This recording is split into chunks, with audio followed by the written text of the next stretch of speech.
Hello, everyone, and welcome to the broadcast. Quick sound check. Everything working correctly? I've been trying to get that functional at the beginning of stream lately, and it's unreliable. I do see a Bubbles and Koi already with us. Hello, everyone. Hello. Oof. It's been a busy day today. Busy day.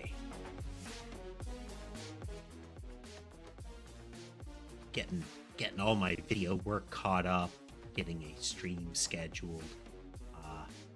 Don't have the rest of the schedule done yet. Feels like it's going to be a pretty ad hoc week. I'll try to get the official schedule actually posted, but we'll have to see. Let's check in with kitties real quick. We do have Ember top center there across the desk. We have Sky top left. Actually, we have all 5 of them right now. Mason and Sherbet are left center.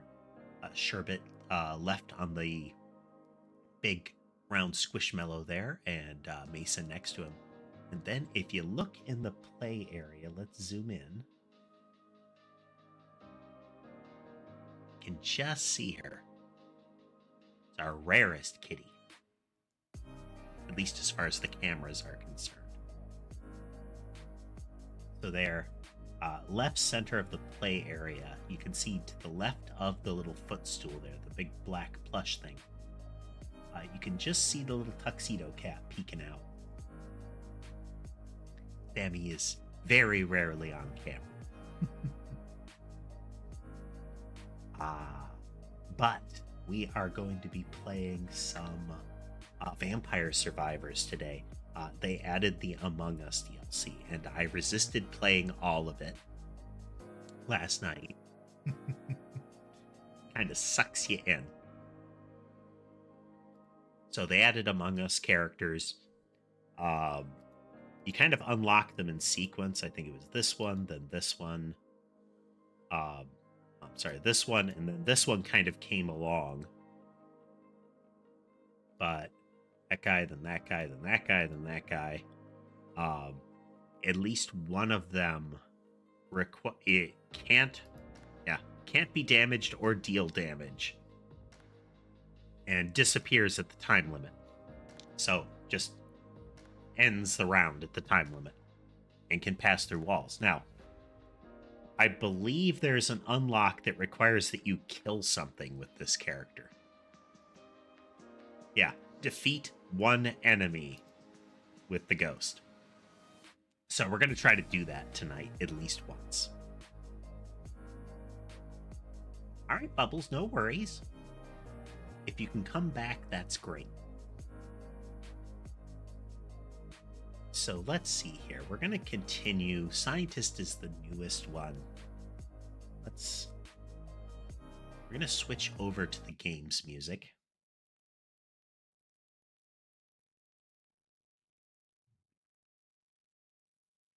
And we'll go from there. But we will do the Among Us level at least once. It's a little special.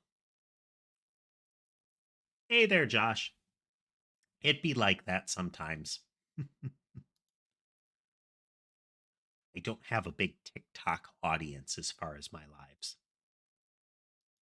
But I appreciate you showing up nonetheless. Pushing buttons. So we will have to hit Lake Fuscarl to get that map there, and we'll hit some of the other stuff for unlocks. But right now we'll mess around with some of the new things.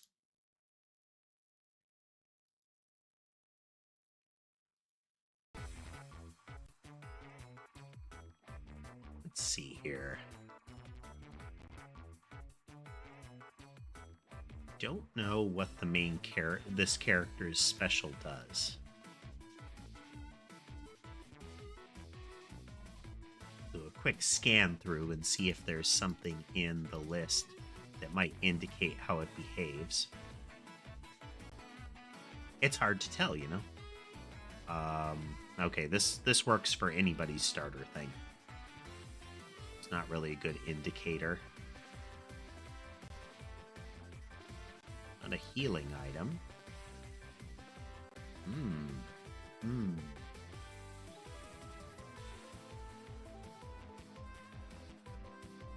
Doesn't have a double. Let's go with a safe bet. We'll do Mad Groove. This just pulls everything close to us, so we don't have to worry about moving around, which is good on this map.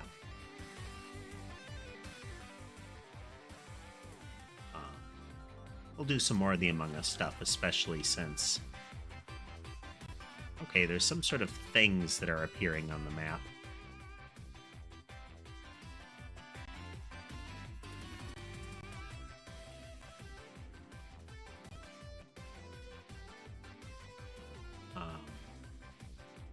Let's try for...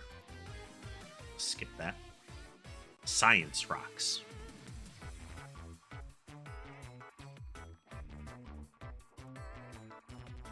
Okay, these little rocks appear on the ground and create shockwaves when we grab them. Okay. I'm grabbing the Among Us weapons so we can see them.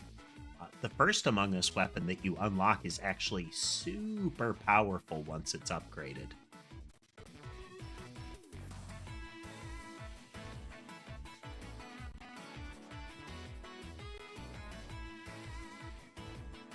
This one too. While we're at it, there's really no harm in grabbing the little Among Us guys, so we're gonna get some distance. Up. Thanks for the follows over there on TikTok, folks. I appreciate it.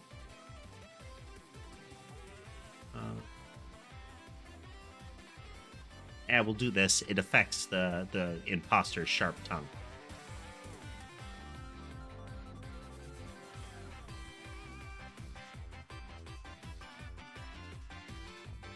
You get the little tendril that you see in some of the imposter kill animations. Each of the weapons has a corresponding character for it. The Among Us characters, there's the little mini pet version of that character as the combo item. So we're going to grab all the ones that we know we have weapons for. The mini imposter, mini engineer, ghost, scientist.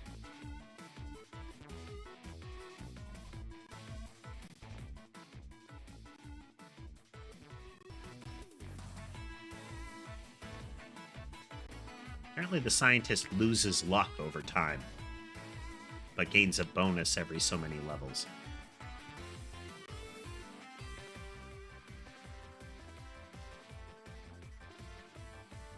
Per level bonus. Oh, okay. Well, not sense in taking this one because I'm losing 10% a level. We'll go with the mic. Grab this one. There's no harm in grabbing the Among Us guys if you're going for those items, since the when they upgrade, it consumes the little mini guy.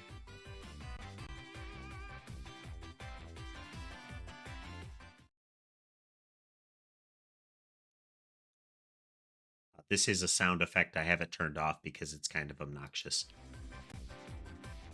But we do have the music on otherwise.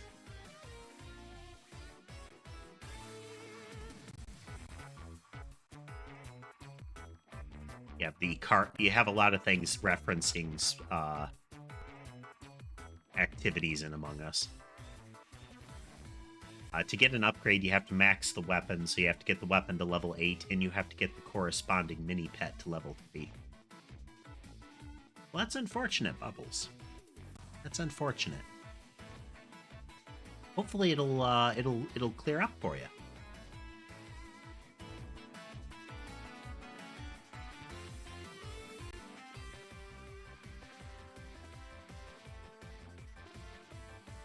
Will this work to give me the microphone? Yes. The first weapon that you get, the microphone, as far as the Among Us DLC, fantastically powerful. once it's upgraded. Initially, it's kind of mediocre.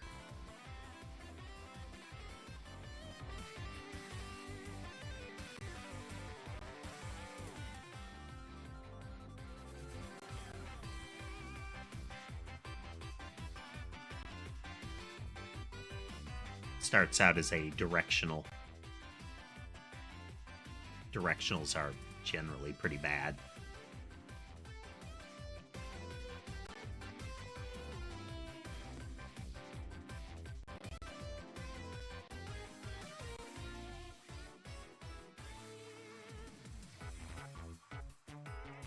The Among Us map has the unique element of having random events where you have to go to particular spots on the map and clear them. I don't actually know what happens when you don't. It would seem bad. I know, right, Koi? And hey there, Levi.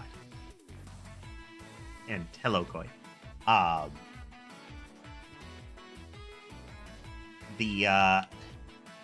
It's an unexpected crossover.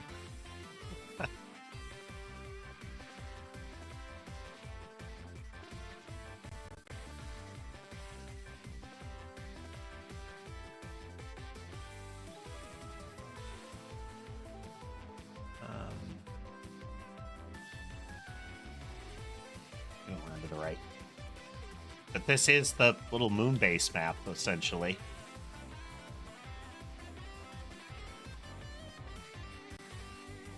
Might actually take the wings if they show up.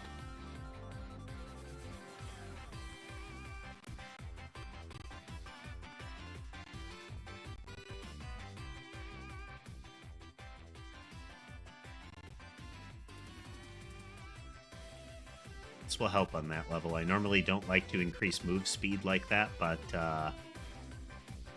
you gotta cross distance on this map. I think I'm gonna make it. Maybe we'll figure out what this does. 4, 3. Oh, no, got it.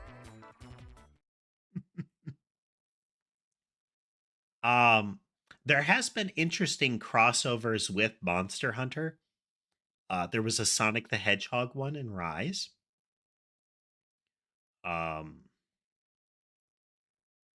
There is some Azure thing. There was some cross promotion. I don't know what it was. There was the Okami game, another Capcom game. Yeah, there's a full Final Fantasy XIV one. There's a super version of Kulu and the Behemoth, like the full-on Behemoth fight. It's actually one of the more difficult fights in the game.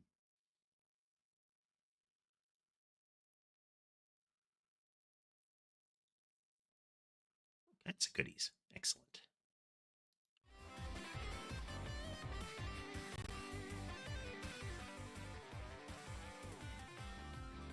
Science rocks.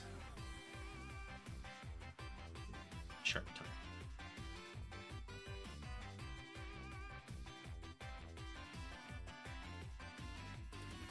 Lots of levels.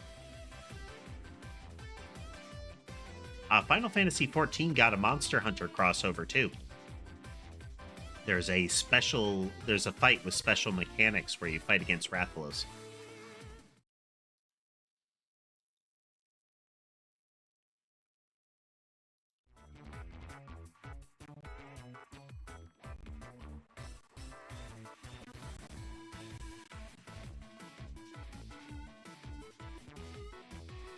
Catchy little tune in this.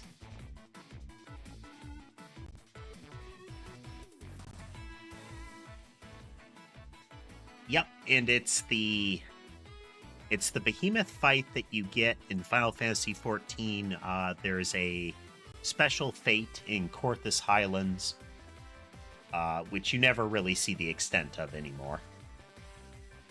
And also the original fight in the Labyrinth of the Crystal Tower raids, where periodically Behemoth will do a giant meteor attack. I think they have a version of it in one of the deep dungeons, too.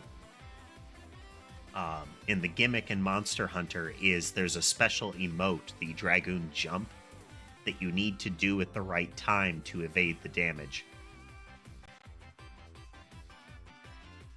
Yeah, I heard that Alloy was a kind of very rare character in Genshin now because it was only part of a PS4 crossover.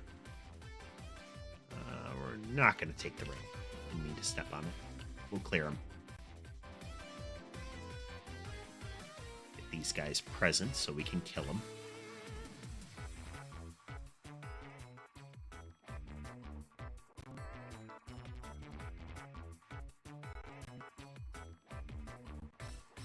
I think it's Zero Dawn. Yeah.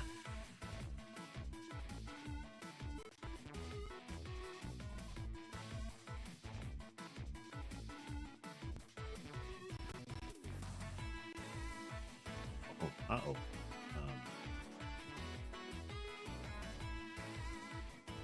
Here.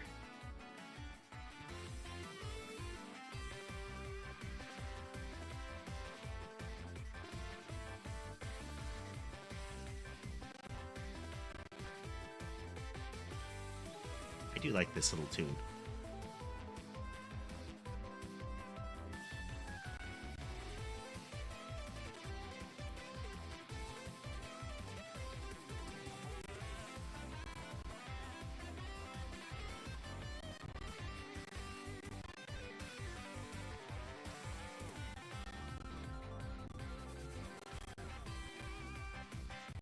A better one instead of... Dodge these.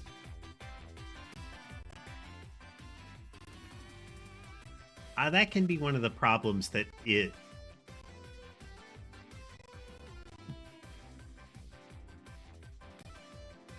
can be one of the problems you encounter with some of the crossovers is they're just like a quick promotional thing where the licensing is kind of limited. It do be like that sometimes.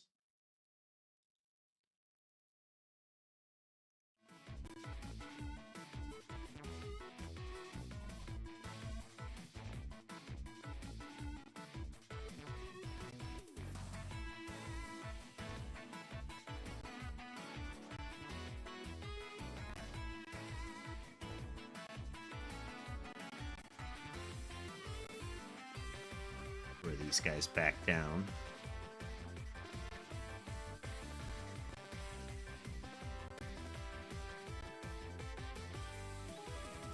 Okay, the science rocks are a bit confusing to start with, but they work pretty good. Hey there, Reaper.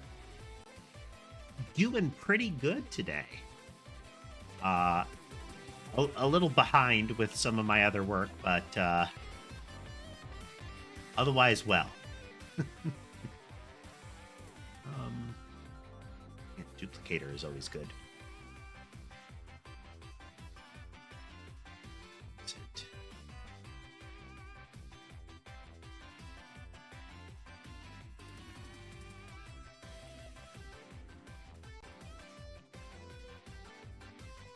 Huh.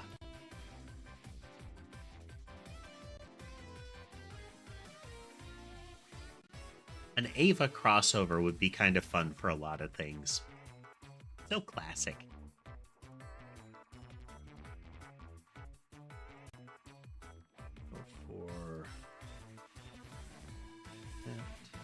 Go for that. Up.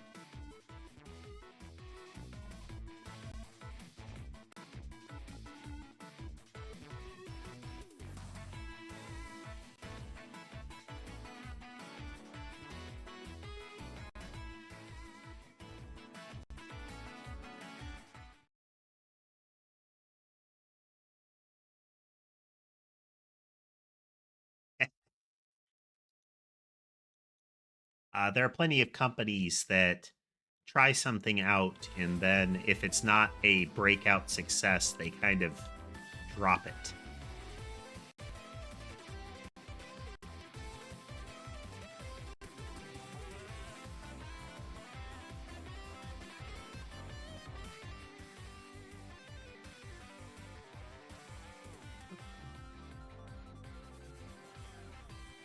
Lightning Strike is kind of lackluster.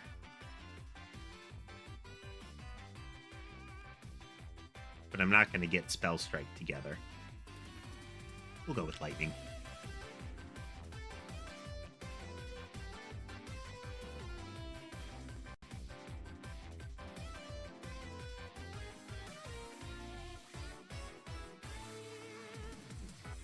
Okay, well, we're close to this one.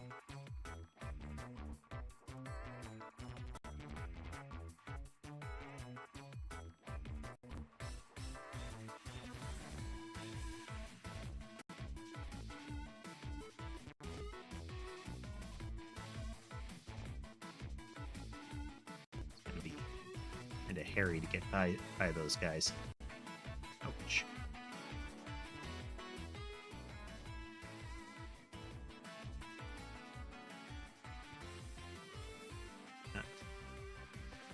Then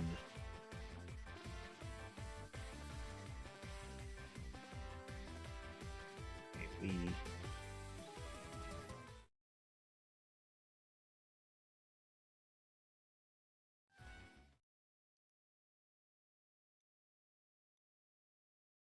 okay, that's the upgraded Science Rock. Triggers a finisher when the right conditions are met. That's vague. Thing that deals with that or that. Double healing is good. Yes, because the chest well, let me double check if the chest opening is something that I can individually toggle. No. I think the chest is considered a sound effect.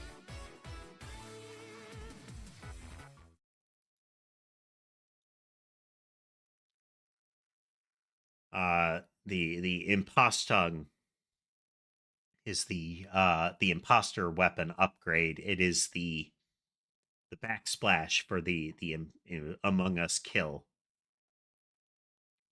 And the sound effects in this game are really just sort of repetitive bleep bleep bleep bleep bleep kinds. This is kind of a random execute. It will be a big like line attack against the strongest thing on screen, and anything in the line gets hit too.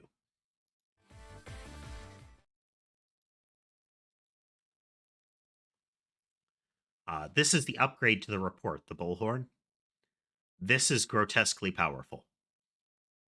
It periodically will show 3 random creature types, like armored guys or skeletons, and it will select from one of them at random. The selected one, every one of them on screen dies.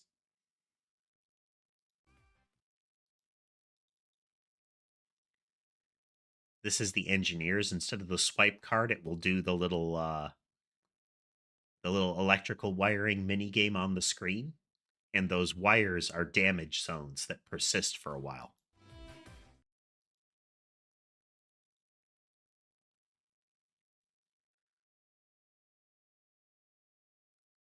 So the paranormal scan is the scanner is normally like a healing thing. This adds run permanent buffs whenever it triggers now. And we got a box, so we get to pick a item straight up. Because it lets us pick final forms. We got the yes, that it is select the imposter is what it shows. Since we get to pick a second form of this, we're going to pick the most OP one, and we'll take Spell Storm. Let's go for the marker, though. So the screen's going to get real trippy real fast.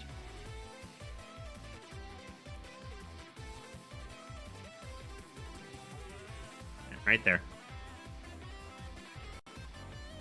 Whenever it does that, something dies. Like, all of those somethings die.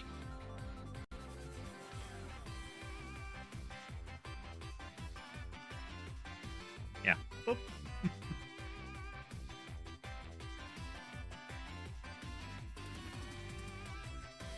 I'm guessing that you have to accomplish something for the science rocket. Is you have to get the right... Yep. number combo, maybe?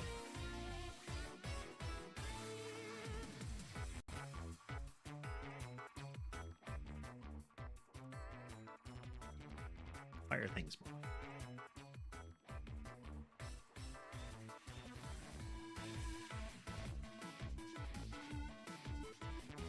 Oh, probably like 1, 2, 3, 4 kind of thing.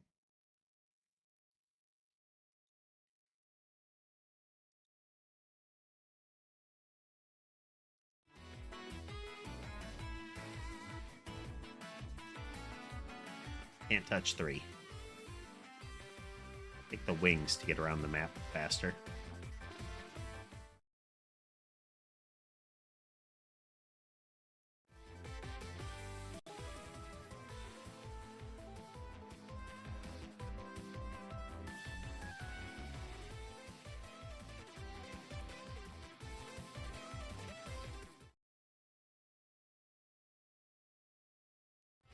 We be zooming. 1, 2, 3, 4. There we go.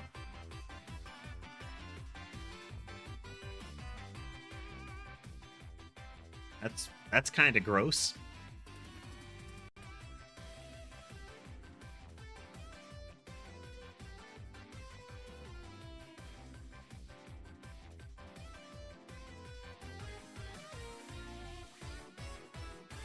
I can't see anything.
Oh, it's such violence. There's... you just...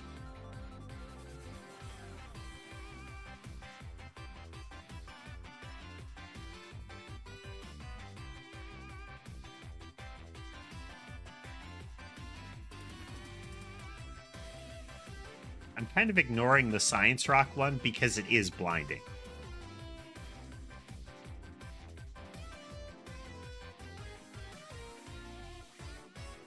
Powerful, but it's already hard enough to see anything with what's going on.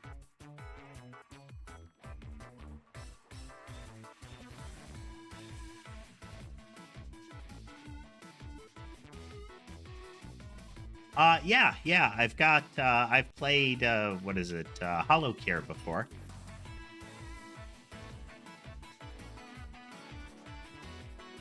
It is one of those remarkably impressive solo projects.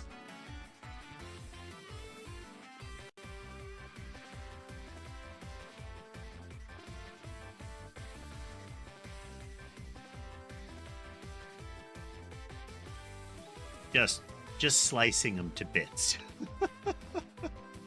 Here. Now we have time to chat.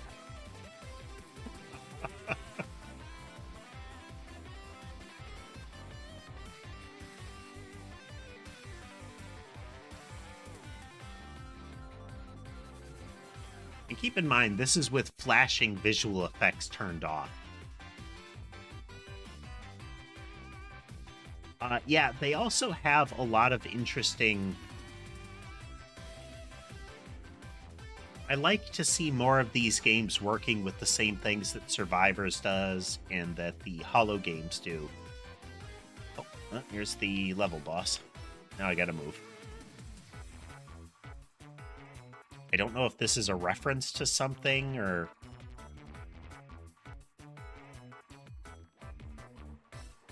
Oh wow, that died super fast.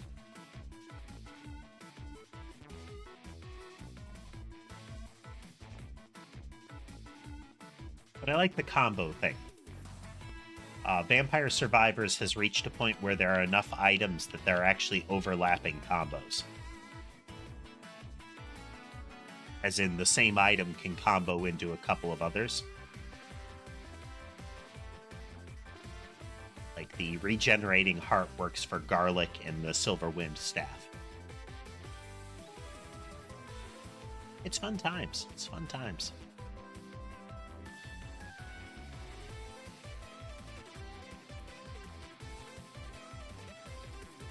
Then they also added the little farming mini game and farming, fishing, little house decoration stuff to that hollow carrot.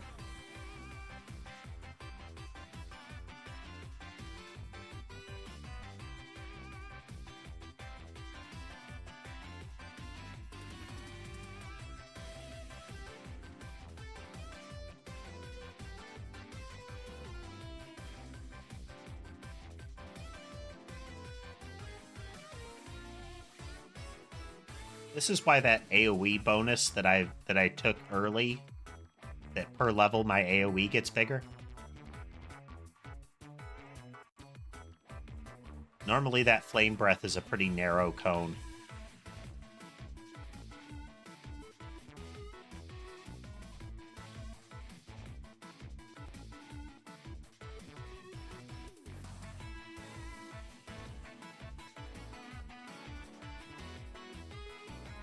Not only the more competition, but also just there's more possibility to get some good innovation in the space.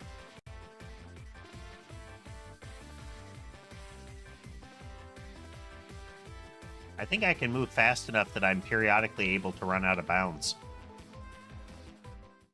There we go. Red Death. 30-minute mark. You can kill Red Death, but you know.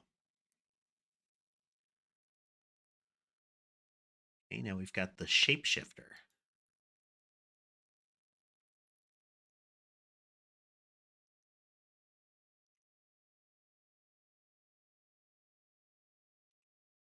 To unlock him, his ability is Vent.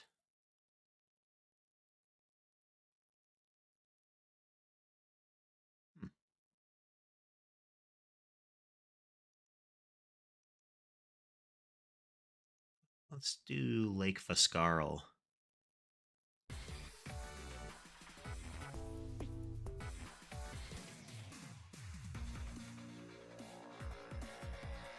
Oh, cute. His music is, you select one of the other Among Us characters' music.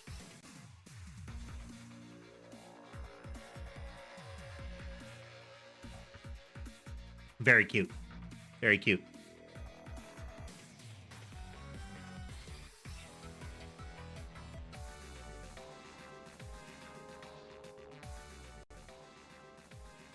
Okay. I feel like healing is going to be one of the ways to go with him. If his weapon initially relies on taking damage. So, Carbonde of Healing. Let's go.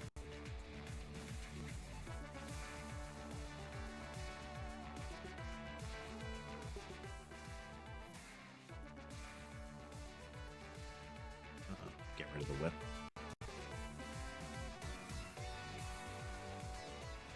Okay, no, if he gets hit. Okay. He radiates damage. Otherwise, these vents are like pitfalls.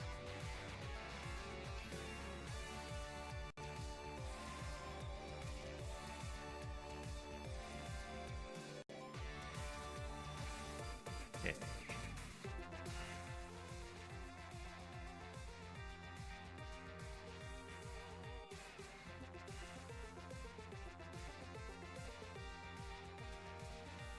Take Pumerol anyway. Or whatever that is. A lot of Italian stuff in this. I think it's Italian. Anywho. Alright, the map is here. The new areas have maps on them because the new areas have a fixed look. And it can be kind of maze-like.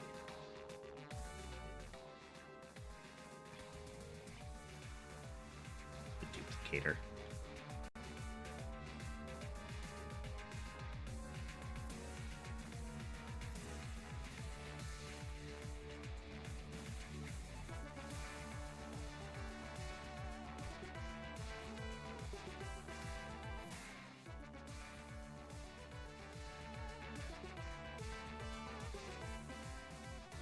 Oh, wow. I got all three of the spell abilities right away. This is good. This kind of game can be a lot of fun. There have been a lot that have tried to do this. And, well, I feel the same way. It's great that there's experimentation, but I feel like some of them are really shallow and kind of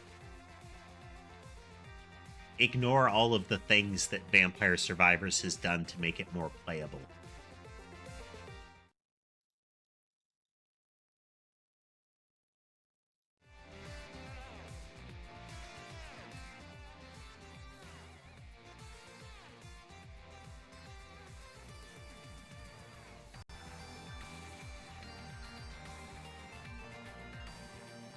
Way up this way? Nope.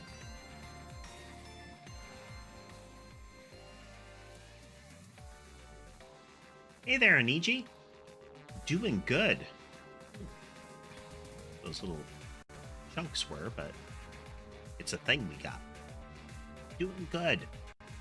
Dusted off Vampire Survivors because they had some new DLC.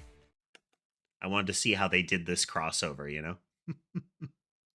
How have you been?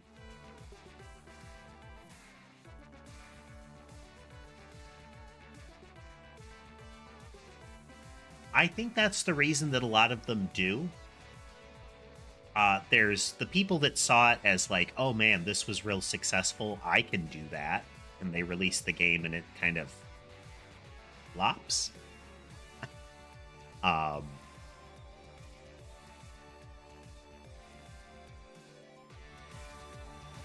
We already took Sarabande, so we might as well take the medical scan. Sarabande? I don't know. Lethal Company seems to be a popular one right now.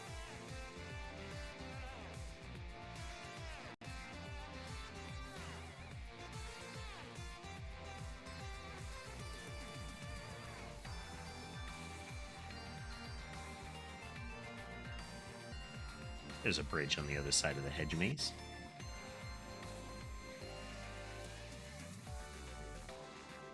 Or maybe not.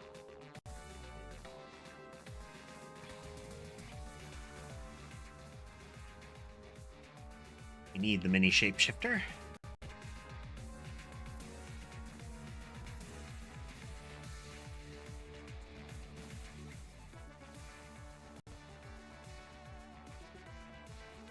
We'll take the magic wand. We've got the book.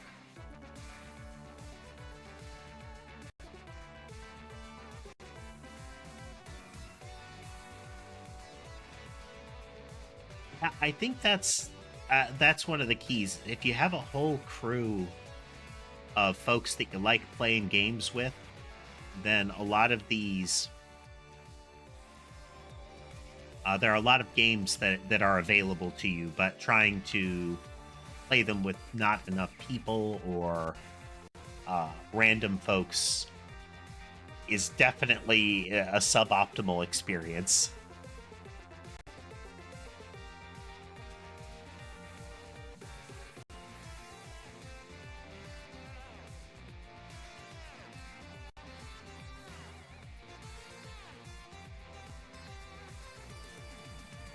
I have to say, the gimmick looks interesting. It's got that extraction style game, but without a lot of the baggage.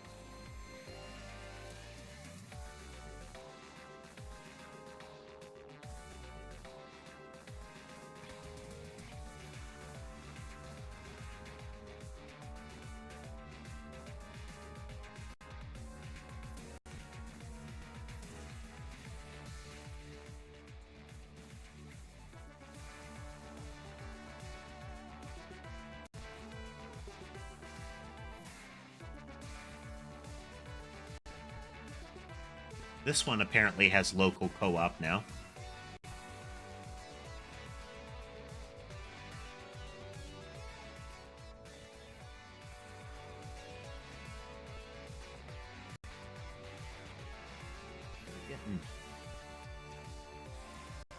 I'm kind of pinned in here.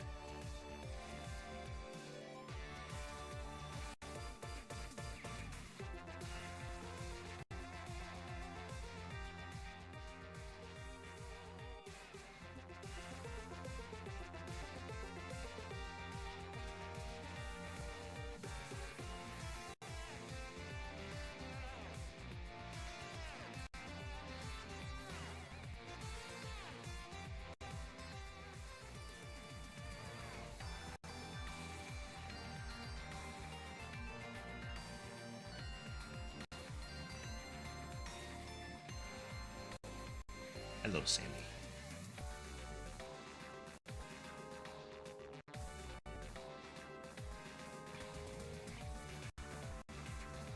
There are a lot of games that need to look at their development from a mentality of what's the primary thing we're trying to do here. I think there are plenty that kind of miss that concept of figure out how to do one thing well, do it well, and then move on to the next piece. And make sure that piece works with the prior thing. Repeat until actually done.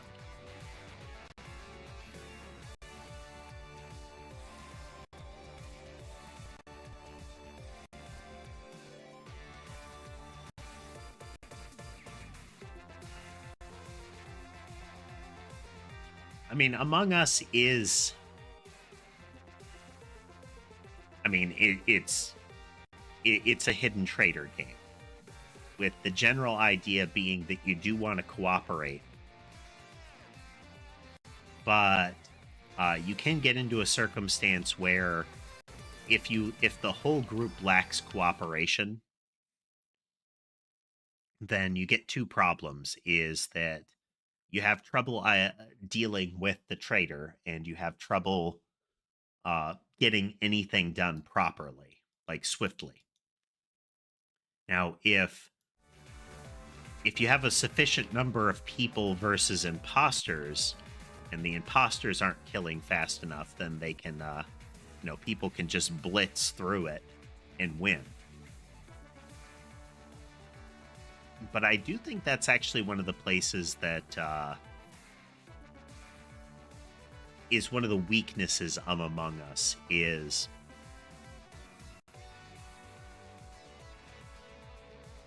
that kind of interplay. There's, if everybody's playing optimally, things go one way. If everybody's flailing around, things go another way.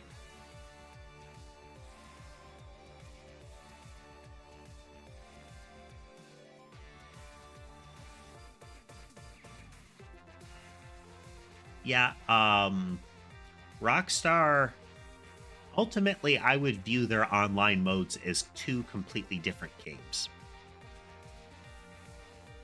You have the one where it is, a solid story kind of thing. Cool. And then the other mode is the online game. And every time I've encountered those, it is a completely different animal.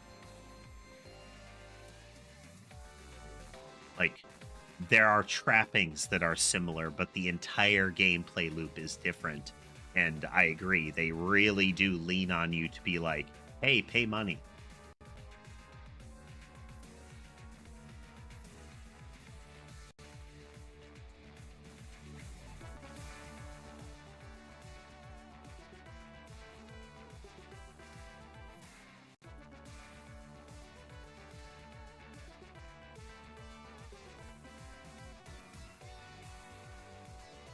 We have one of these. It's not terrible. It's not a great idea, but we'll take it. You work with what you got, You work with what you got. want any of that. We're gonna have to try to push through.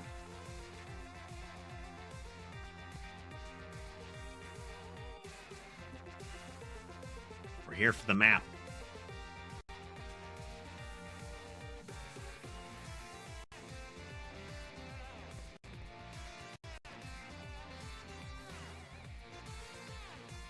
I mean, for me with those kind of games, it's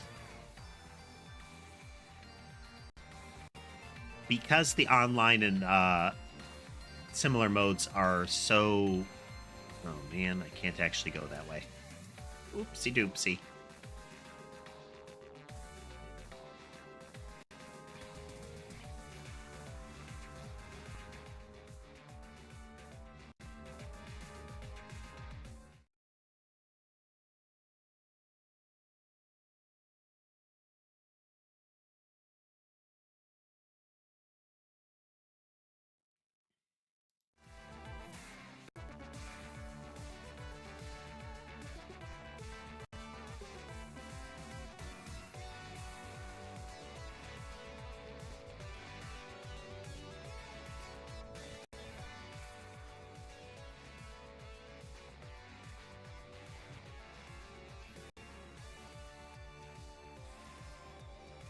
Take the attract orb now, that'll help.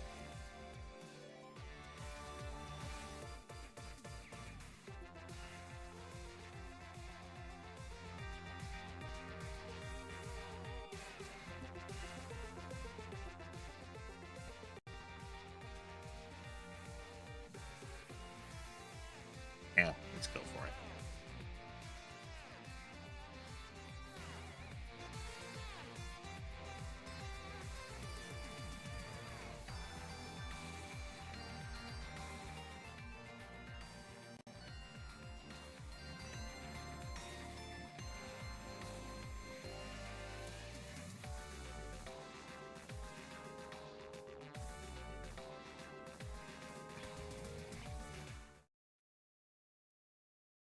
All right. What do we get? Evolve just vent. Sucks in enemies. Okay, now they don't have to fall in, they get pulled in.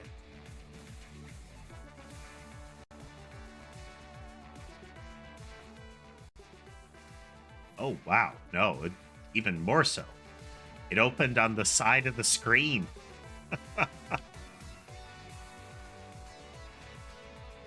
And then you have enemies were ejected.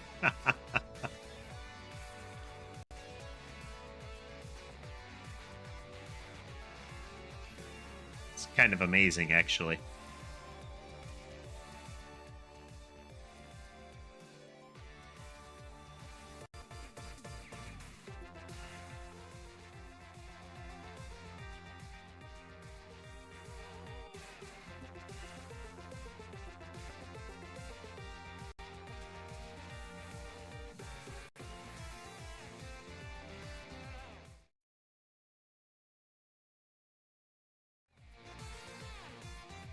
It is a weapon that is stronger the more creatures there are visible.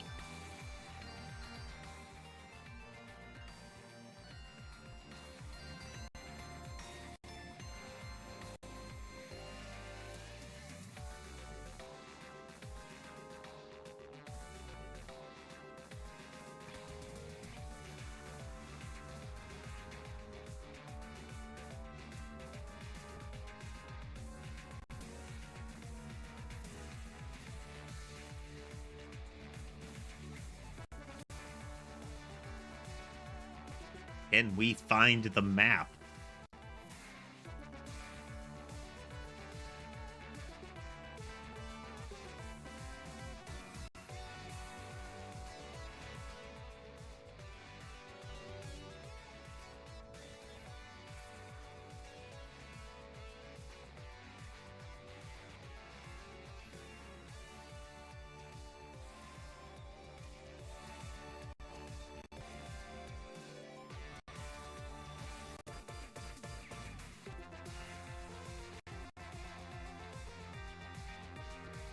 So far, the answer is no.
I don't want science rocks, thank you.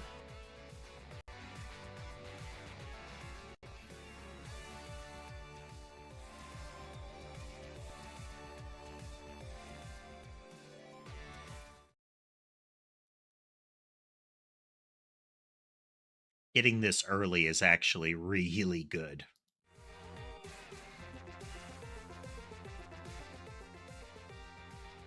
Sure.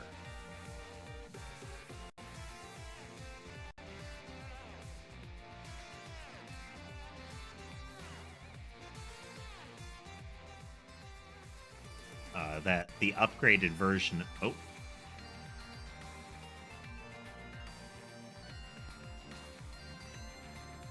That's why. Detailed map. Now, if we look at the map, we can see.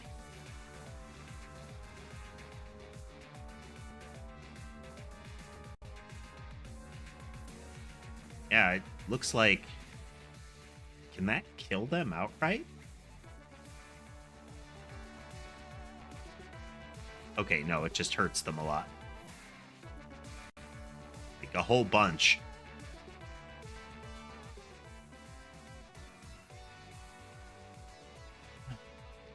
Silver Wind.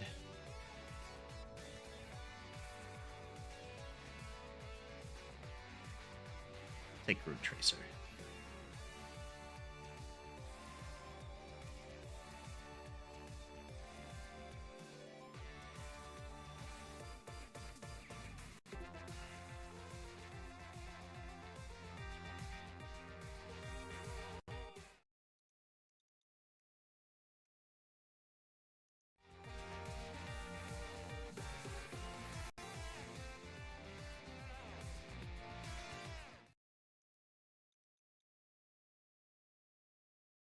Just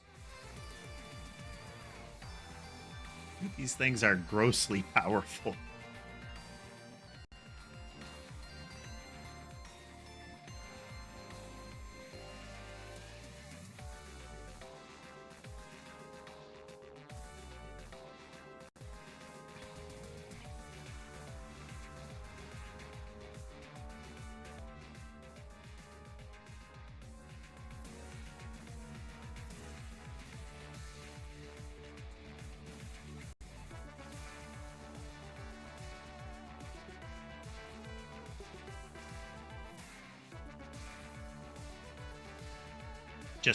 Just blending them.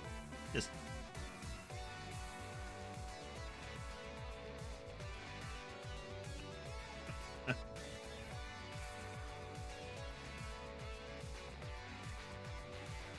still a bit of a cough. Still a bit of a cough.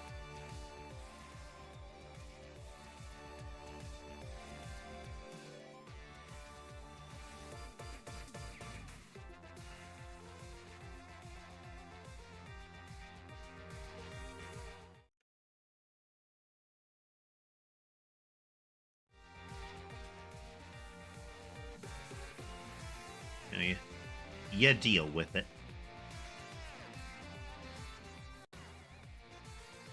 You hope it hurries up and goes away.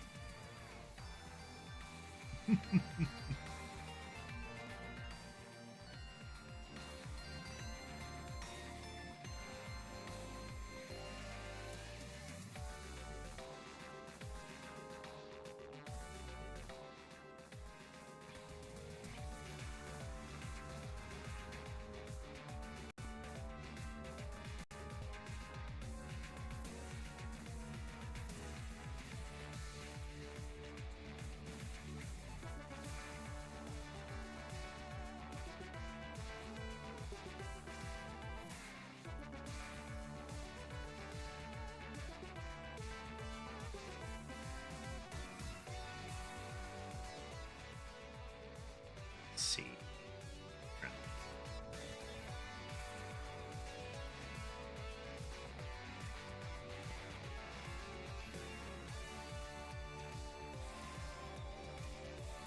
So one of the nice things about getting the 3 S weapons, the 3 spell weapons early, is periodically you'll see it kind of gather together and explode. every time that happens, the attack gets stronger.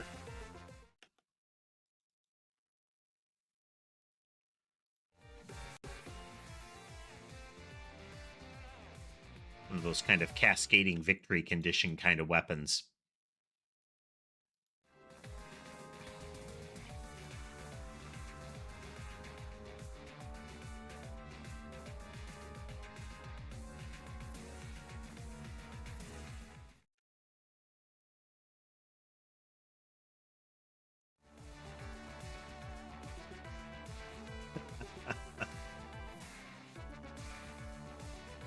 It would be a nice thing to be able to do, that's for sure.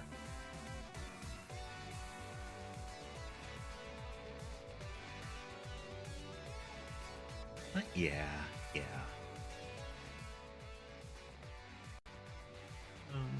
Yeah, projectiles.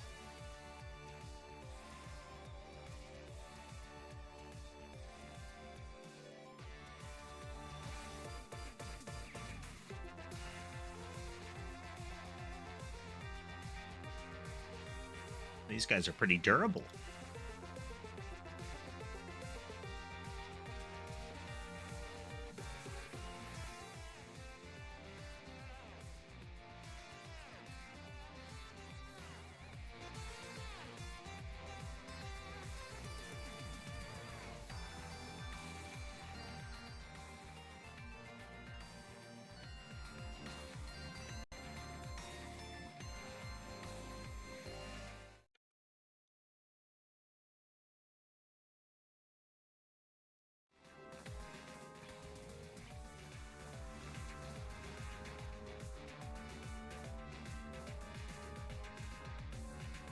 I have so many amount upgrades.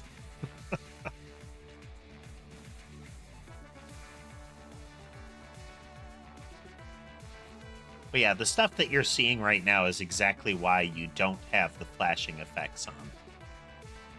Or the sound effects.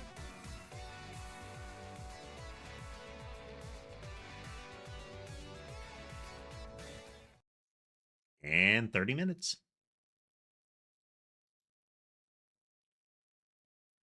Got the map. Lock the vent weapon. Okay. I think we might have to try to get a kill with the ghost now. Yeah.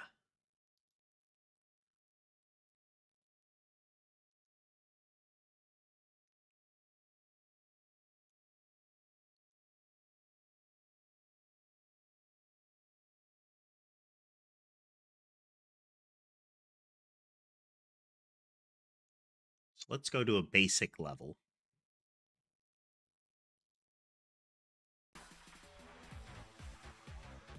And we're gonna attempt...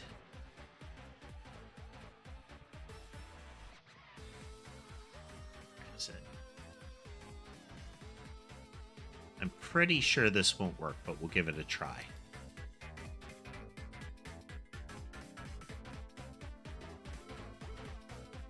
Okay, yeah, won't work.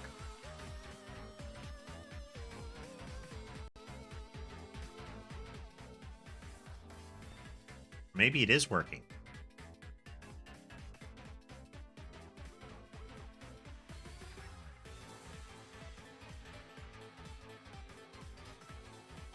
Because some of these have died.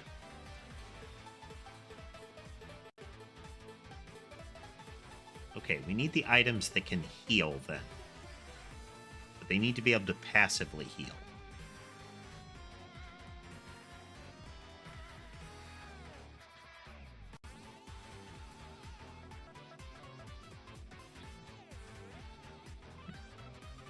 Okay, we're going to take report.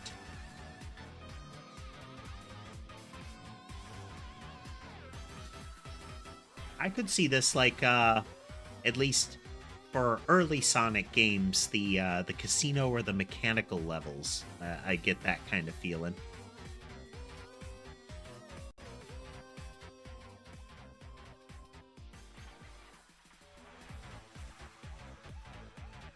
So I grabbed the microphone not because it can hurt things, but I'm curious if the upgraded version of it can kill everything.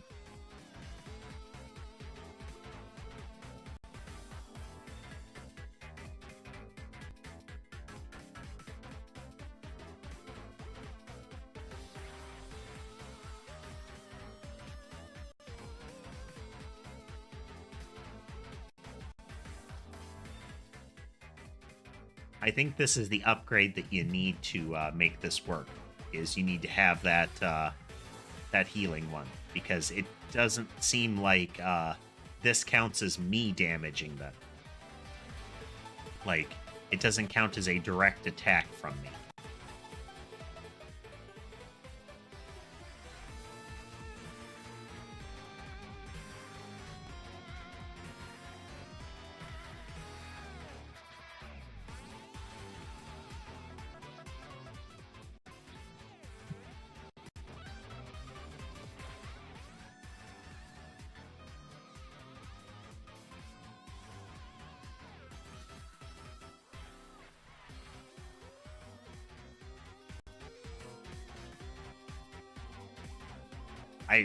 If nothing else, the Among Us DLC has added some really good music.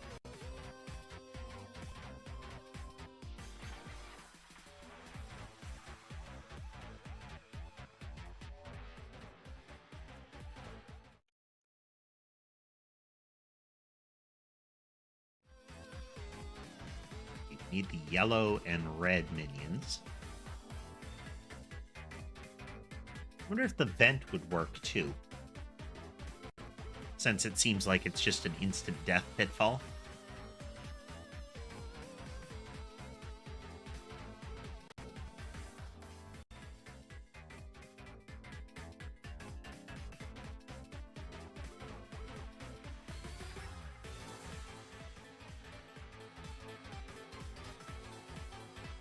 Let's options damage. Yes. If you look, the shockwave, the microphone doesn't hurt them, but the healing pulse does. So I do want to get the regeneration heart.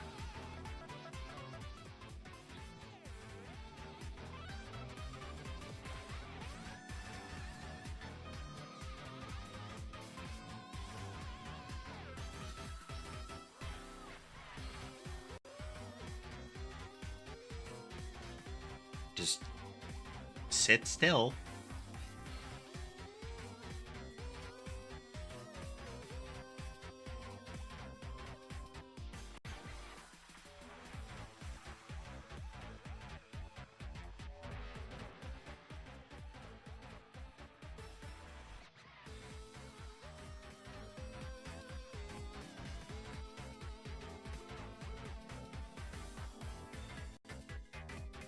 Wonder if the combination of things like the clock lancet and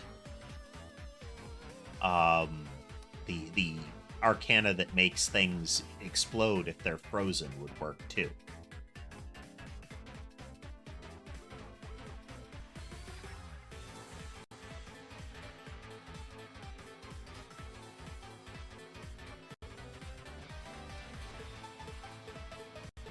These are the questions. These are the questions. Oh, here's another one. Yep, pentagram works.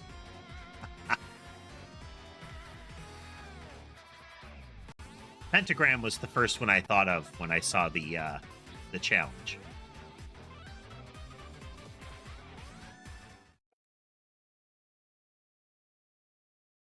Boom. Sadly, that destroyed that treasure box, but oh well.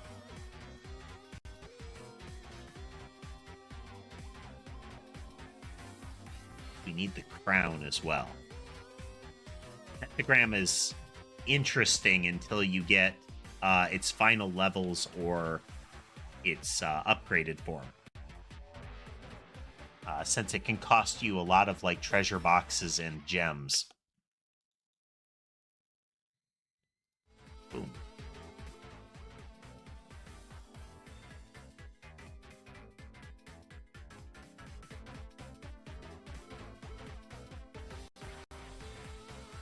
There are a lot of problems that can be solved with a careful application of unholy magic.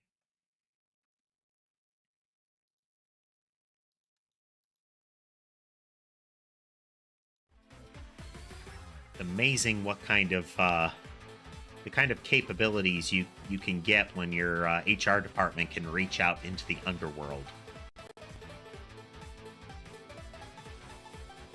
It opens up a lot of staffing opportunities, I can tell you. Though you are competing with most law firms for headcount at that point.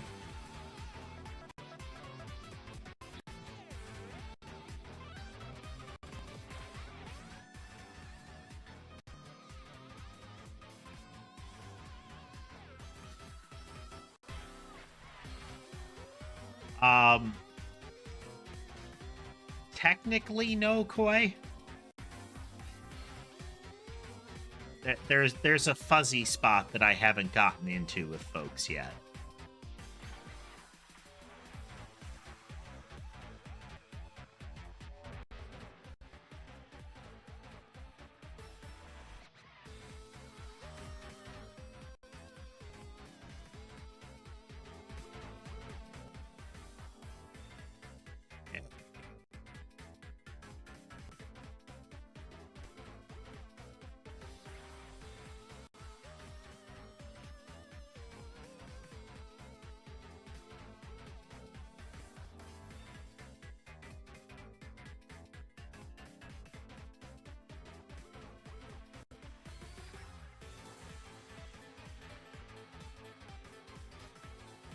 We only have the one for this, and it doesn't happen often.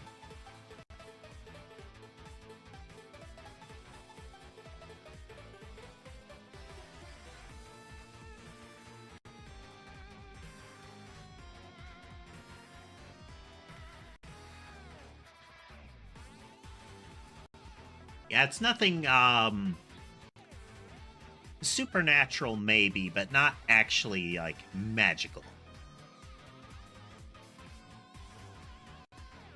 Go for this. Maybe. No, it's not that one. This one.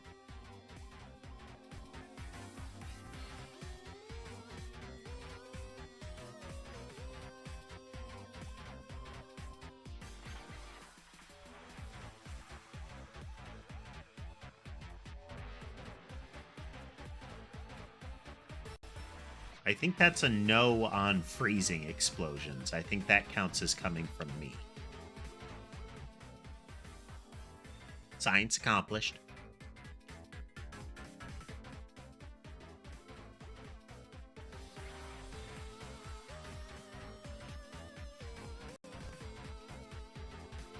Gotta try new things. How else are you gonna kill enough people? Experimentation.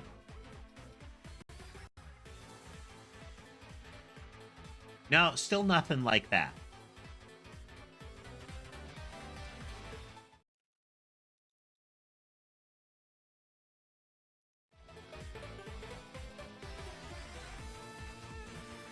More into Eldritch territory.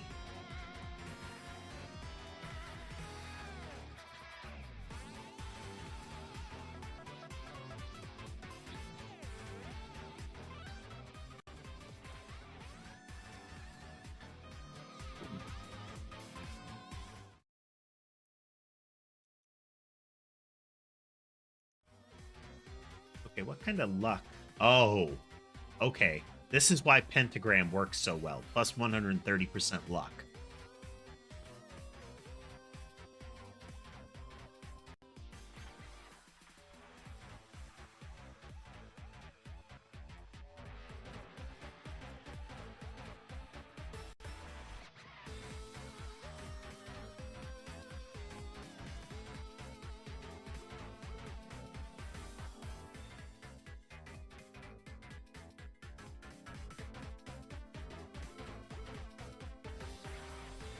Okay, the emergency meeting won't kill them either.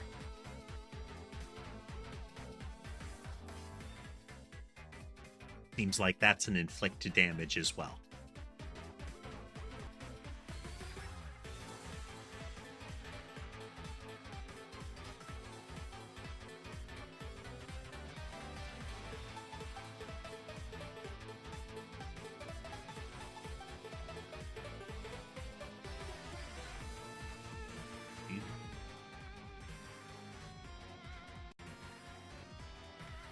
cast speed.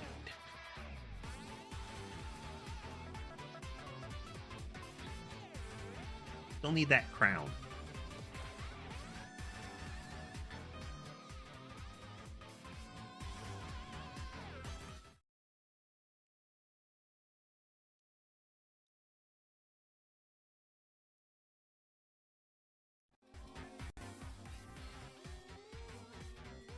Let's go for the vent to see if that works.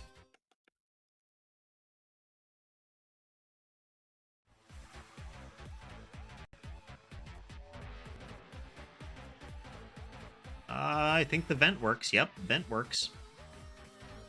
We're learning. We're learning.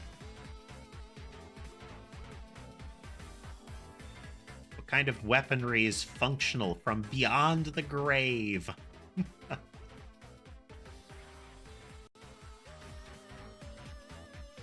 These are the questions. These are the questions.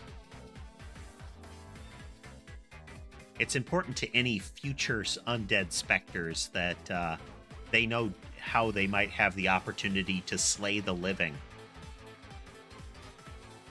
You know, just in case your unfinished business involves murder.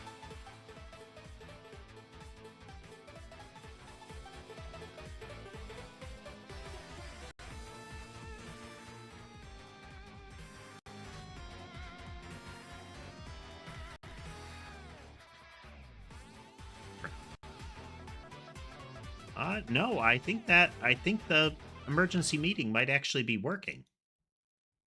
Oh, there we go. Gorgeous moon.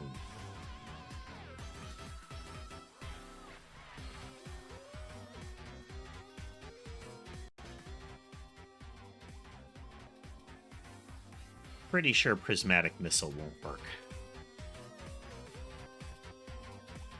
No, I think emergency meeting is actually working.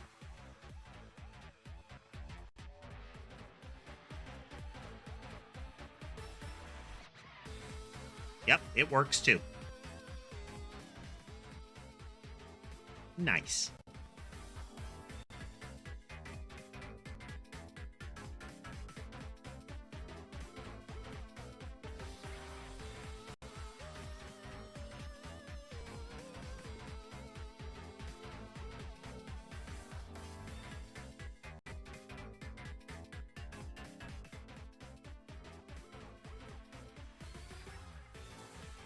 Jam out to this, you know.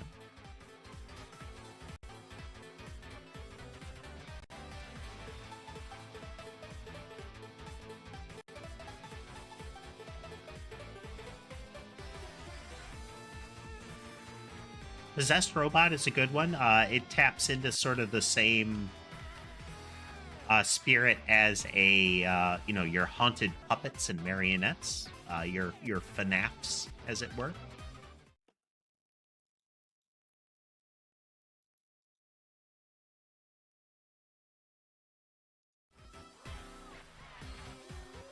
There's a lot of nice rich media to draw inspirations from narratively. Or luck. There we go. Shapeshifter 2.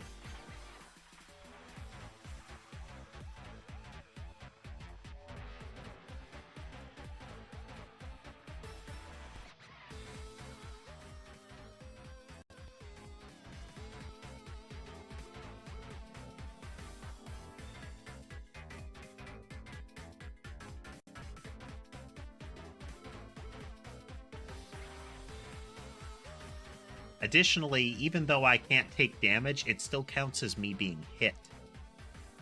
So it looks like the mini shapeshifter will still do the throw bones retaliate. Which is amusing.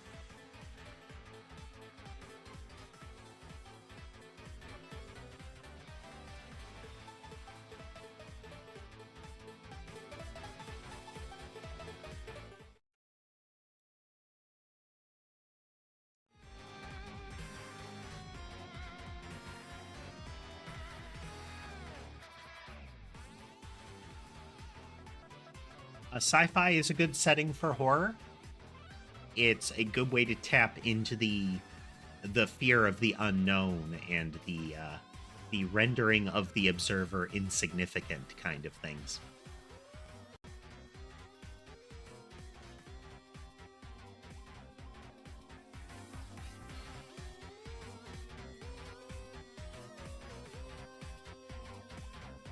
Yep, the super vent works. Works pretty well.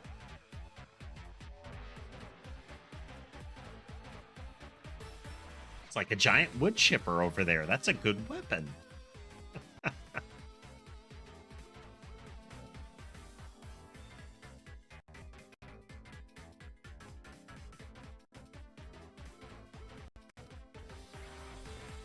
I don't actually need the armor for, survival. The armor is to experiment with retaliation damage.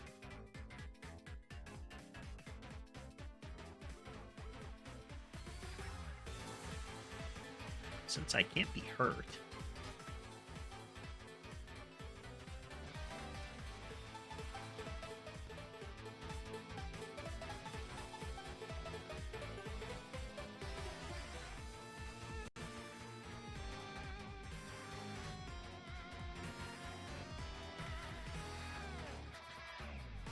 Yeah, these guys can't touch me.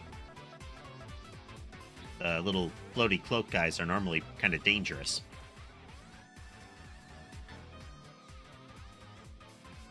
Hey, let's add more enemies.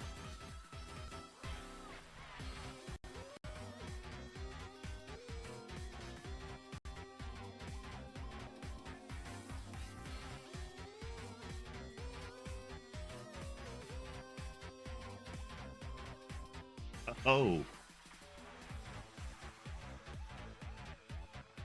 That's a fun one.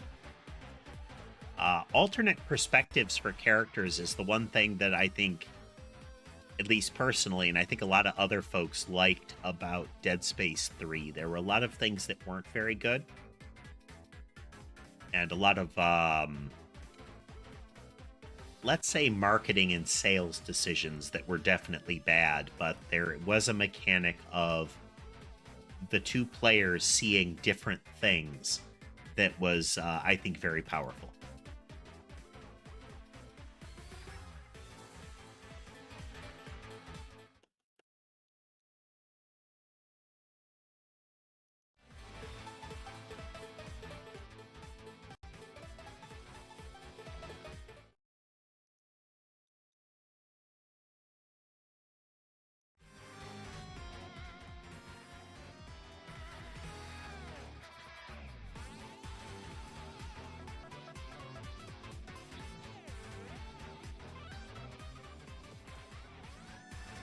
Taking all the upgrades that make more monsters appear, because why not?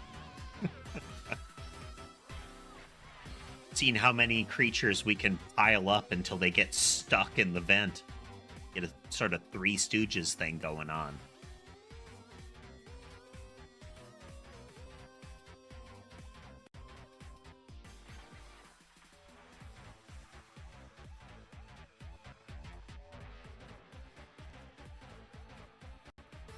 There are aspects that are insanity, but there's also kind of a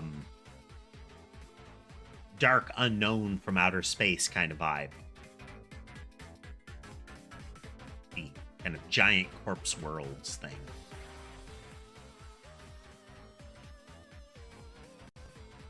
Spoilers for the well past young game.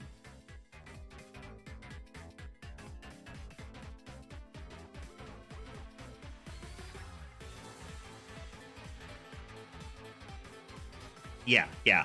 There's there's the turning into monsters, and then there's sort of the mental breakdown that happens associated with that.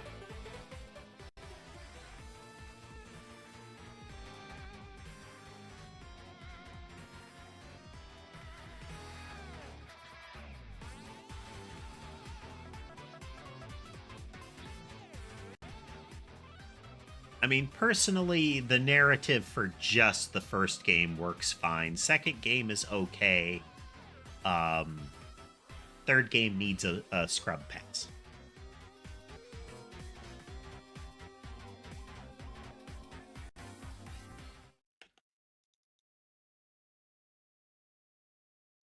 personally.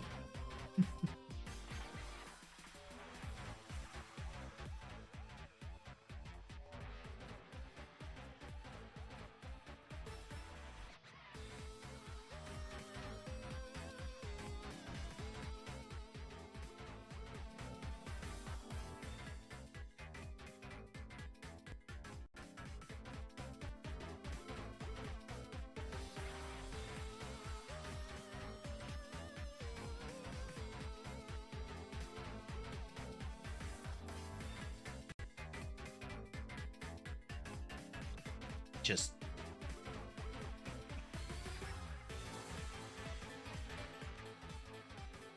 everybody sit back and watch the death.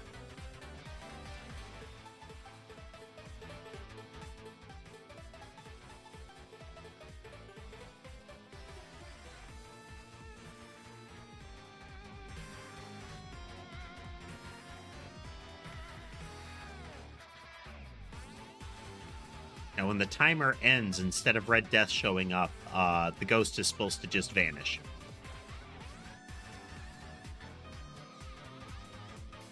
My understanding, Koi, is the madness is kind of a side effect of the thing that's also turning people into monsters.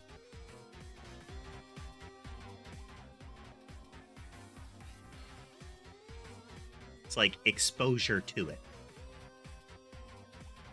Hey there, Janet. Doing good, doing good. And hello, Orcs, as well. We're playing some Vampire Survivors today. New Among Us DLC. If I didn't say that, I am doing well. Cough is mostly cleared up.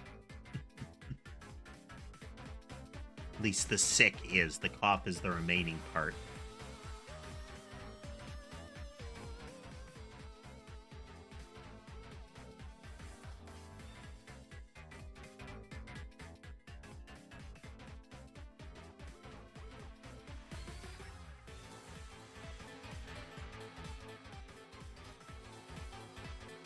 That sort of thing. Yep. Yeah, there have been I think two major DLCs that added, like, whole new map concepts. Well, thank you, Janet. I do like it. And, you know, because I always like an opportunity to show off.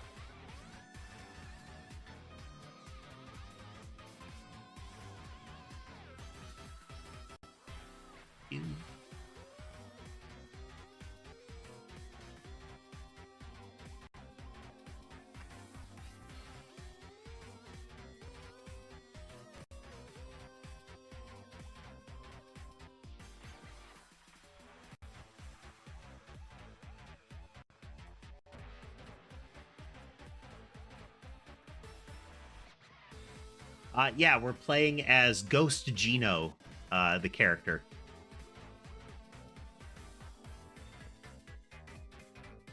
Ghost Gino's gimmick is he can't deal or take damage. And at the end of the round, in about a minute, he just vanishes. Oh, you're right, you're right. For those that aren't familiar, kitty cats. How many are visible right now? We can see 3, maybe 4. Well, okay, yeah, 4. Of the 5. Camera 1 is misbehaving as it do. Top center is Ember in night vision mode. Top left is Sky up in the cat tree. Left center is Sherbet. And then bottom center is Mason. Not visible in her normal form, as is normal, is Sammy.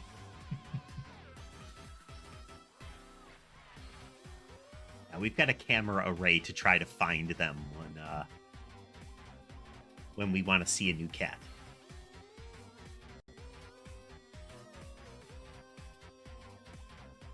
Yeah, Ghost Gino, it's because they can't deal damage, you need to come up with ways that don't count as you attacking.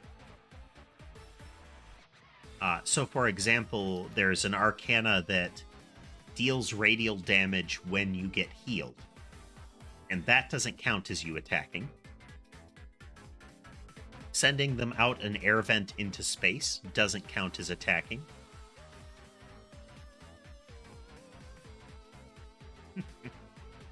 I'm not sure what's wrong with camera one. It might be just damaged. I have replaced the cables. Camera one did have badly damaged cables, courtesy of Sky.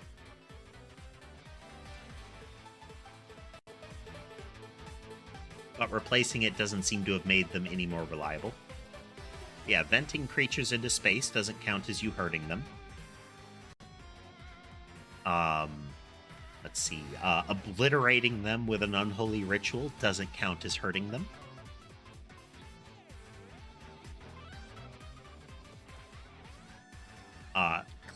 Banishing them because they're the imposter doesn't count as hurting them.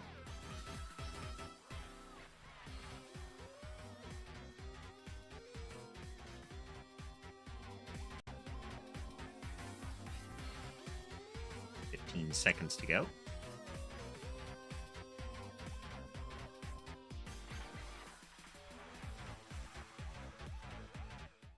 There we go.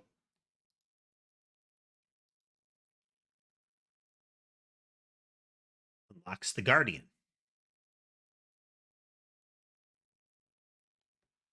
Let's see here. We have spinny eyes.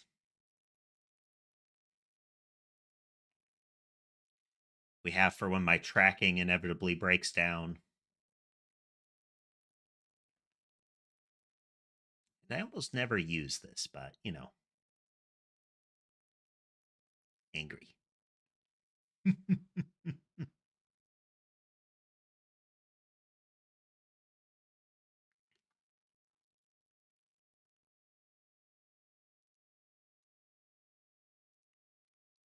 Guardian.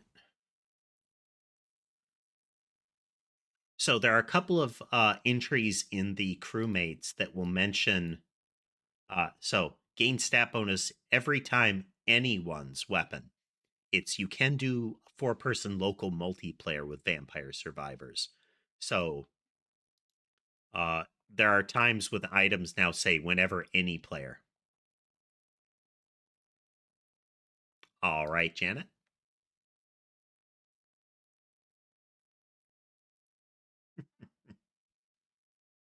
It's distinctly possible that Sky has managed to wreck another one, you know? He can ignore walls. I don't think he... Okay, yeah, he has HP.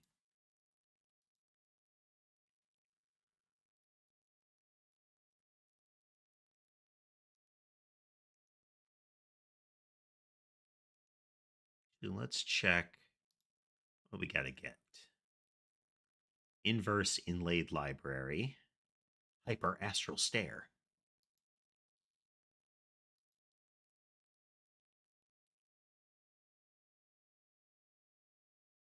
Have Astral Stare as a map?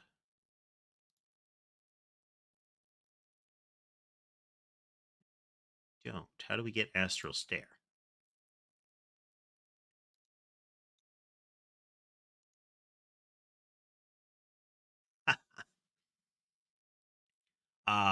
Someday in the future, I would like to replace the cameras that I have with actual CCTV.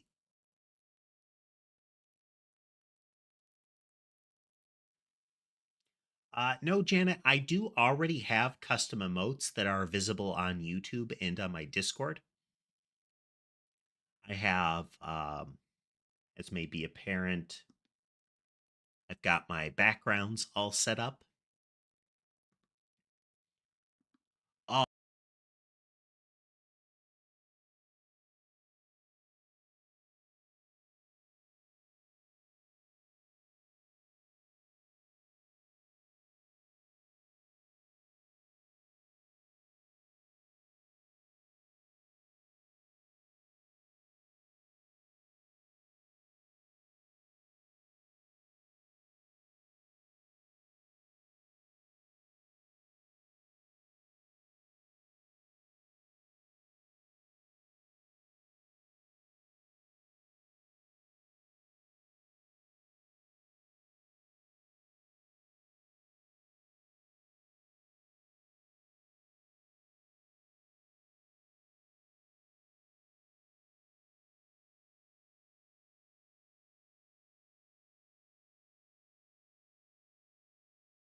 How about now? I think, yep, there we go. For whatever reason.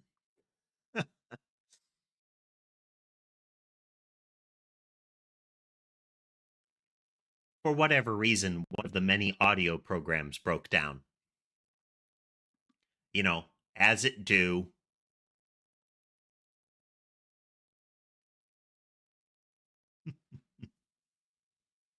Sorry about that, folks.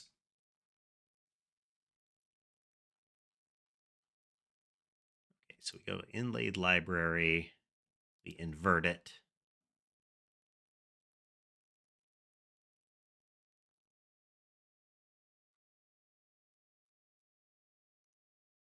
Double check here.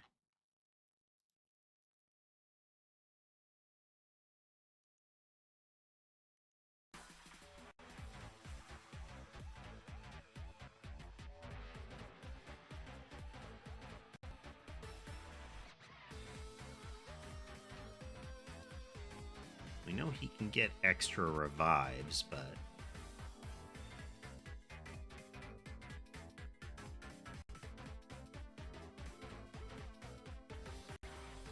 okay, we have. Okay, this is the lever for the vent out the trash minigame.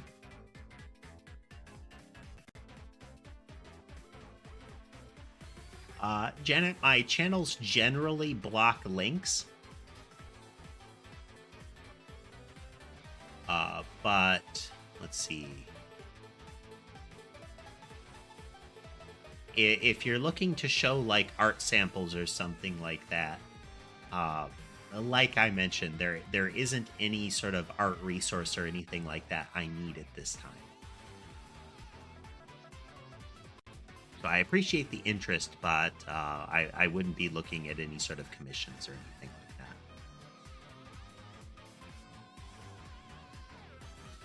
Healing bonus is always good.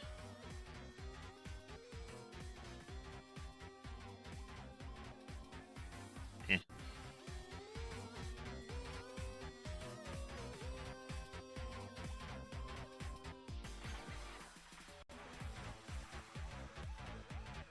Okay, vertical column attack so far. He can be hurt.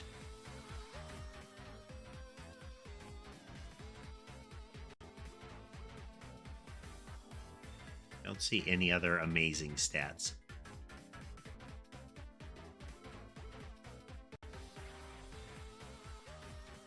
Rune Tracer is pretty good on this map.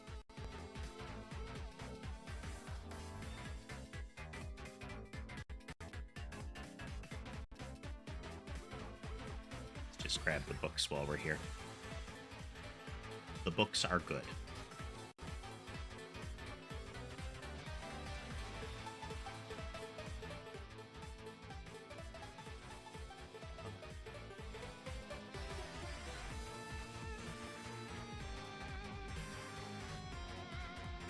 Really durable.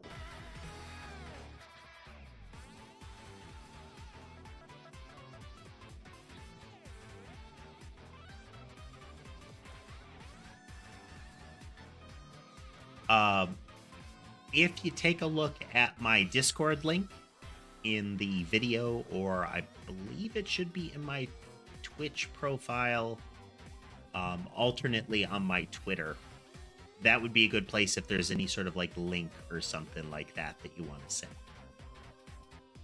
Because again, my channels will generally block that kind of thing. My stream channels.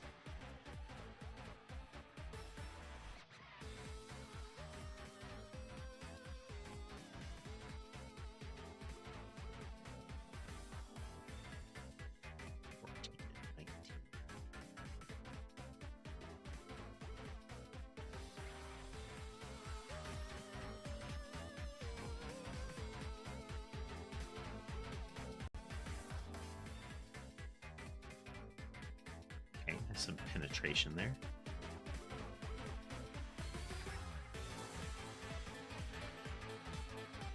Yes, Koi. Thus the, no links or anything like that.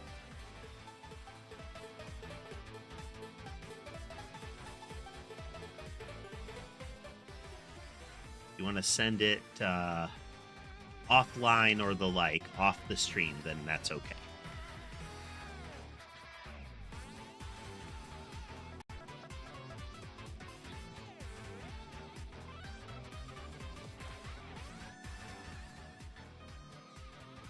We'll need him.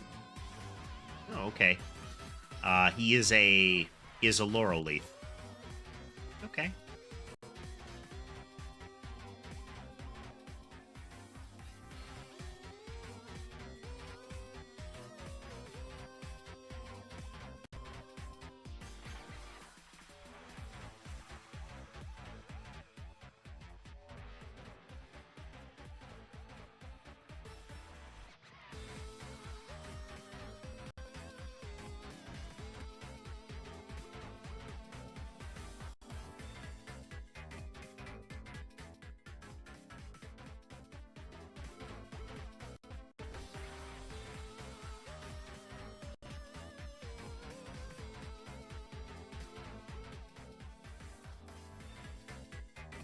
Yeah, just trying to...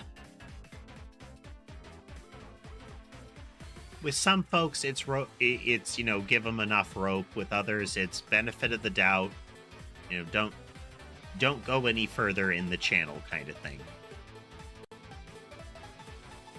There are some incarnations of that rule that would be... there are some things you could do to trigger that rule faster. Let's say.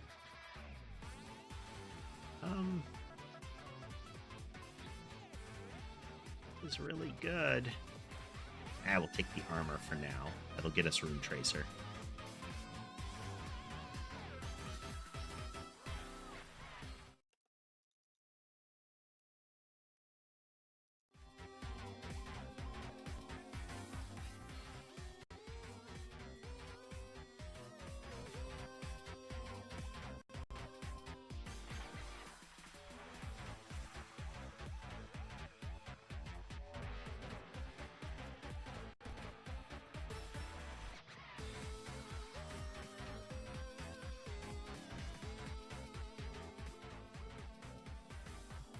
Take the crown. We do need the yellow ghost.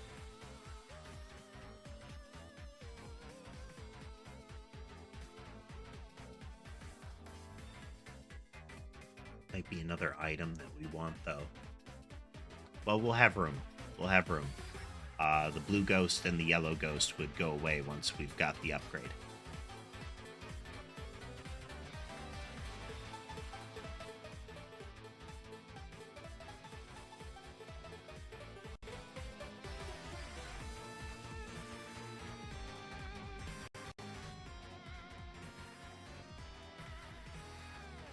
That's another good one. Eskizabur.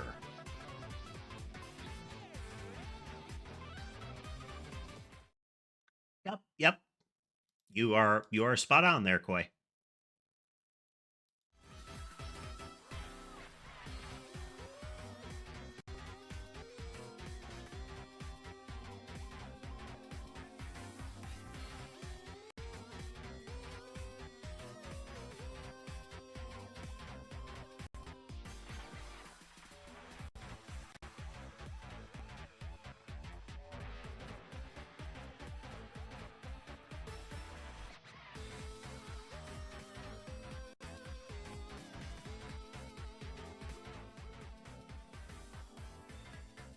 I will see about doing that after stream, Janet.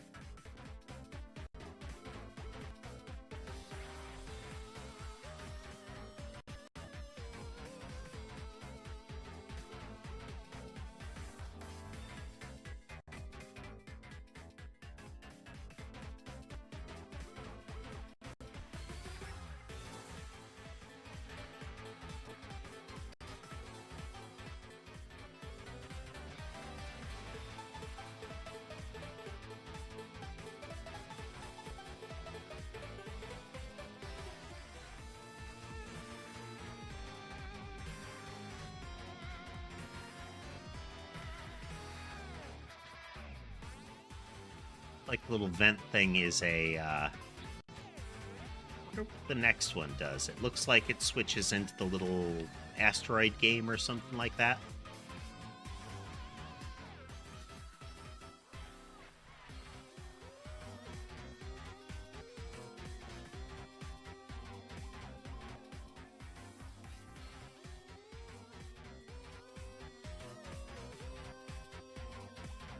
Well, I have 2 retaliation weapons, so I definitely want to get the retaliating arcana.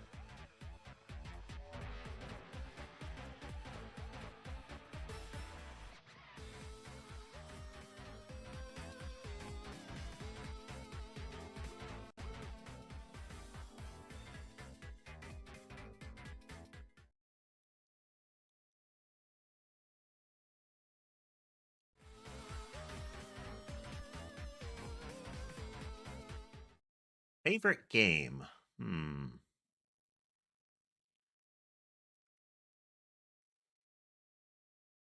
Uh, at least in the immediacy and one of the games that I've played the most of, Monster Hunter World.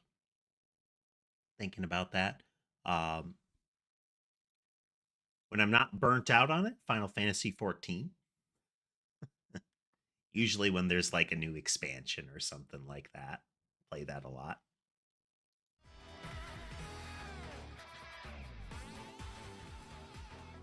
There's a little targeter whipping all over the place. I don't know what it do. Oh, okay. It fires on the little asteroid chunks that are bouncing around.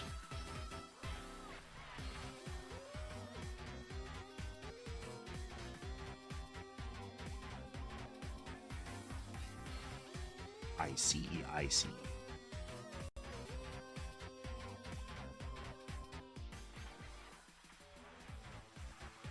For me, the base Final Fantasy games kind of capped out at 6.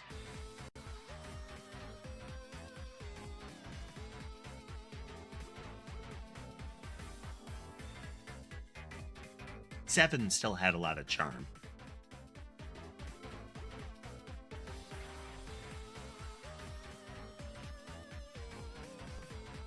Really liking the 7 remakes.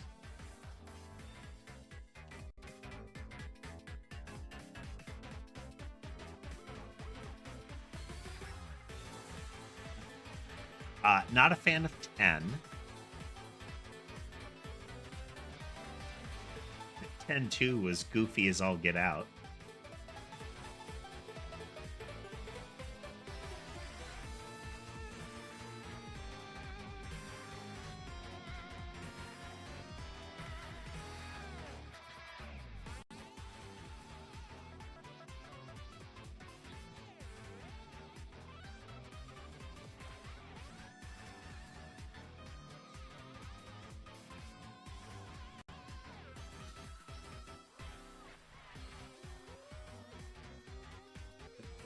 Cooldowns. No, not that one. Yeah. Armor also affects listed weapons damage and reflects enemy damage.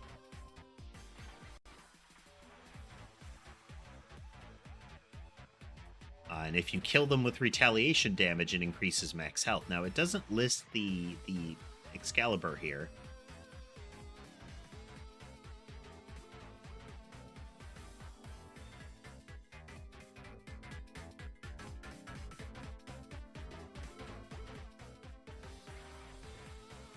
I wonder if that counts, you know?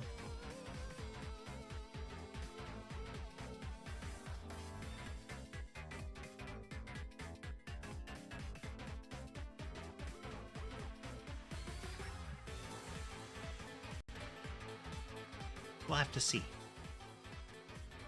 Most of the actual sequels in the Final Fantasy games have been bizarre so far.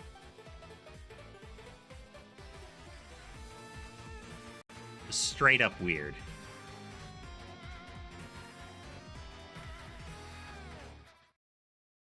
I think 10 had a lot going for it.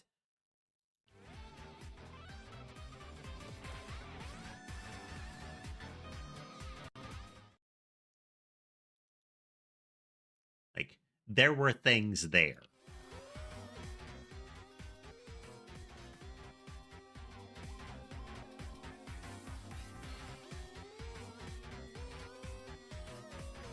Oh, and I forgot. Another one that I really like is 9. 9 is really good. VV is best boy.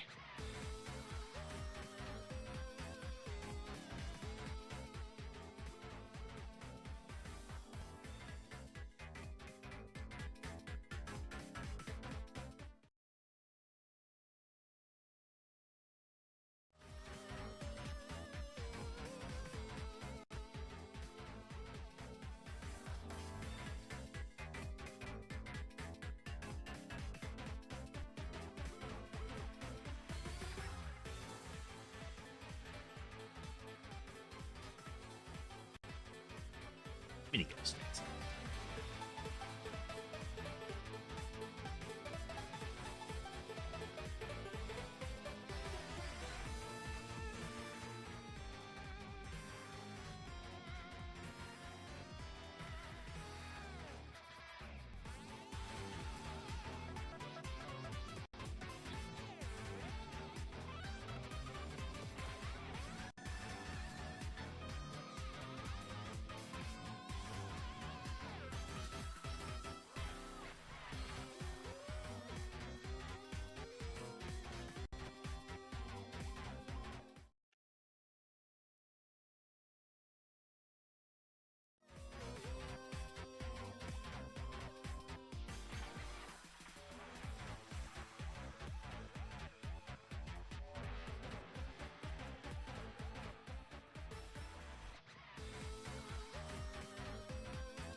Be a way to put it. I feel like the core idea of the journey of the priestess was a solid enough story, and everything else doesn't feel like it landed as well, you know?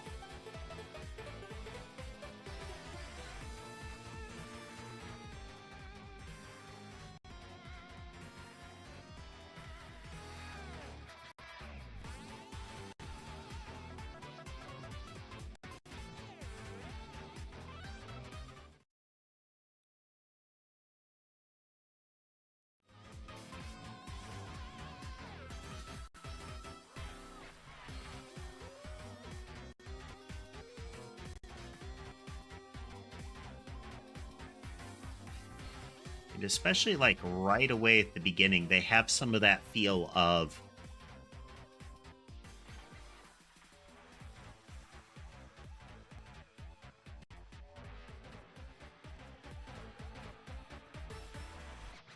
like we have these characters here and they're there because we want to have cool characters early.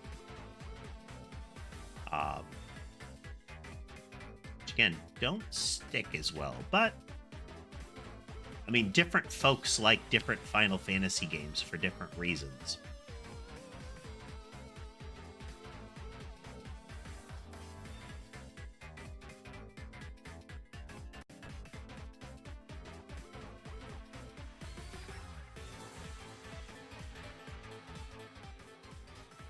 I mean, the introduction of Waka and Lulu early on has that feel of, look at this zany character.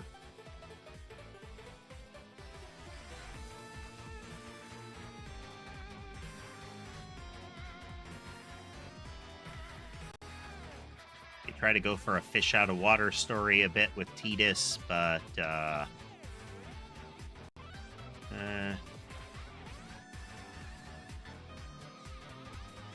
I mean, I say look at these zany characters, but I feel like they came off better than Tidus.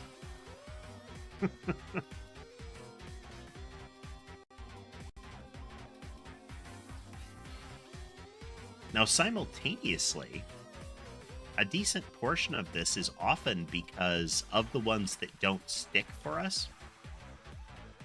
A lot of times you don't remember, like, my recollection of the plot of 7 is much, much weaker than, say, like Tass, who's a real fan of 7. Like, there's a lot of nuance in the plot that I had forgotten. Just not to say that it's like it makes me love the game, but you know, the narrative is better than I remember it, effectively. And in the same vein, the ones that we like, we tend to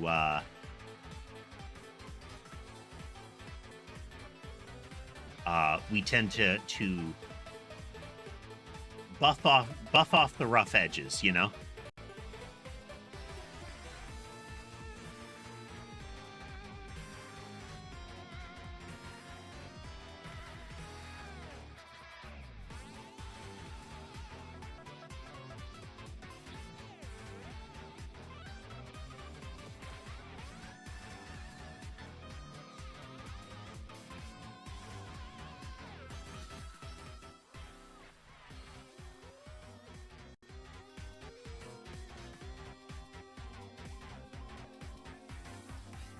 Hey there, Tass. And yeah, it's, you know, you see enough of it, you remind yourself enough of it, and it can either reinforce why you didn't like it or reinforce what you do like.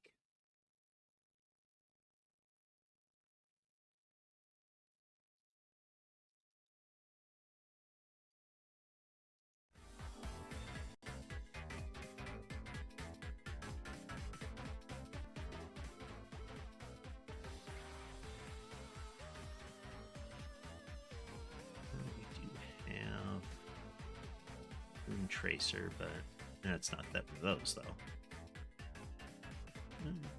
Yeah, critical hits. Let's go for critical hits, huh?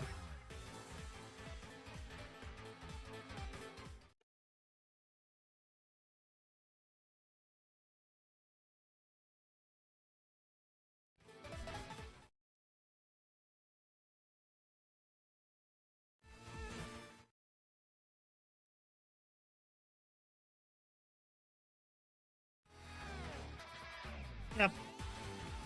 I mean, his individual arc, the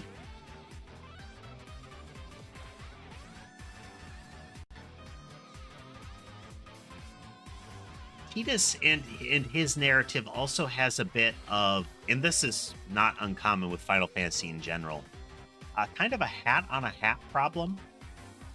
Is like, you've got a good narrative and you could put this character in there, like, in world. Like, they would already work. You could just put them in to the narrative with the general description that you have. But then they'll be like, oh, and also.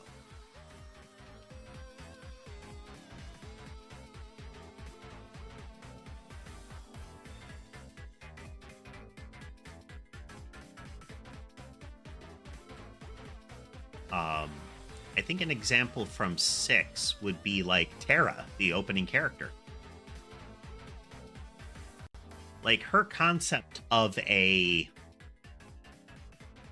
brainwashed Imperial soldier whose people were affected by the dark plot is good, but then also to have the, like, oh, and she's half this, and that the half part, it doesn't really change the narrative of the world very much. And once it's done, it's kind of done.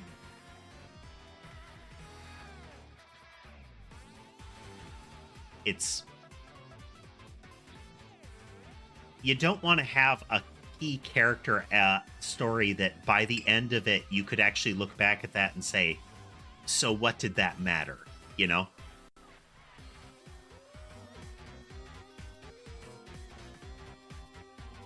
To that character's narrative.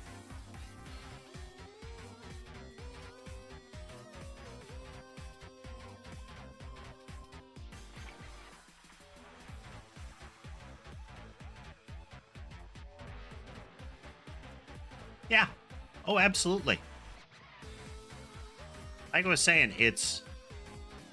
Some folks love some of the games, some folks hate some of the games. It's like with any game. It's sometimes they don't stick, you know?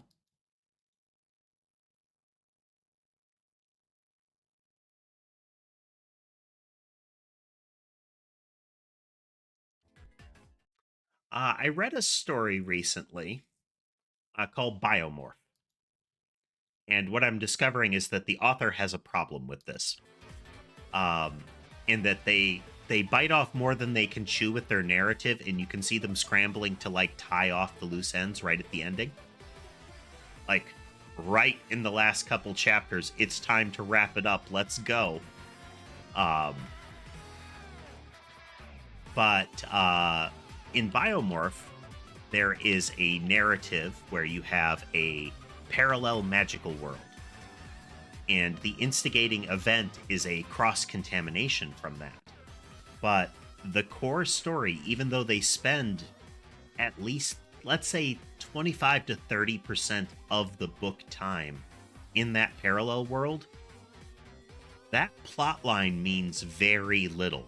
Like, you could cut that plot line out and just have the weird contamination from their dreams kind of thing and reference them as actual, like, just keep them as weird visions of this other world.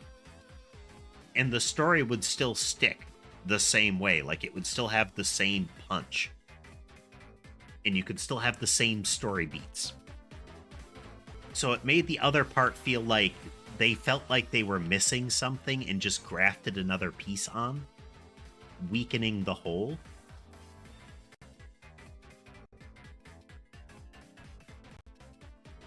We'll grab this. Level's almost over. Probably should have taken luck since I've got crit.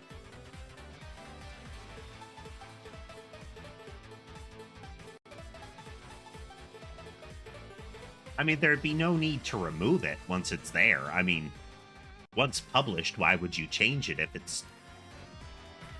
it's out there?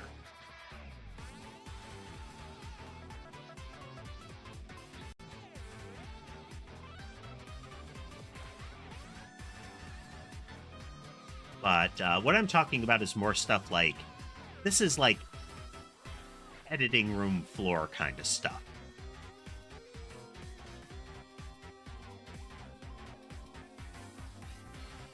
And especially with a lot of the self-published stuff or like the small, like kind of small writers group kind of publication stuff, you do get a feel of editing was not really something that they did. wasn't a big priority.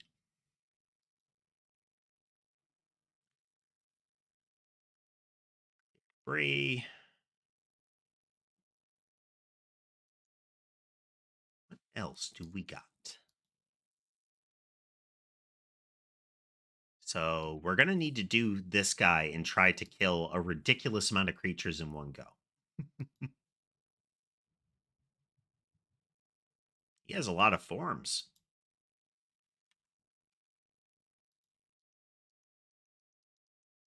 Okay, horse can just be each of the colors.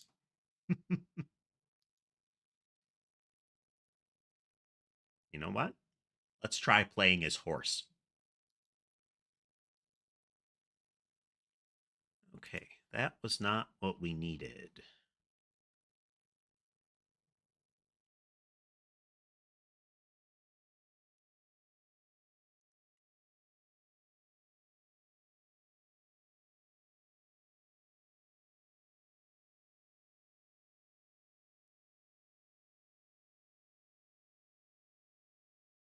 Implies that we already have astral stare.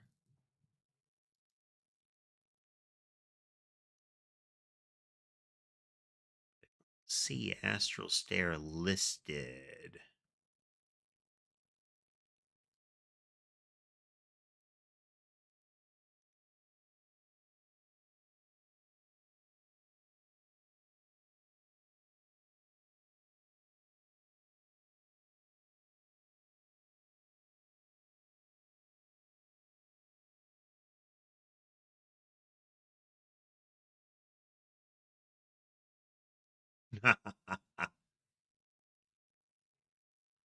Yeah, yeah.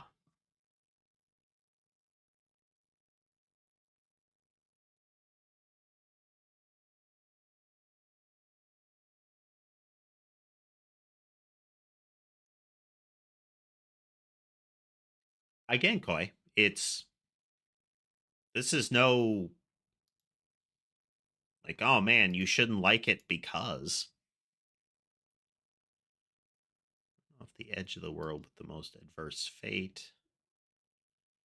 Inverted inlaid library.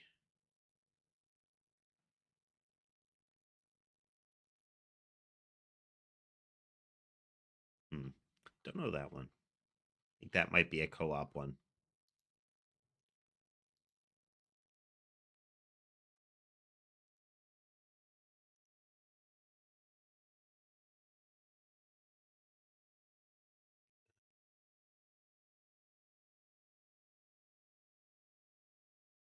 Be not played.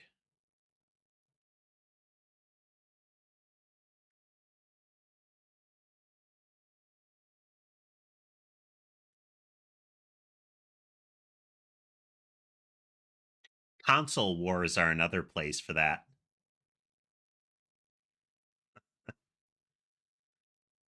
Backcountry. We've done the mountains. Polis replica.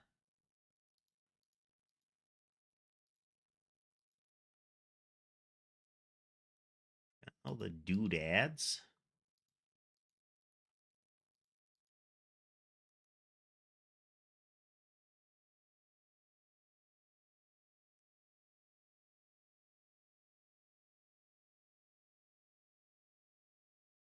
Anything that appears if I go hyper inverted and I can click through them.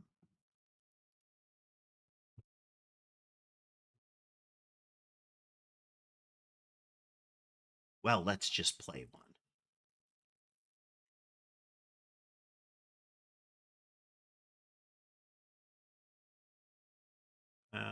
Dairy plant.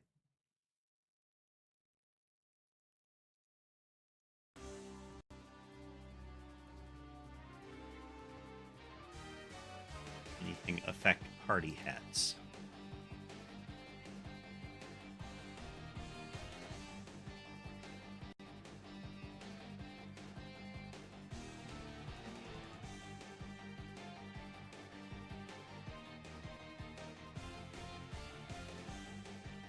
Party hats can bounce. Okay.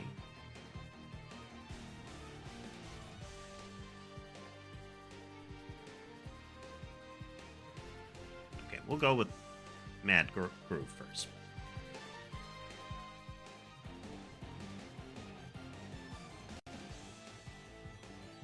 And then we'll go for more of the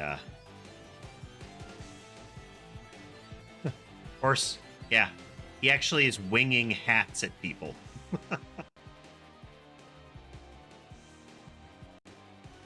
Restoration.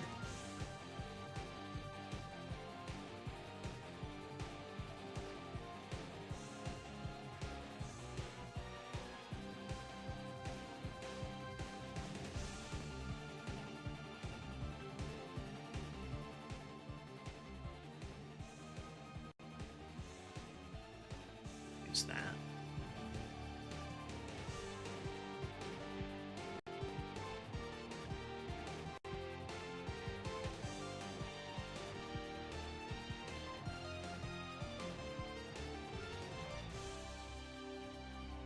And you get that with like anybody that's not part of a fandom, like who doesn't like the thing that the fandom likes, is prone to doing that. Like, I don't like that thing, and thus you are wrong for liking it.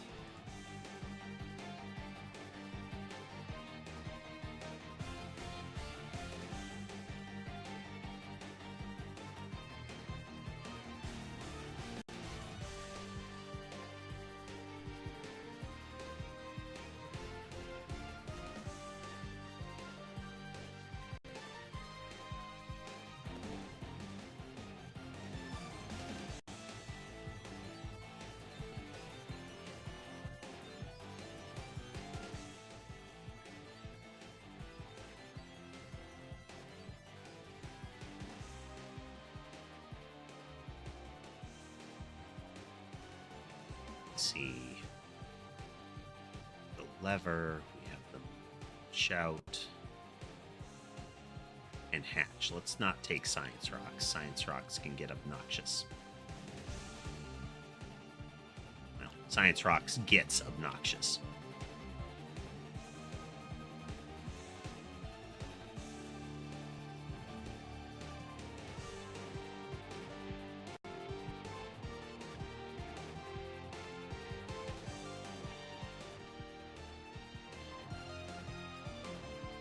I mean, you gotta... I can't imagine not giving Iron Mouse credit where credit is due, both as a person, but also as an entertainer.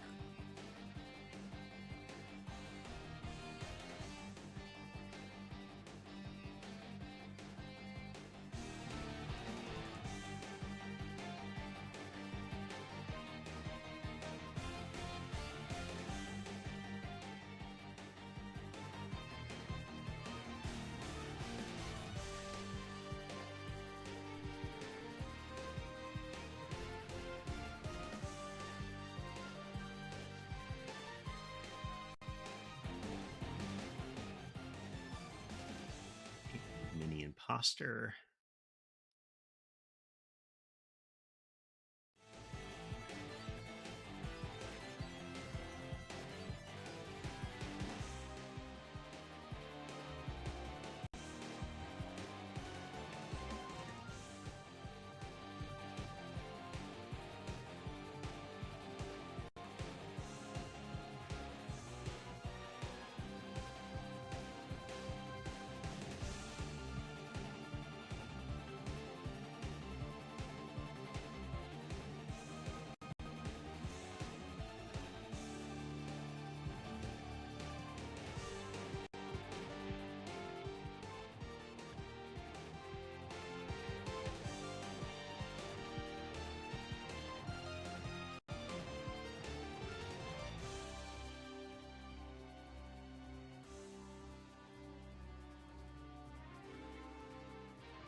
Having to focus way more on this level than most of the others so far. Though, I mean, Dairy Plant is one of the first ones that has enemies with projectiles, so...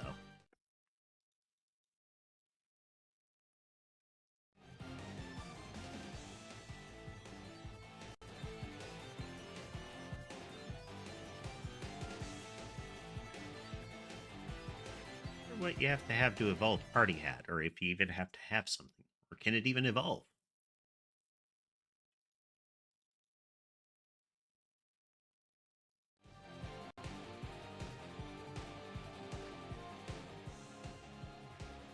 Oh, well, Mini Horse, that's going to be the thing. Mini Moose / Horse. My other sidekick, been with me the whole time.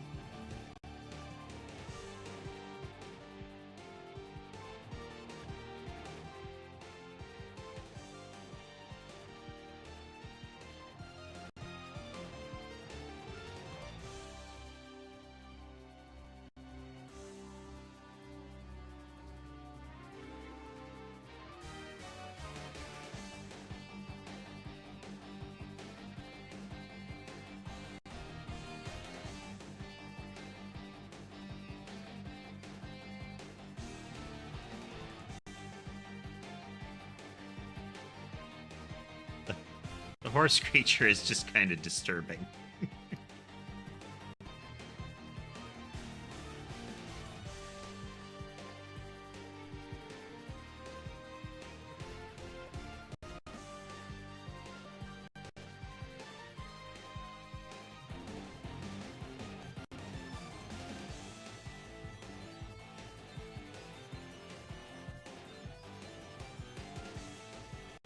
Hatch, that'll be another good one soon.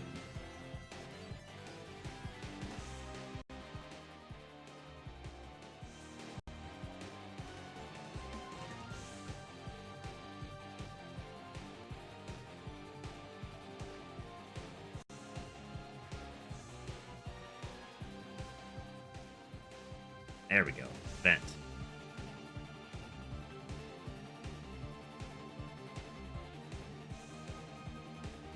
It's going to help if for no other reason than sucking up some of the charging waves.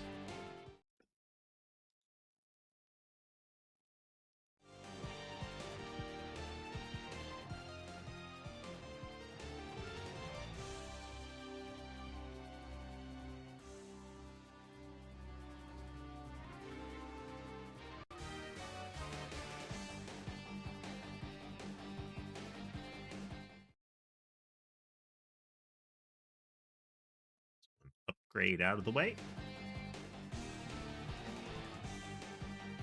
Just for another thingy.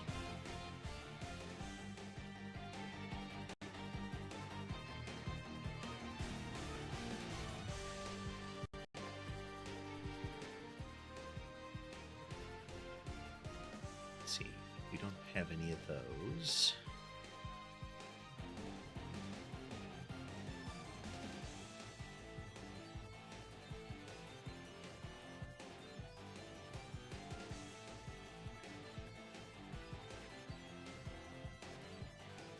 I don't know what Party Hat evolves into.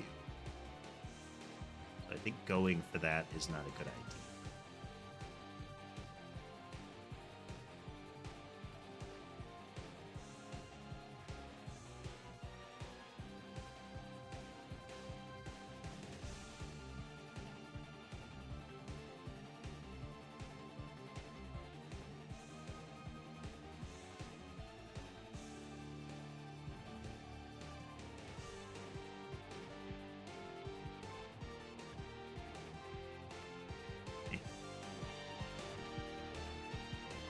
None of that was good.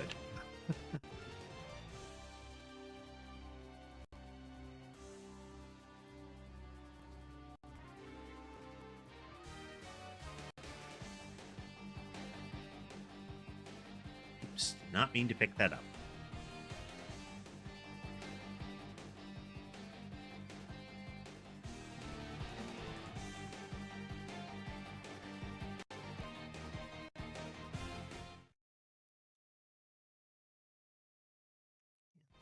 Done. Oh. I just got splatted good.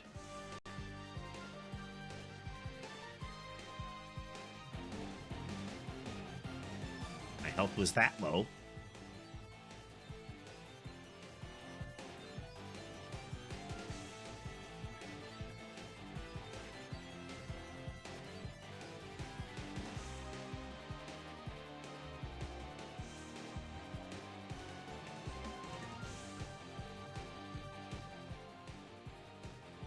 Hitbox is just too big.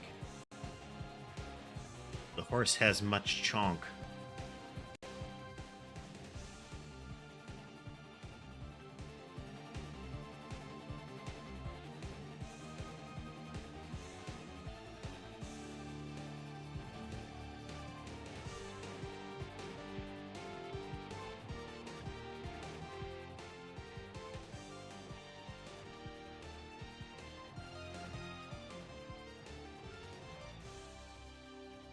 Go for report, and then let's try to get the scanner.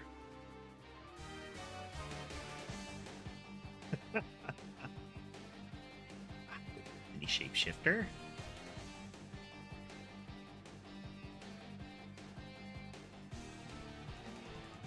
Any red? Life scan? Mini shapeshifter.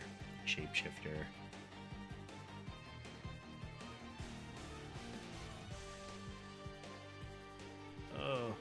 Doesn't do me any good to have, so we'll get rid of it.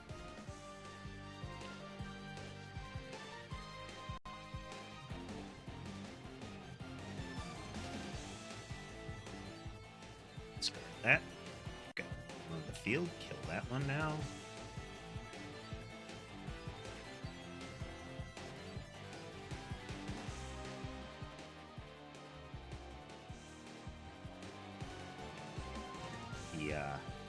The engineer weapon, the wiring attack is helping clear the field.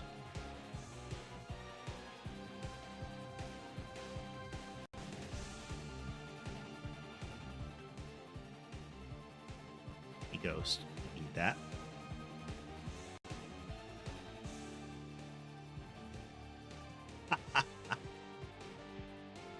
I mean, I don't find it offensive. I am itty bitty.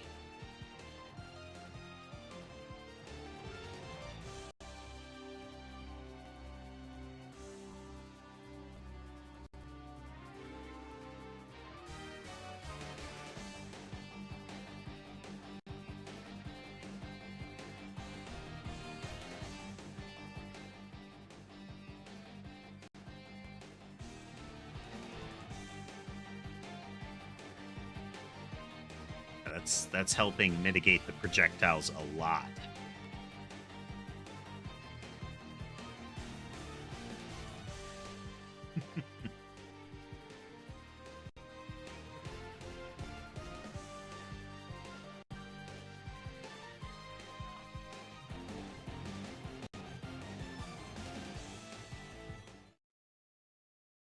There we go.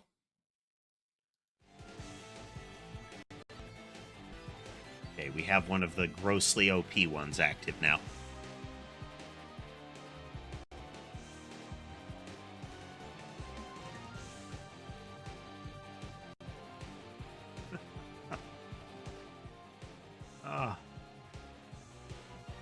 There are so many characters that get done so dirty by Dragon Ball's writing, though.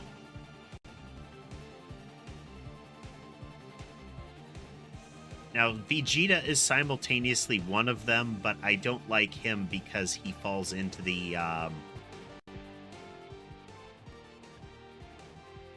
bad redemption areas, you know?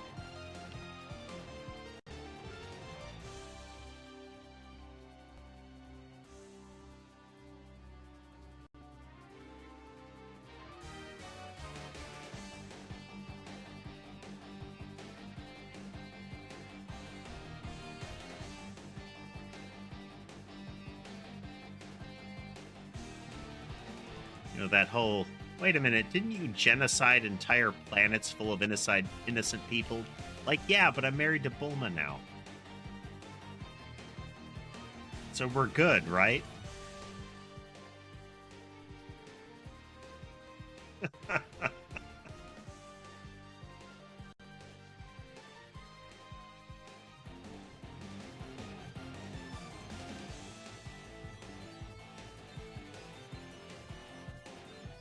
You know, to some extent, I find that Dragon Ball is a lot better.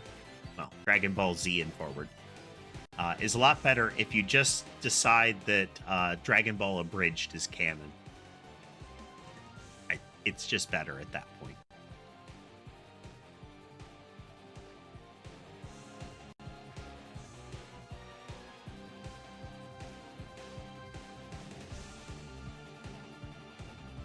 And it's one of those where there are people that like it.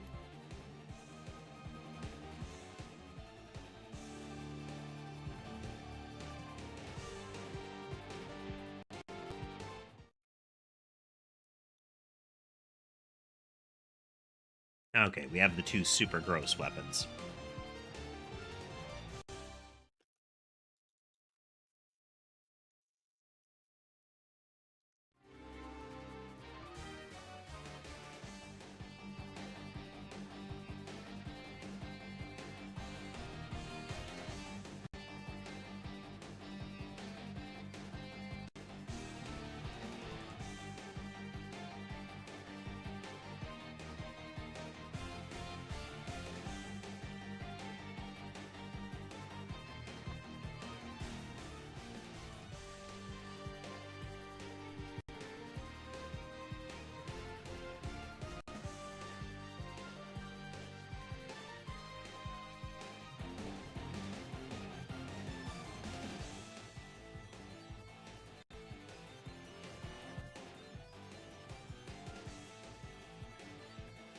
Though to some extent, you do have to appreciate that Dragon Ball is a series that is not one that actually pretends to be something more than it is.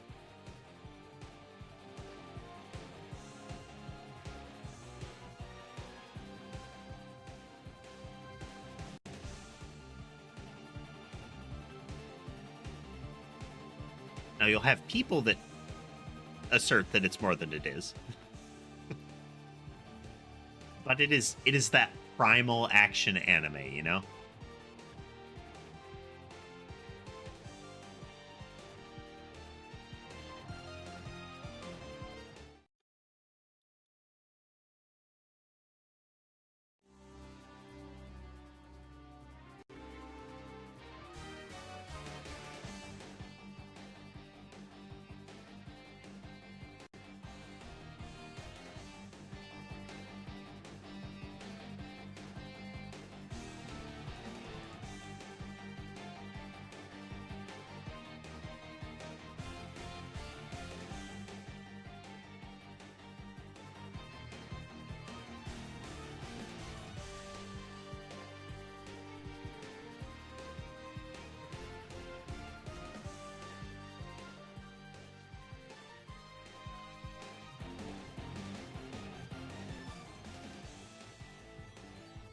And that right there, Koi, is one of the things that can be a problem with the style of anime, is that you frequently have the like, oh, but they met the main character and they ceased to be terrible villains and now they're good guys.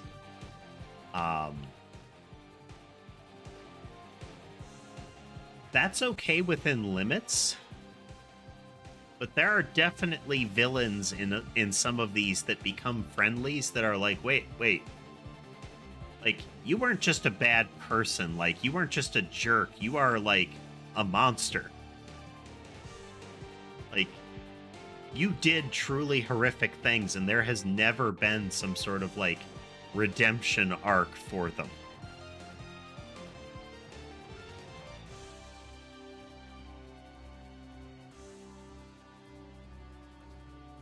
Or if it's there, it's like, really? They forgive you for that?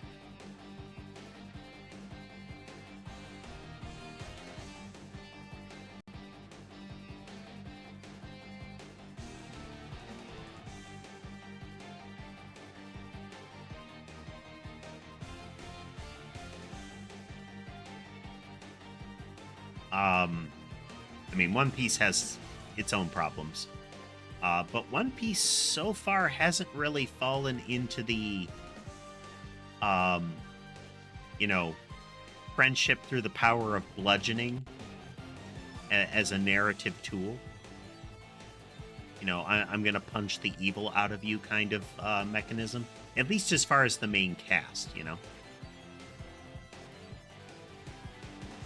There are other characters that give up and become better people, but there's usually not the denial that they were, you know, that they have something to atone for.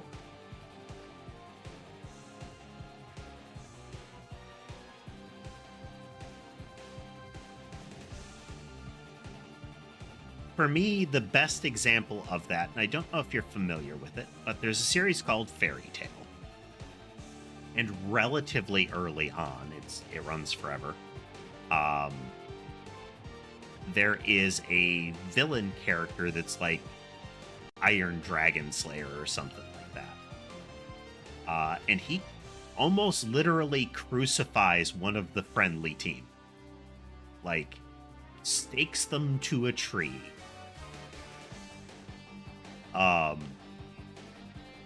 Pose and everything. He becomes a friendly by the next season.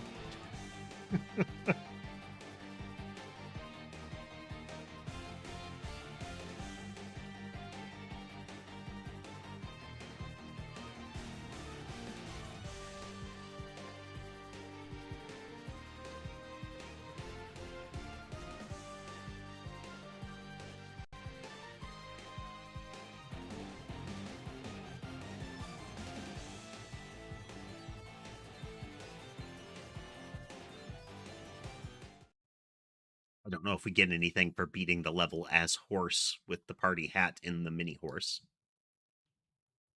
No, we don't.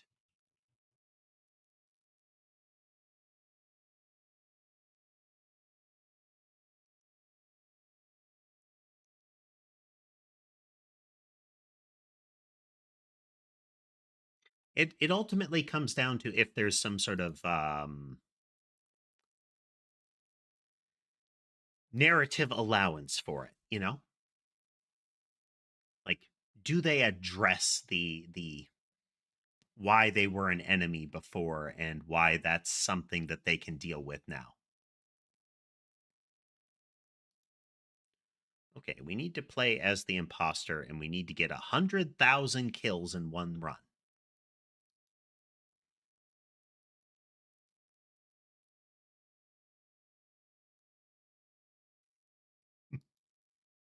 All the atrocities happened off camera. It's okay. Nobody saw it. No witnesses. As long as we keep it that way, it's still, morally gray for me to be here.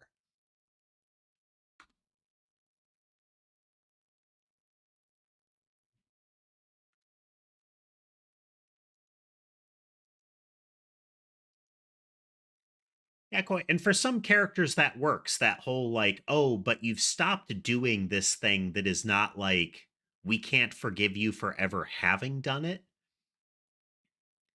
Then it tends to be okay. Let's just go for Mad Forest. We'll keep Hurry. We'll turn on Endless.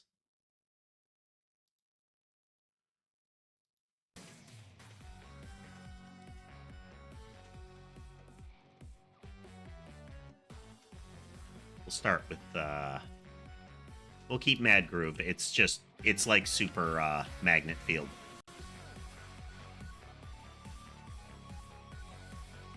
The Imposter has good music too. All of them do, but his in particular.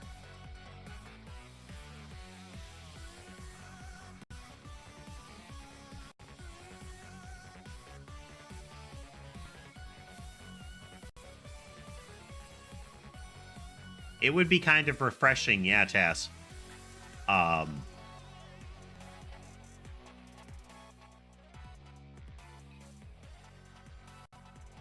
again, we'll grab Just Vent.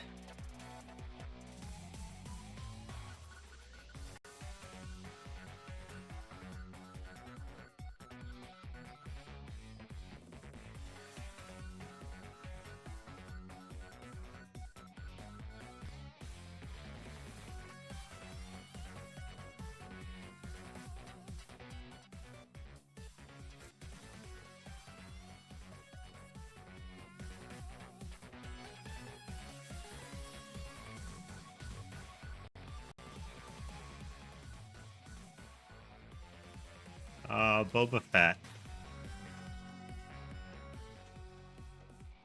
The character that is primarily awesome off camera, outside of the core fiction.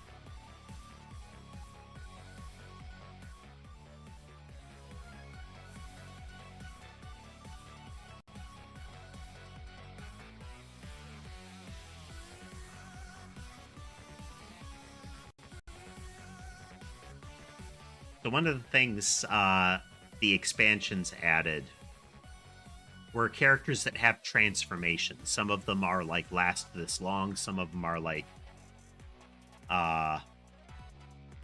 do this thing. If the imposter kills enough heavy targets fast enough, he goes into kind of enraged mode for a bit here. And there's a character, for most of those, there's a character you can unlock that essentially is them permanently in their enraged mode. And that's what we're trying to do here.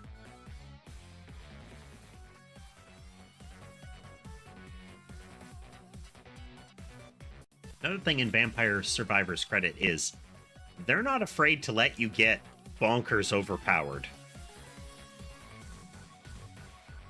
Like the whole I can just sit still and kill everything around me kind of overpowered.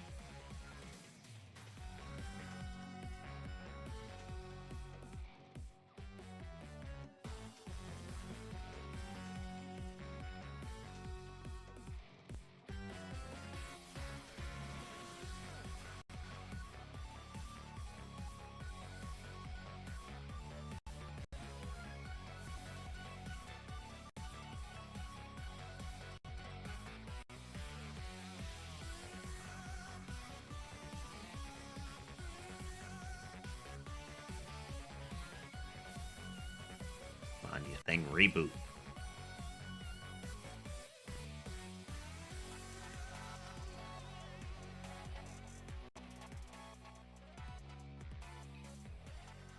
There we go.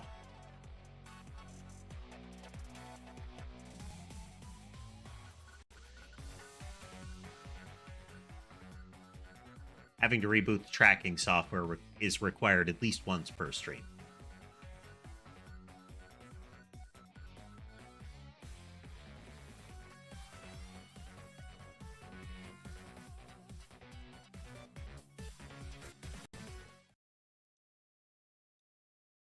I feel like it's explicitly creating possibilities for the players to be overpowered. Like, that should be part of your goal, not a coincidence.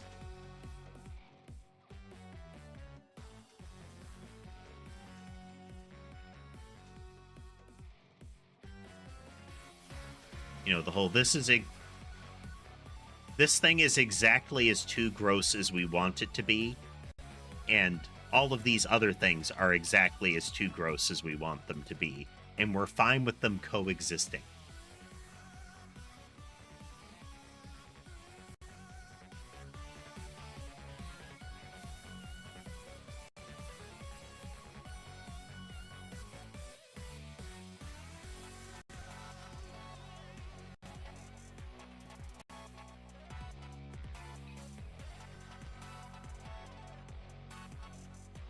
So what I was referring to, Koi, is like weapons in this game is, especially later on as they added more of them, there are weapons and combinations of weapons that are ridiculous.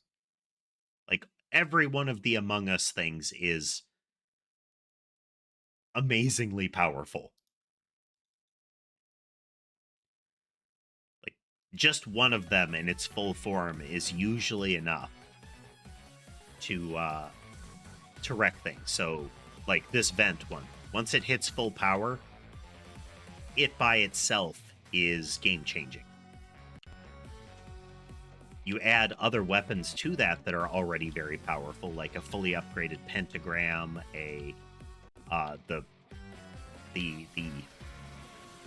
call an emergency one from Among Us. Only if you make it extremely hard, and even then,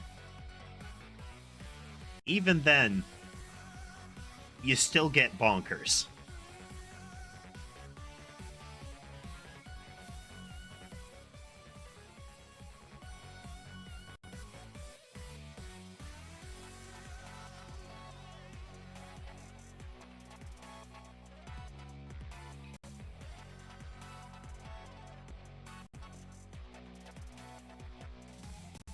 And that's the thing. That's okay.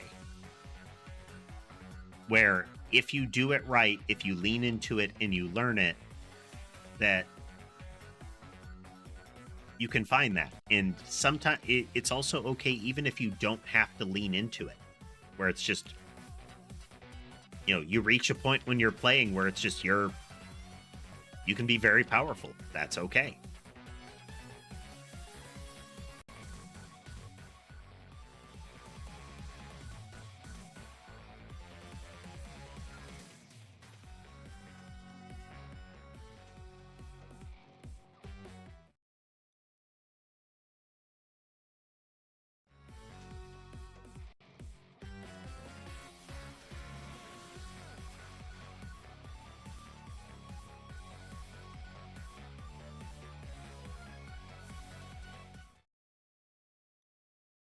I feel like if you've reached a point in Vampire Survivors where the only way to stop you is to cause you to take damage constantly just for being on the screen, then the player has already achieved victory. That said, if you want to mitigate that possibility, you go through the trouble to fully upgrade the Clock Lancet and the Laurel Leaf, at which point it's another good luck killing you kind of combo. Speaking of, we'll save We'll save slots for Clockland Set and Laurel. So we can get Endless Corridor and Red Mantle. Crimson Cape, or whatever it is.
Part of the reason that I like a lot of I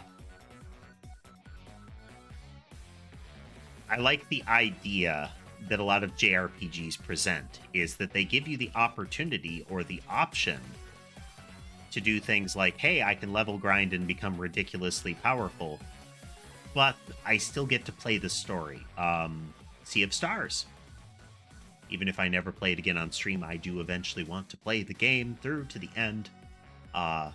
You can just play the game for the narrative, and there's some nice challenge in the fights. You can also level up and use relics to become crazy powerful, or you could use them to bump the difficulty up more if you want. It's a game that very effectively allows you to play how you want. And more power to them for accomplishing that.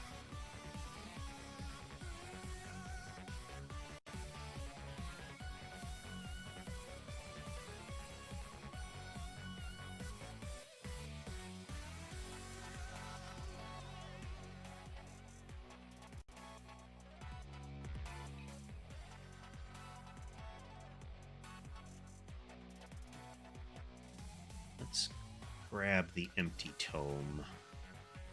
We don't need a duplicator just yet.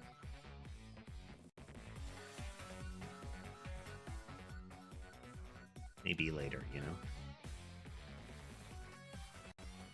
Wow.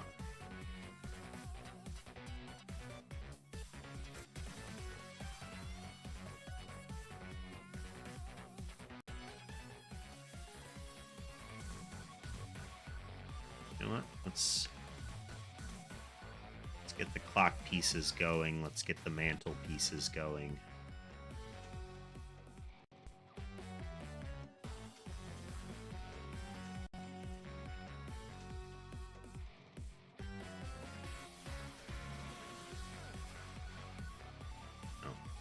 I still have room once I get rid of the red and green guys.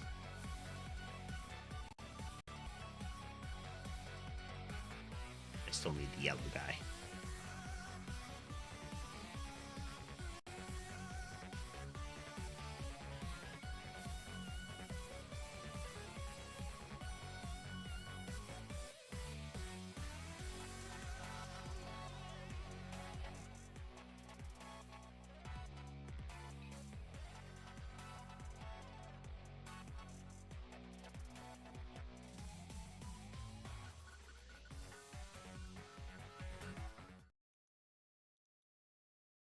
Okay, now we need to get the, oh, no.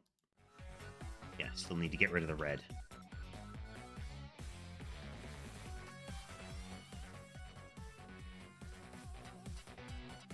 Anything else until I get that? There we go. Okay.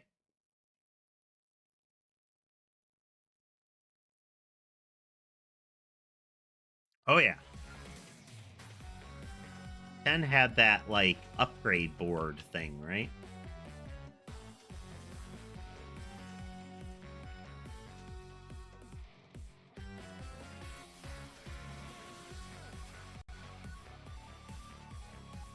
Or you could, you know, if you got the right gems, you could suck at them and upgrade a character down particular routes.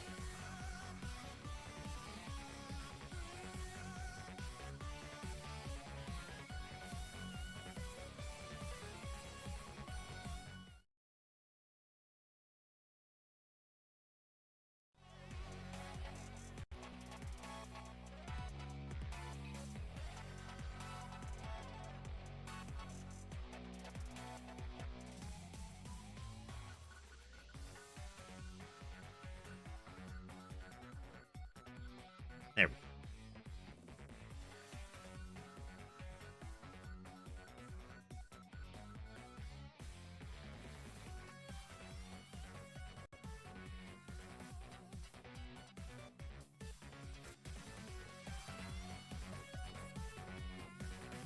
Okay, we need to get the laurel.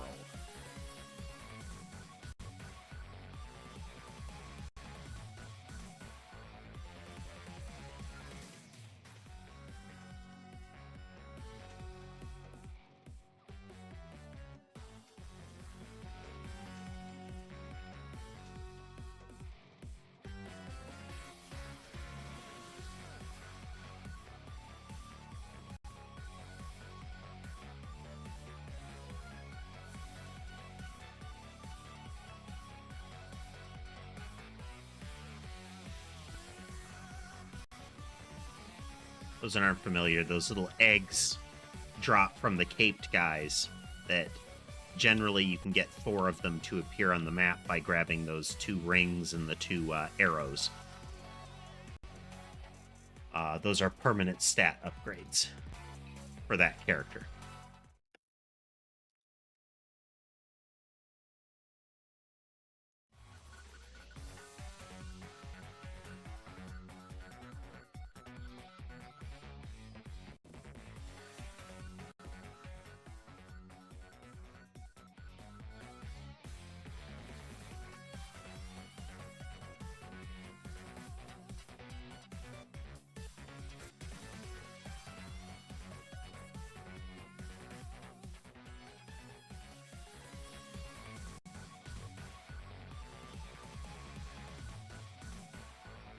The way those bats charge through the ranks of enemies are one of the things that will get you killed.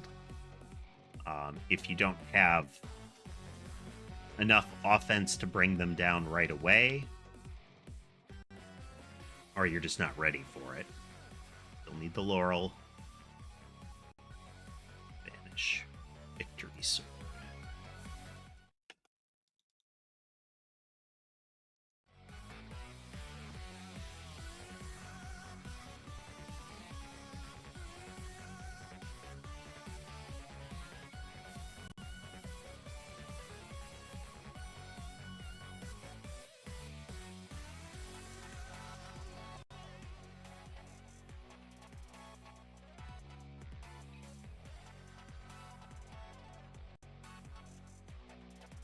The mini imposter again.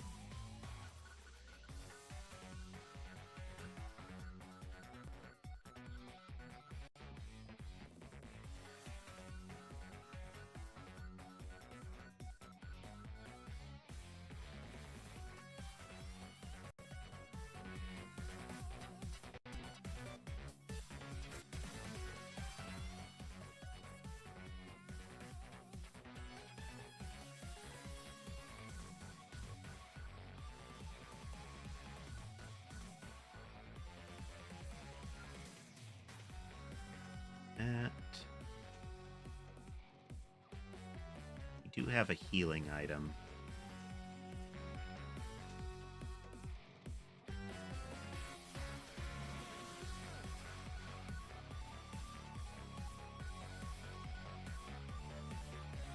We'll just keep shredding folks, you know?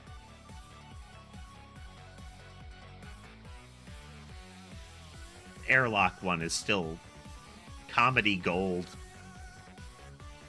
Especially when it goes back and forth like this.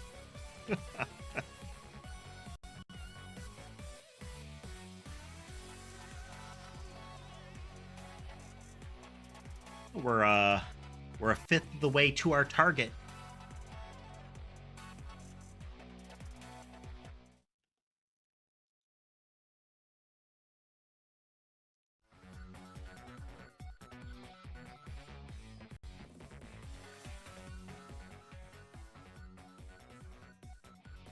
Lucky swipe. Give me the laurel.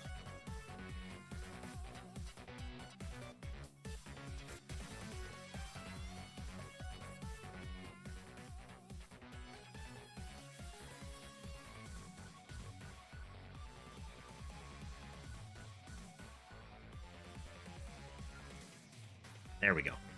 Finally. Then... You know what? AoE.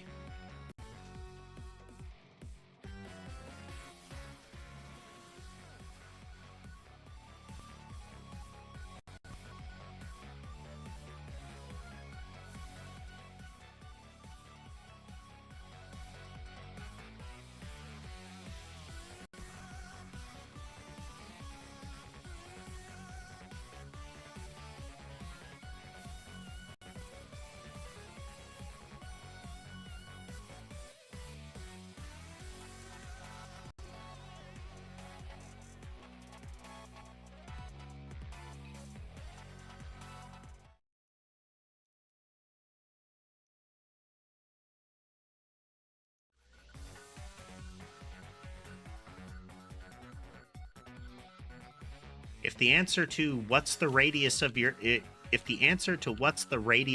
attack is not yes, then you don't have enough AoE.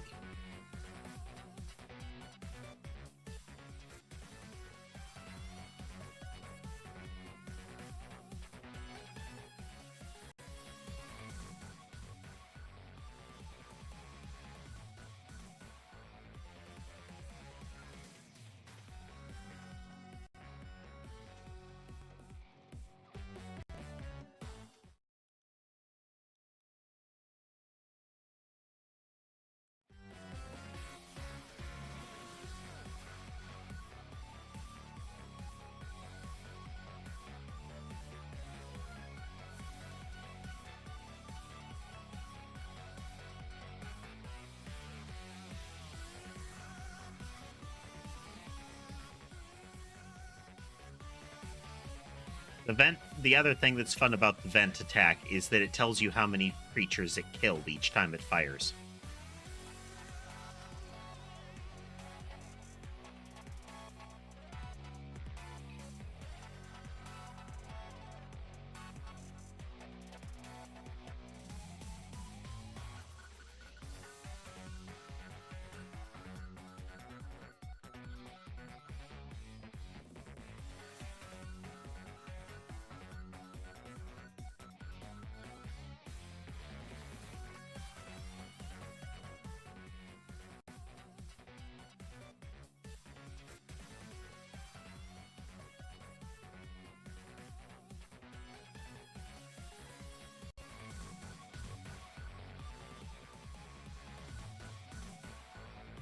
All right.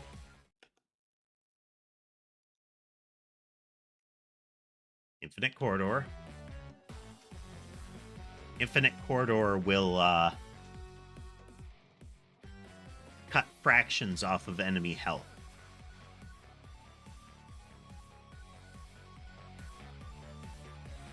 Like it does percentage damage.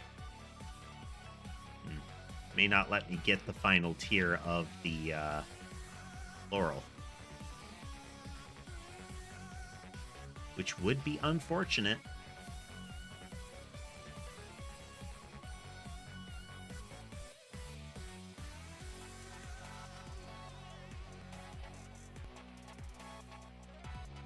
But not technically necessary.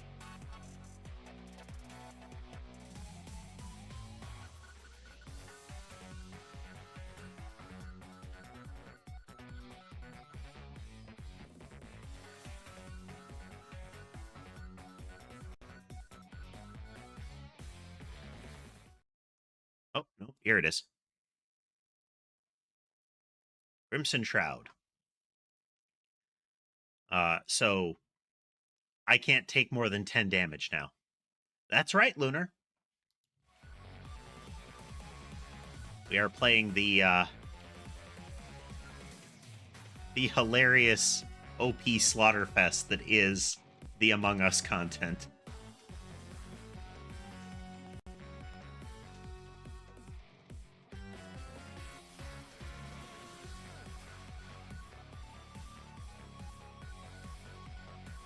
Oh, didn't see you there, TV Zone. TV Zone. Welcome.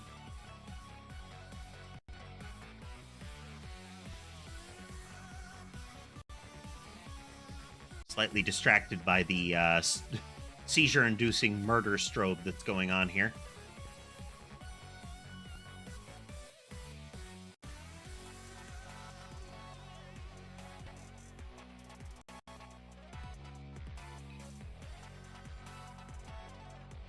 While we're at it, as well, we're going to grab this to discard it. Grab this to get more HP.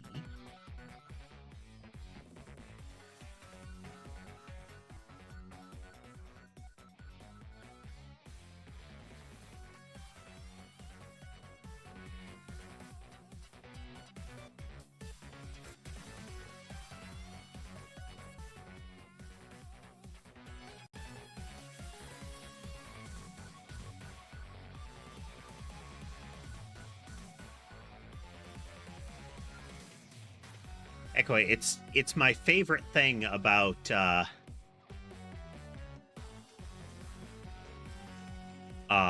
the venting weapon. How it has that X where ejected.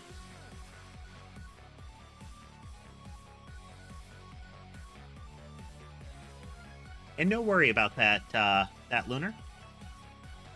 Part of the reason that I've started to stream on all of them again is just, you know, watch where you guys want to watch. It also helps that Twitch has, once again, backpedaled, you know?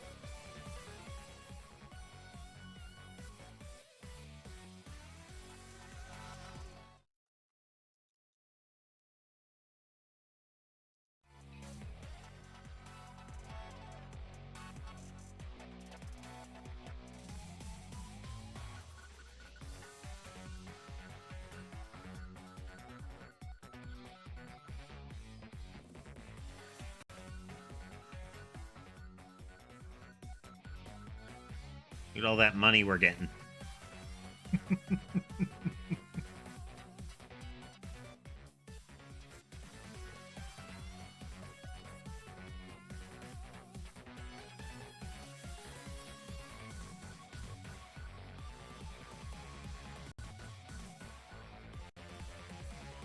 Yes, with pretty much one caveat, and that's that you cannot combine chat from other platforms on screen with Twitch chat, because that would supposedly make the Twitch people feel left out. It feels like the assertion is backwards on that, so I mean, I don't put the chat on screen, so I'm impervious to that.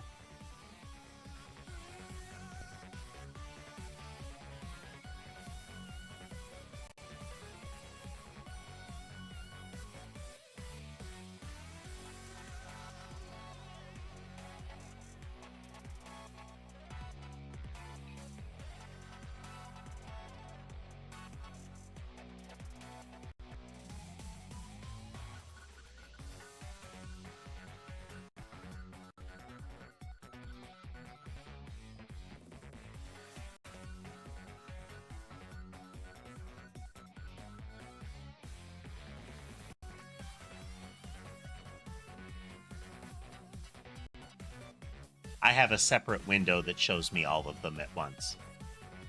Except for TikTok, which I have the TikTok window open. If folks on TikTok are seeing people that, seeing me respond to people they can't see, it's because I have the other two platforms active.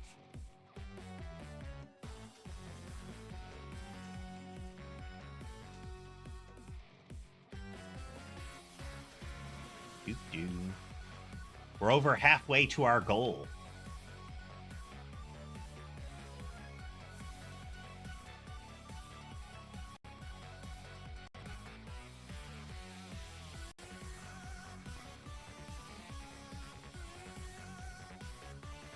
I wonder if that part of their policy is just worded terribly in the agreement, you know?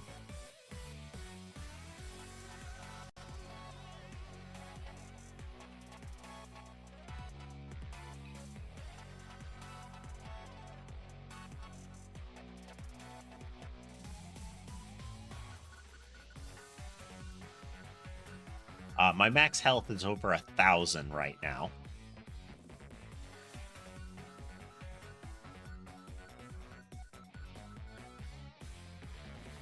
Periodically, the little angel wing thing gives me permanent stat buffs for the duration of the run.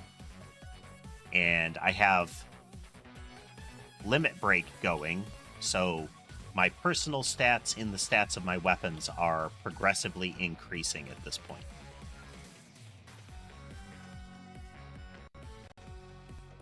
I grow increasingly unstoppable as time continues. We're going for 100,000 kills so that we unlock his full imposter mode. That's right, Lunar. It's the upgraded lifeform scanner, which I can't remember what it's called.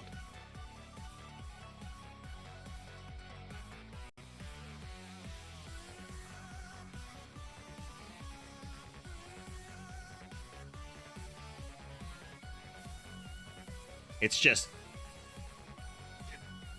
gross at this point.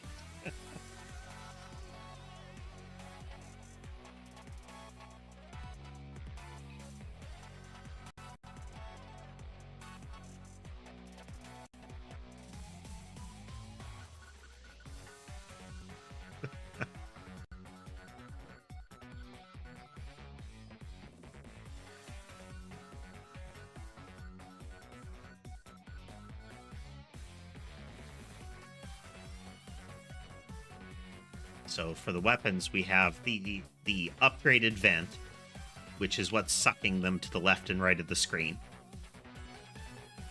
We have the upgraded sharp tongue, the imposter's weapon,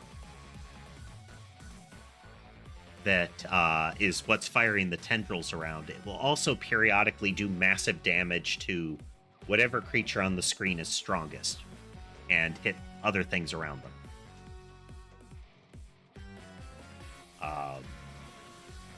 Then the shockwave is from the emergency meeting button, which is the upgraded bullhorn. Periodically, that's the who is the imposter across the bottom. Not only is the shockwave doing damage and knockback, but if the imposter is chosen, every creature like the one that it chose, so all bats or all werewolves, they just die if they're on screen.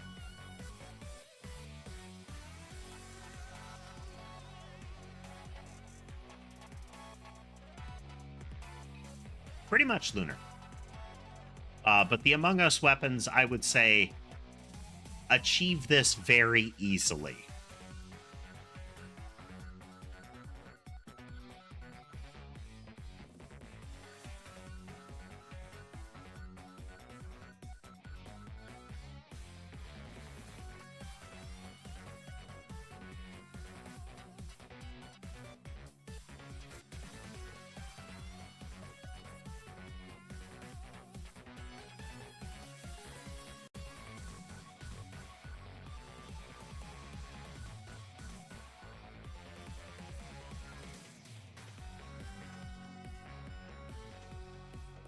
No.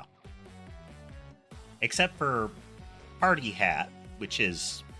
it's kind of a joke weapon. There are several of those in the game. I don't like Science Rocks.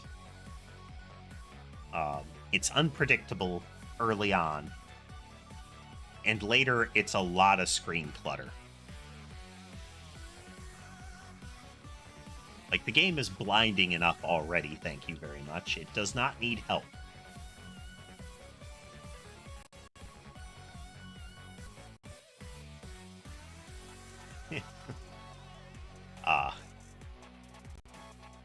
The Science Rock's fully upgraded thing, if you actually trigger the attack, pretty much floods the screen with fire for a while.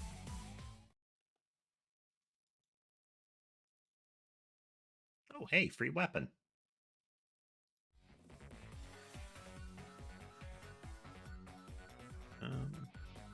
Science Rocks would be pointless.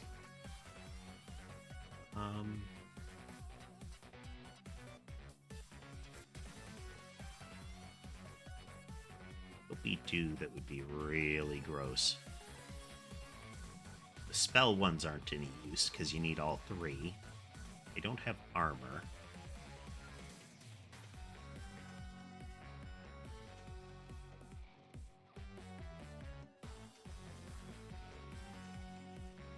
have the crown.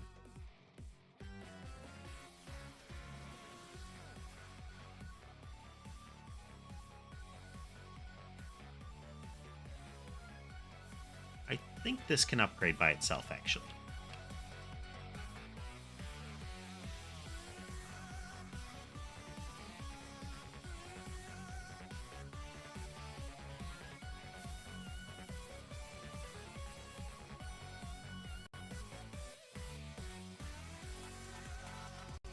I know what the condition for which side they get sucked into, but I kind of like this. If they're not melted by the shockwave, they're dragged to the side where the tentacles stab them, and they're eventually thrown into the wood chipper on the left. It's like some sort of, experience crystal assembly line or, butcher's mill. Less child labor, though.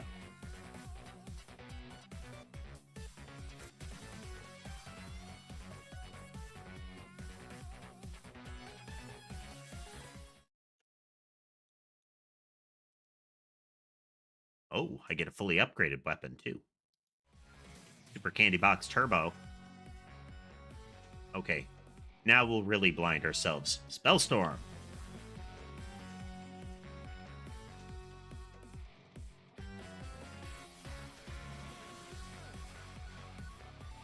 That makes sense, Lunar, the behind the player, because it was flailing all over there for a bit.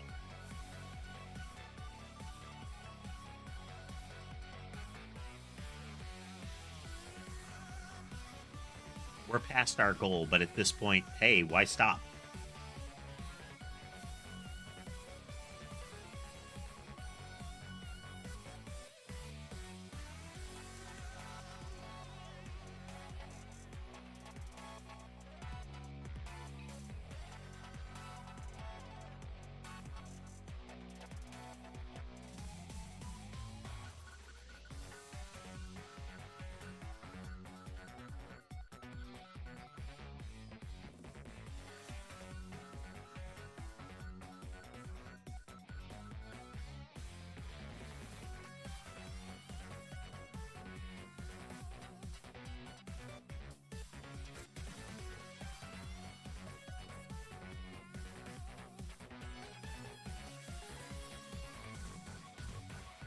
I don't think it's actually going to let me upgrade the sword for the slash move. Oh well.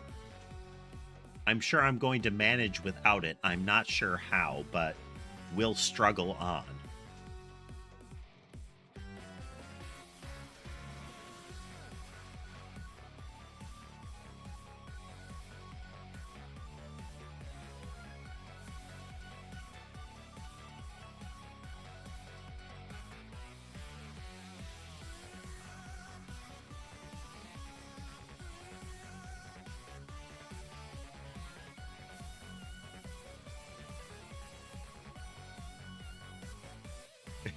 Really is. There's a mass of damage numbers on the right and a mass of damage numbers on the left.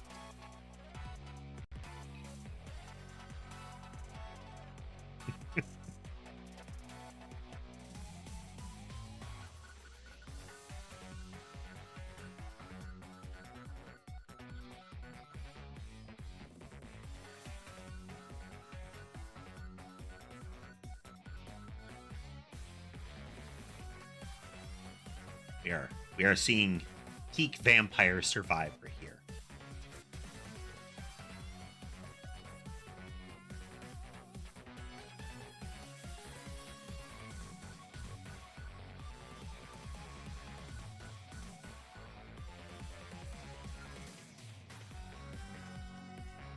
Let's see.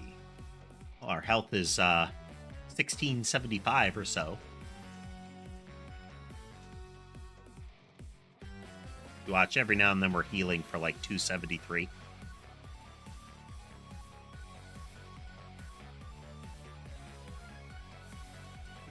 That is true. That is true. Our area of effect power has finally hit a point where our AoE radius is yes.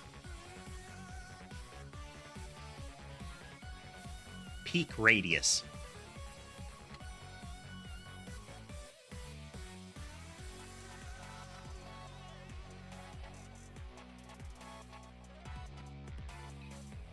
I like the little non-combat guys just kind of trotting around in a circle there. Just hanging out under my feet, chilling.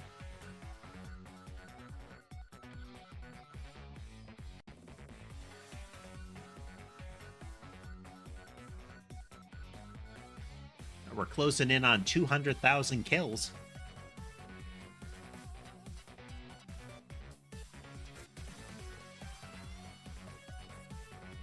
Here, change of pace. Okay, it only sucks them left or right.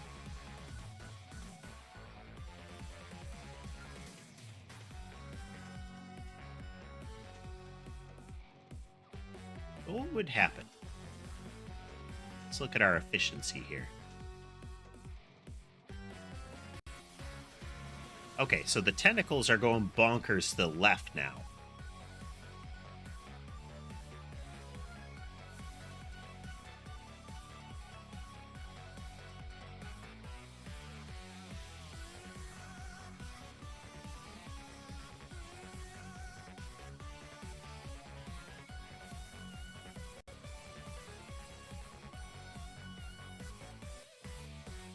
Wow. We had a couple of moments where the vacuum did not kill anything. Uh-oh.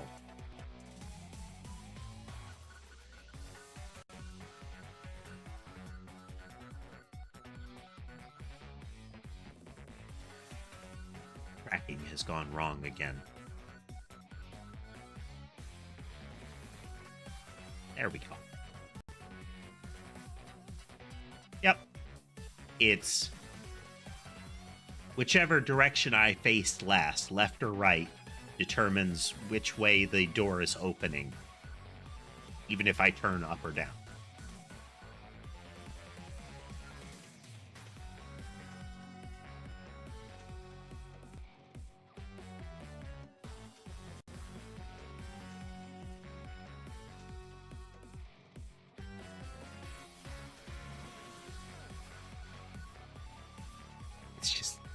It's kind of magical.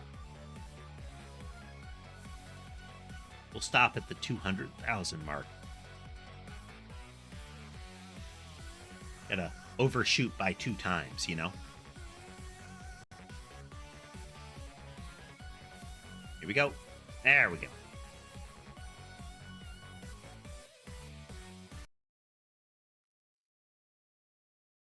We've unlocked Imposter instead of Imposter Arena.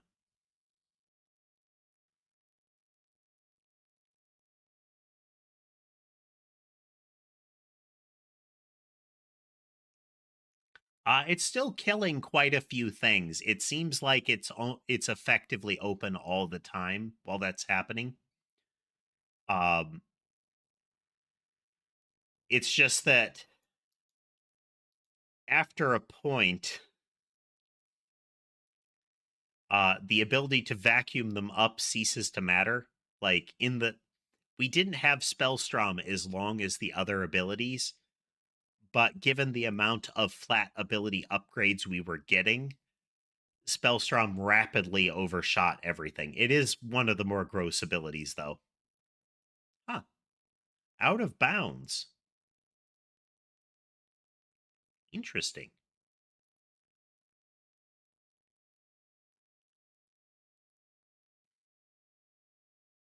Huh. All right. Unlock. I'm not the imposter. Megalo Imposter Arena. Well, we've got to see.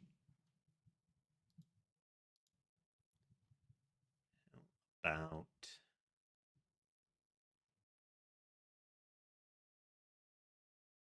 a tiny bridge. That should be fun.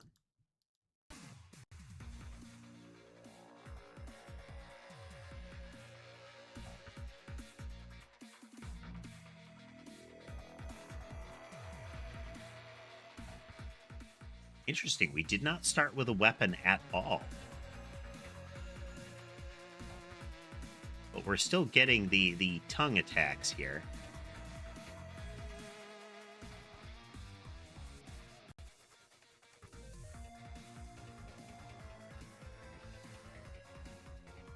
Yeah, it's the ejection weapon was still doing damage itself.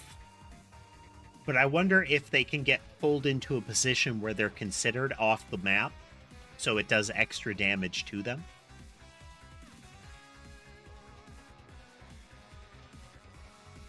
Let's try to get Spell Strike here.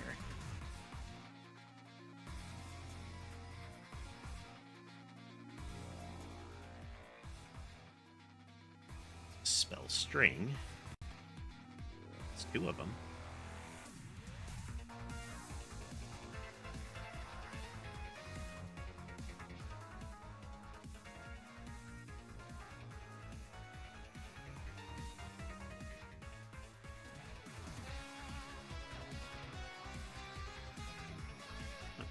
That was interesting. There was a little tongue tendril icon there.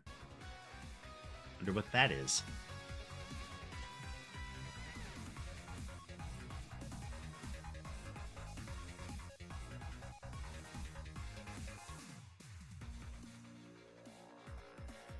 Okay. Get Sharp Tongue too. Sharp Tongue's pretty decent.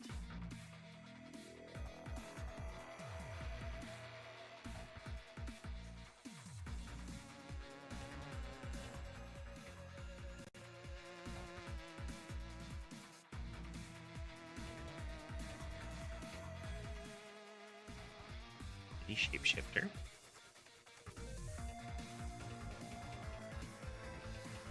Pretty much, Lunar. It can get a bit frantic for the same reason. But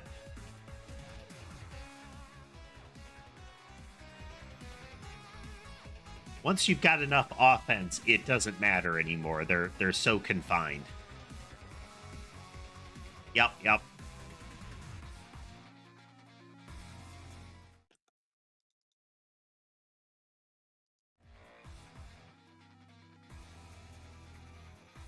Decent cooldown, amplified attack, decent movement speed. Pretty strong to begin with.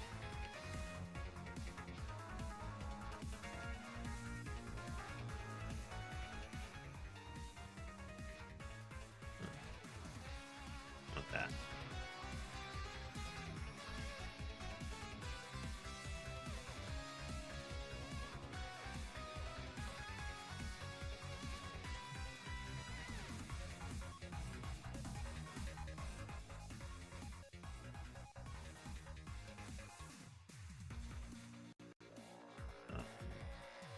I don't need the attract orb.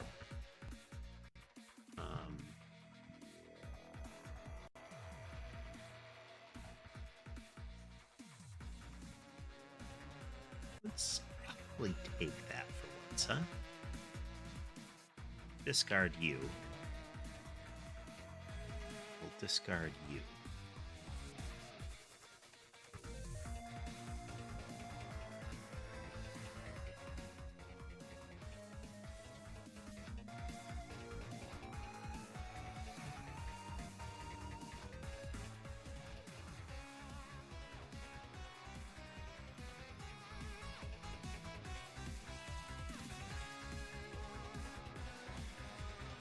Grimoire here. Ultimately, we're gonna need... We'll need the regular whip, and we'll need the heart.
More tongues.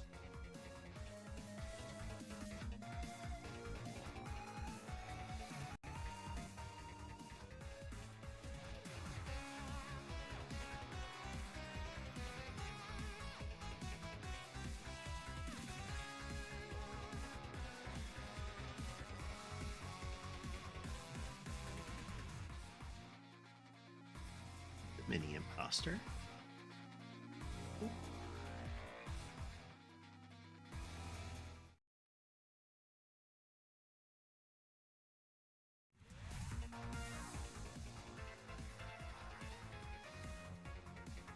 All right, we need to save space for the last of the spell abilities first.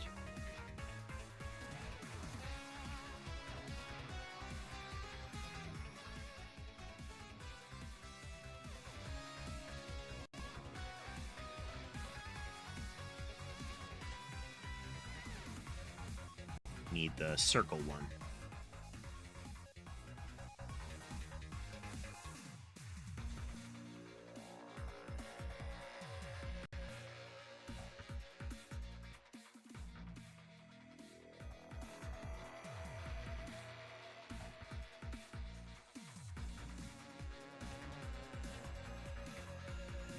You just... It's just chewing through them.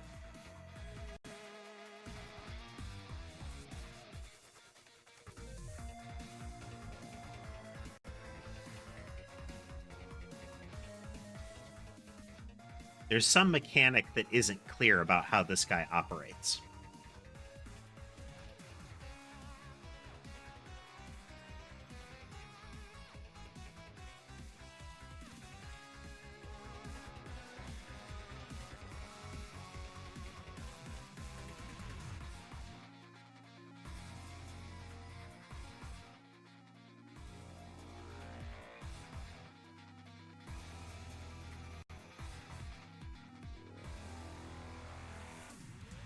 Because he has some sort of intrinsic attack that he does that does a lot of damage. And there was a little icon that appeared on the ground that looked like this. Yeah, right there.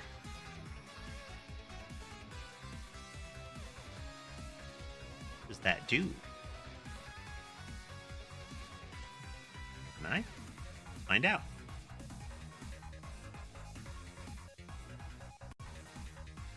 Doesn't look like it. You just make the enemies get sucked into him. Unjust ejection.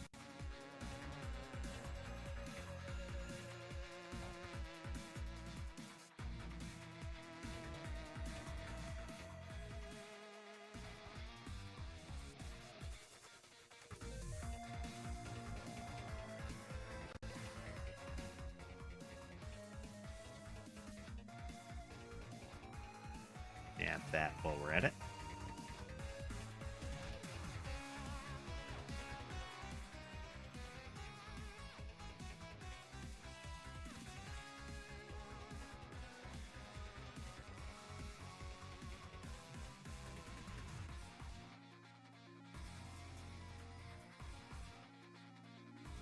Yeah, he is not considered to have an intrinsic weapon.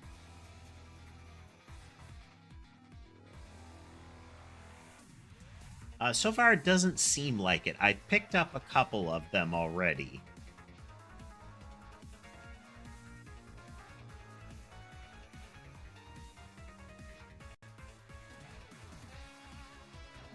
Let me critical hit with the next form of his...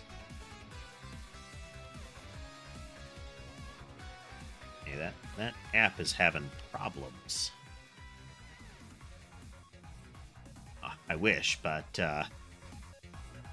we don't have the Spellstrom combo yet.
The impostung.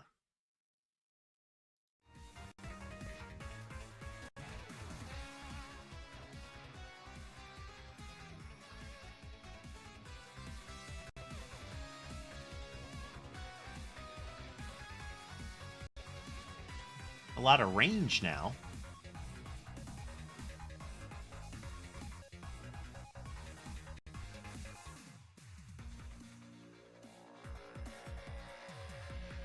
See, we've got 3 different colors of tendrils flying out. We have, I think, the orange ones from Sharp Tongue intrinsically, the gray ones from the Gemini effect, and then I think the purplish ones are from being the imposter. There it is, Spellstream. And we'll be able to finish out that one.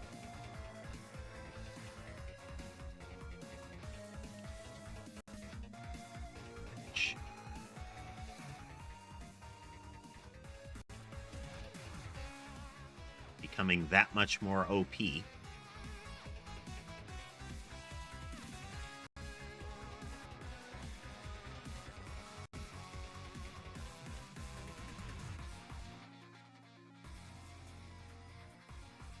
I had to guess when those little sharp tongue... one second. Forgot. If I had to guess, when those little sharp tongue icons are appearing, I'm getting more intrinsic tentacle attacks.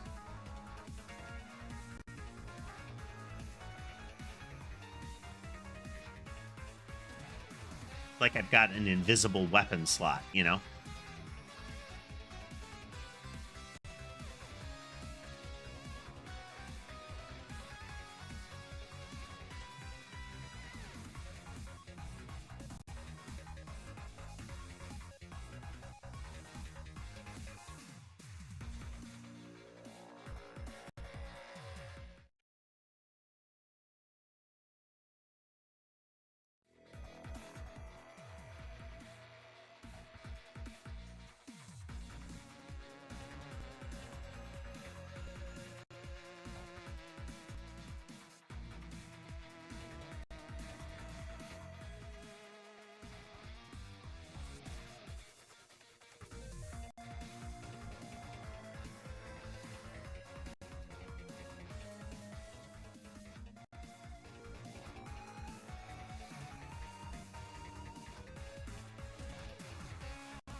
I mean, as far as special abilities, he's not terrible.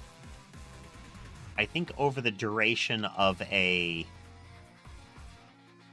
infinite run, assuming you don't need luck, the scientist is going to be one of the most gruesome ones.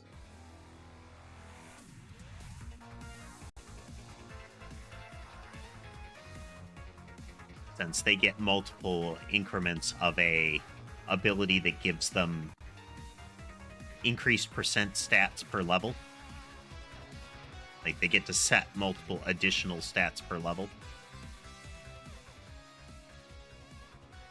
Which, in an endless game, can start to get out of control.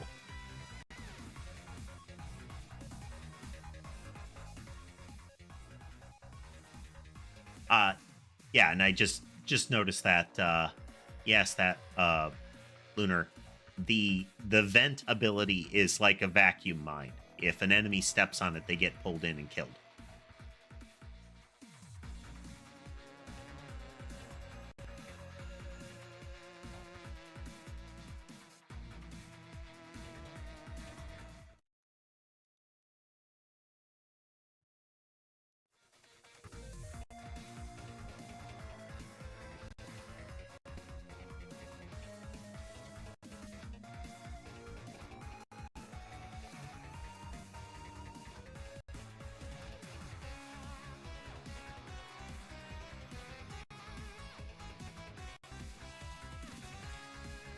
Raha offense is still not good enough yet. We got a lot of good pieces in place, but we are not yet there.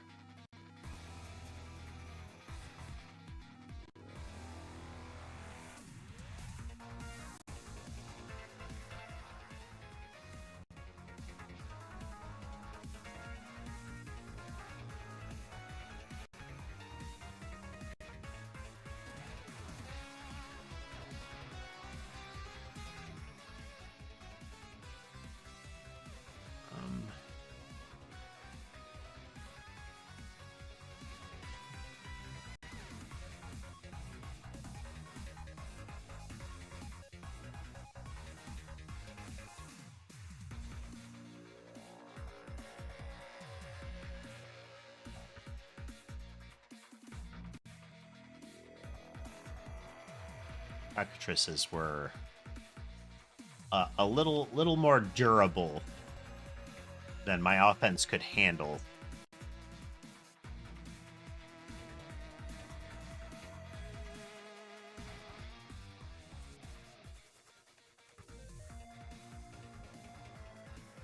I think we are going to get crit from our whips, and we already get it from that, so...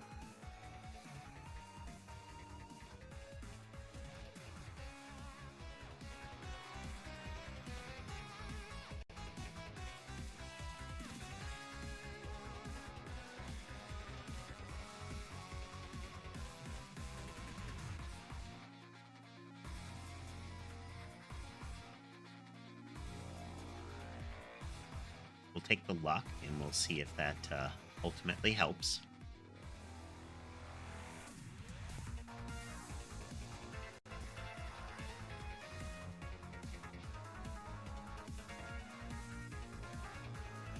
Periodic artillery shelling is definitely a risk surface in this.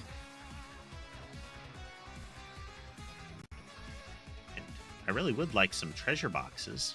Treasure boxes would be great.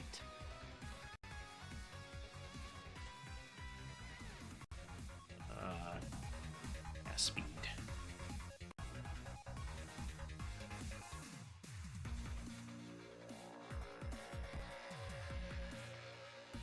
There we go.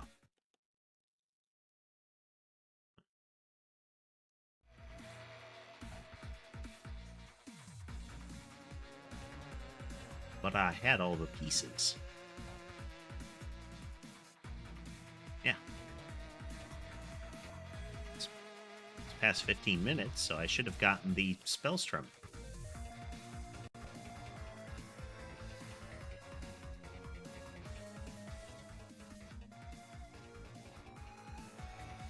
Is that a trait of this character, maybe? Can he not get weapon upgrades?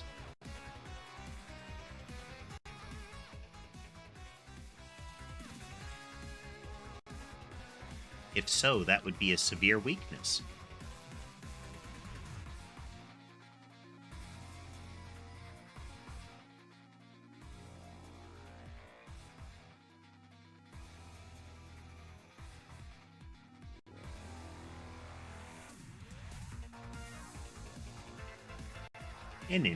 In any event, we're going to keep trying. We'll see if that was a coincidence.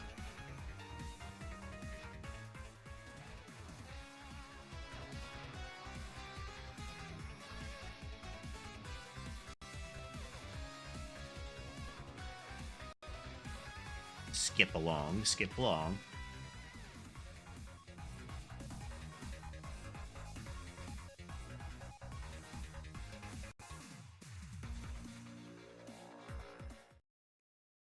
Nope, nope, okay, we can.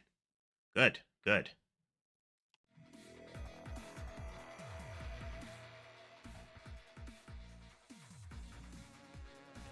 So, scanner. That's our health back. Keep our health topped up.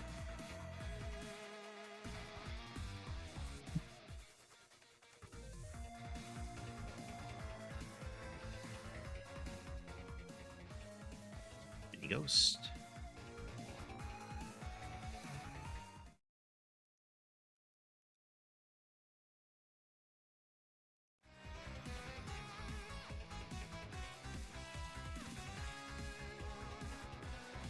Minor changes make big differences.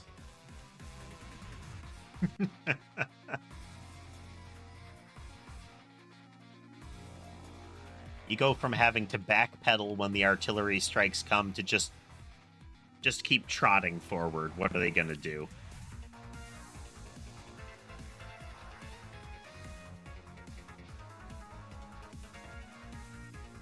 Okay, big swords have to take a little more killing. Noted.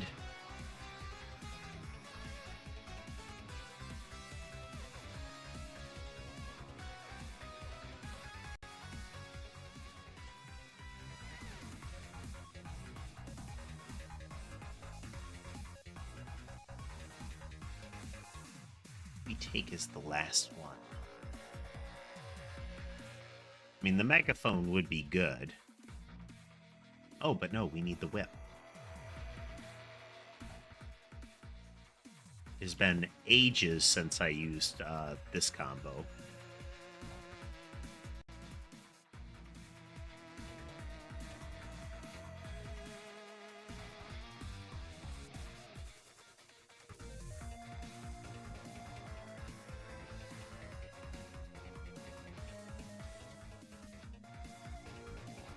Lawnmower mode activate.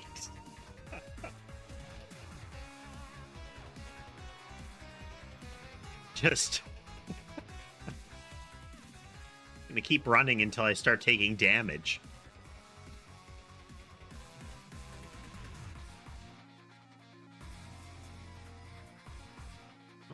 Now that would have hurt me. Okay.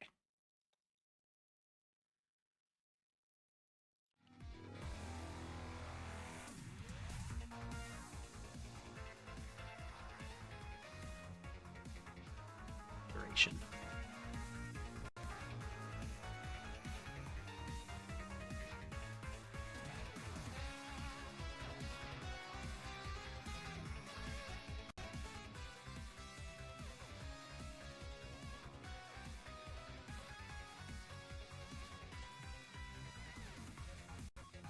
Two projectiles isn't going to make a big difference in the long run.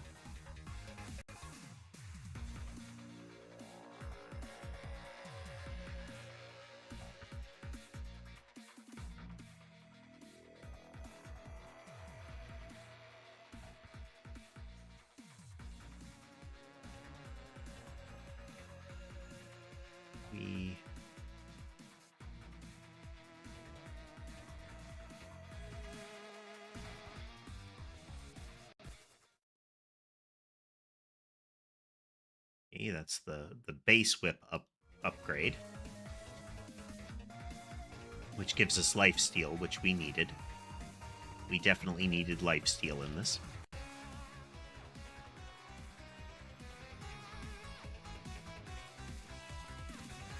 Icing on the murder cake, you know? You kill everybody and you heal for doing it.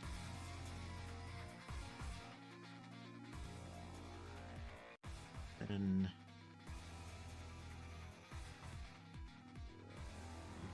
no, move faster.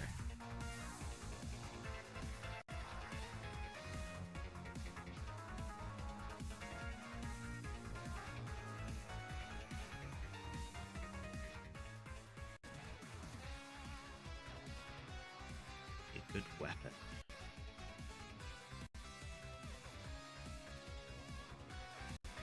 Open the grimoire here.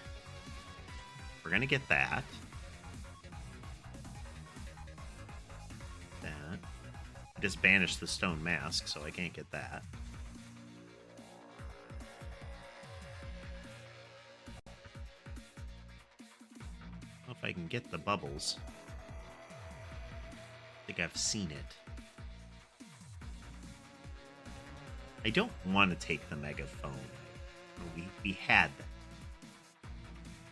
It was good. And it has been good. It continues to be good.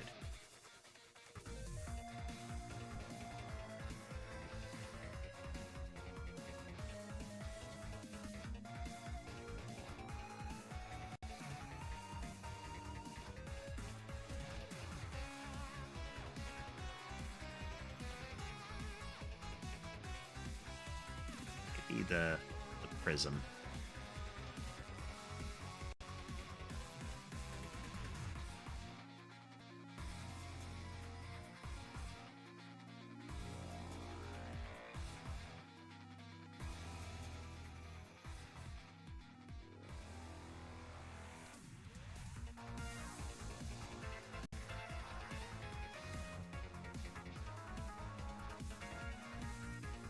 It's just a stroll.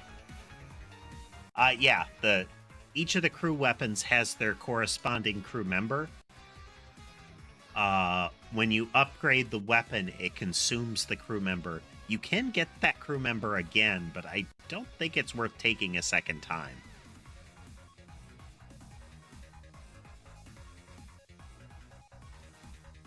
crown. Extra growth is worthwhile.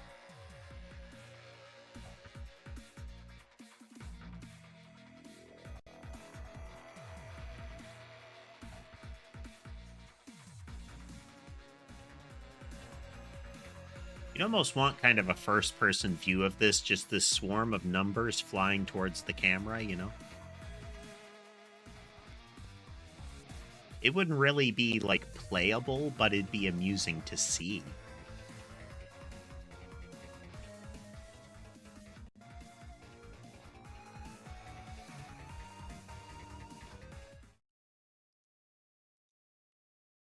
There we go. We got the, whatever that is.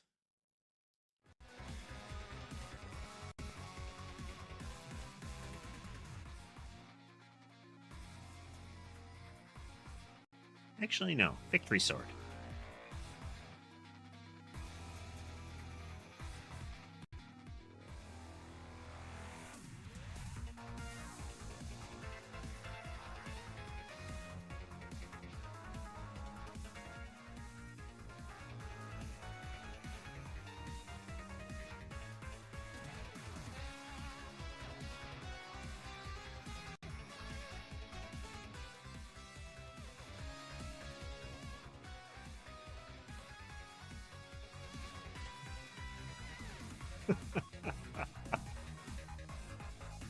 There is an end to the bridge. I recall there is an end to the bridge.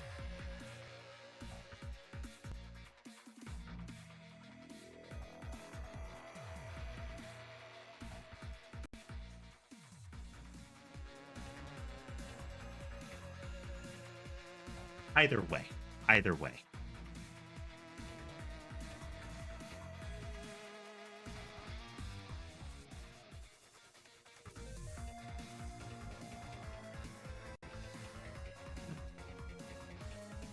Need one more upgrade on the sword.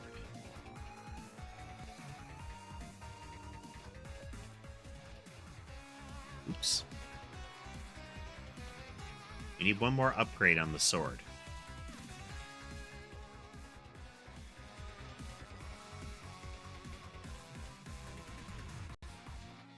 That didn't count because it spawned before I had it ready. Oh well. We'll just keep jogging until something else explodes into treasure boxes.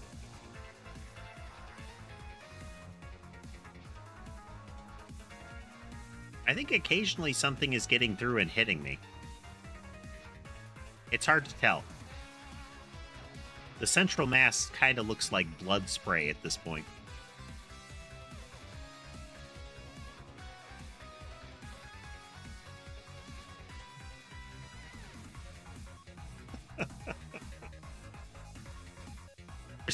There is a wake of monsters as I'm running.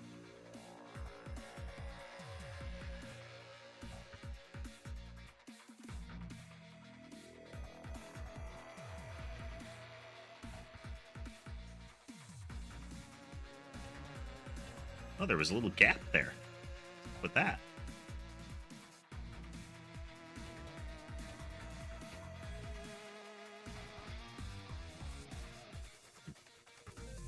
What's the victory condition? What's the condition for the victory blade to transform? I can't remember what it is. Maybe it only transforms for the person that actually uses it directly. I know, right, Lunar?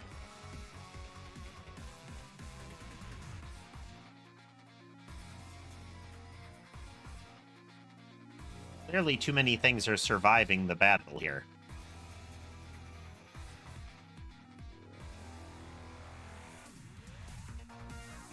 It's like things get kicked off to the top and bottom and then sucked into the black hole behind me.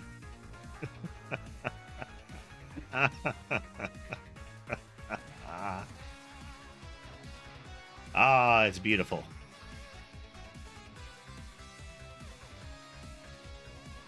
Oh man, weaker monsters started showing up. Sucks to be those guys.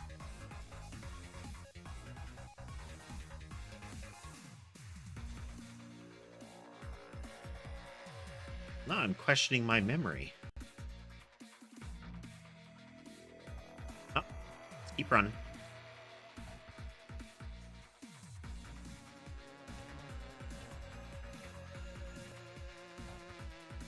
I figure it's infinite or we're gonna, like, fall off the end of the world or something.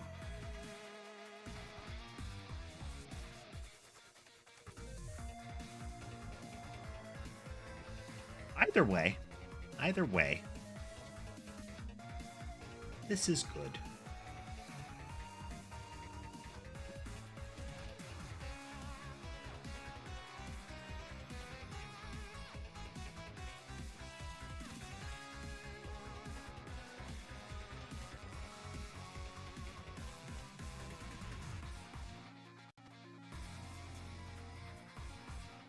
Backtrack and kill that sword.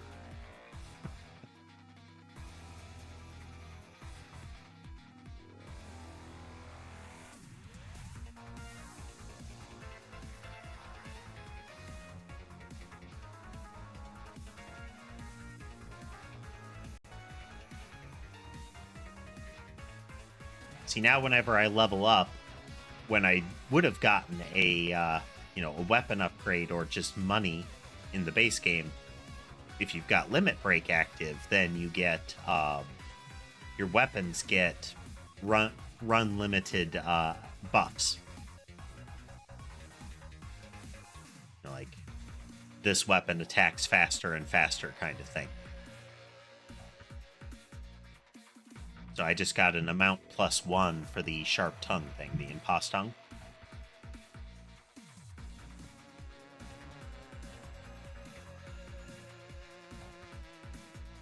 And then paired with that, the upgraded medical scan means that I get stronger, so I get like a health regen or speed or stuff like that.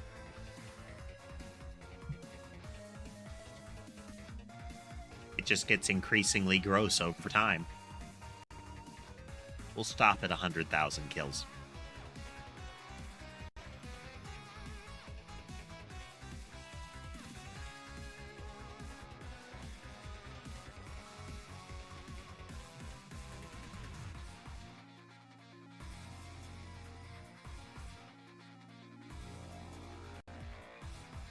I know there are some weapons that scale with your movement speed as far as attack speed, but I didn't think all of them do it. There's an Arcana that applies that to additional ones, too. Like Tragic Princess or something like that. Which, the way we're moving right now, that would actually be kind of fantastic with those weapons. Like Garlic, Lightning, a lot of the... you're not directing the attack kind of ones. The passive attacks.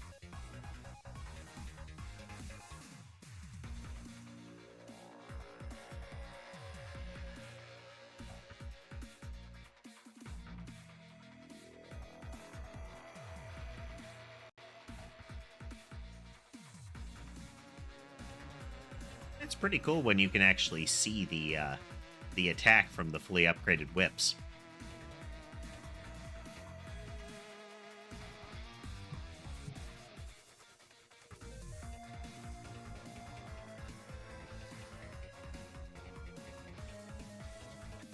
The trail of money cascading behind me.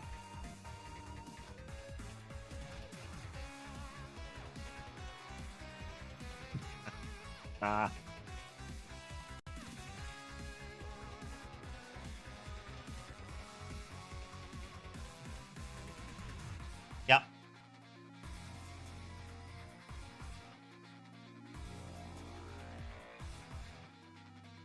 Which we're seeing in play here, so we're getting attack speed upgrades on it and speed upgrades on me. Well, I said we were stopping at 100,000, but I feel like we have to keep going.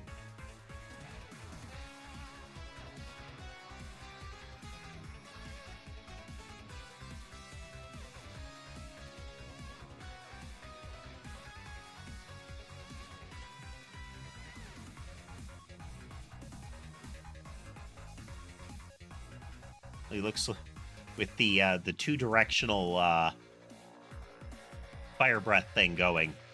Almost had the look of some sort of like dark energy missile.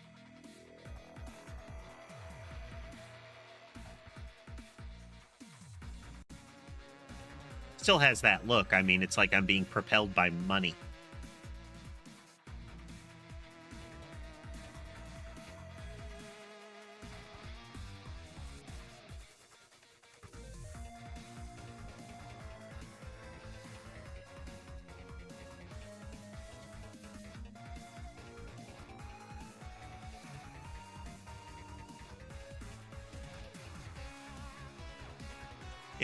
It is the case mate.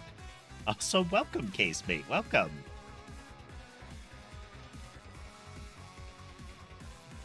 We're playing an endless round to cap off the night, and we've kind of reached peak BS here. My only interaction with the game right now is holding down a directional button. It doesn't seem like much, but it's like perfect tech going on here.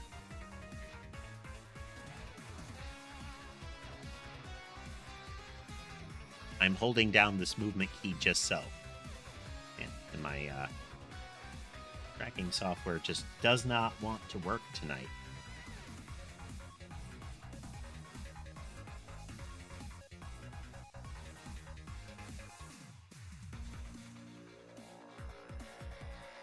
One of these days. You know, with this alternate eye tracking solution, maybe I can try a different intermediary software. Maybe it won't crash so often.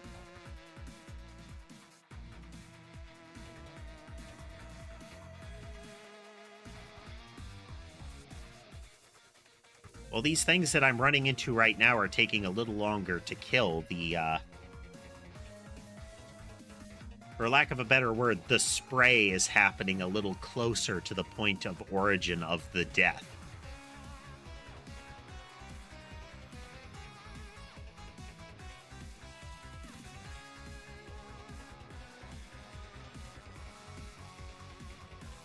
So if it's not clear, I have kind of death tentacles and a super whip that is lashing forward. And that's killing a lot of stuff at the front. Anything that survives is generally being thrown top or bottom. Those survivors, assuming the death tentacles don't take them out in midair, then get sucked out the back. You can see the doors opening and closing. That is a door into space where they are killed on the right side. Whenever you see X enemies ejected, that's how many were killed by the door in the back. Additionally, there are periodically explosions that happen that kill everything on the screen, more or less. The longer this goes on, I get heavy stat buffs at a periodic interval, and my abilities get stronger at a regular interval.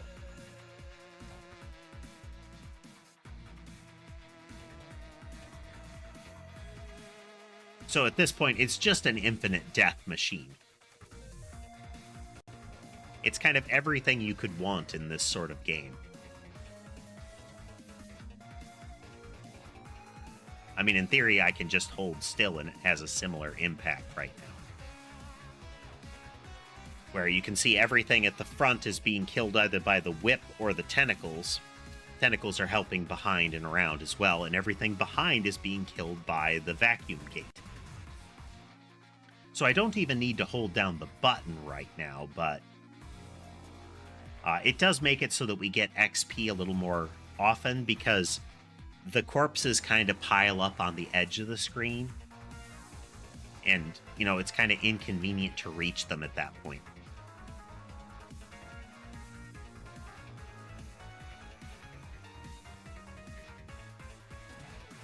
So it looks like it's cycled around to the weaker enemies again.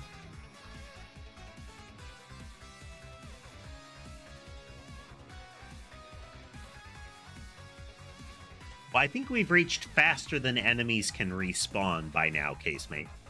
I think we've definitely reached that point.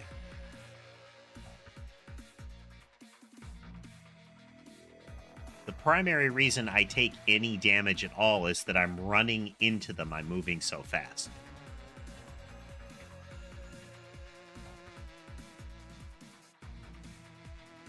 It's hard to see, but there's a pile of corpses at the right side of the screen. They're just sort of like waiting to be horribly killed. On this particular map, it isn't a good idea to hold still for too long, though, because there's like artillery shells that'll come hit you, and those do a decent amount of damage.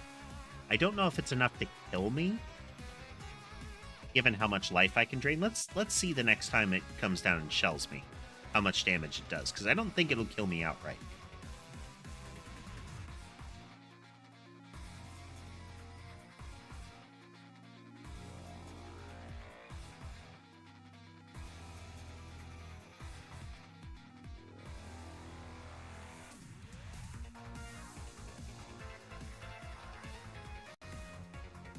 We seem to be generating a good amount of cash, too.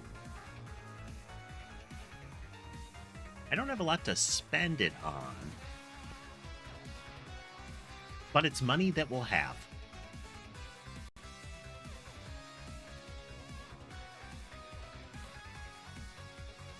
Oh, and every time these sparkles all around me, every time they explode, like they reach critical mass and blow up, they get stronger. And that's on top of the fact that just all of this killing makes them stronger.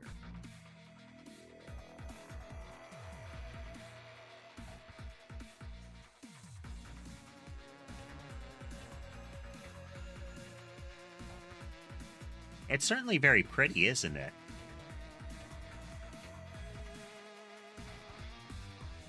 As the AoE gets bigger, that sort of central nexus of black, red, and purple gets bigger. Very pretty. I like it.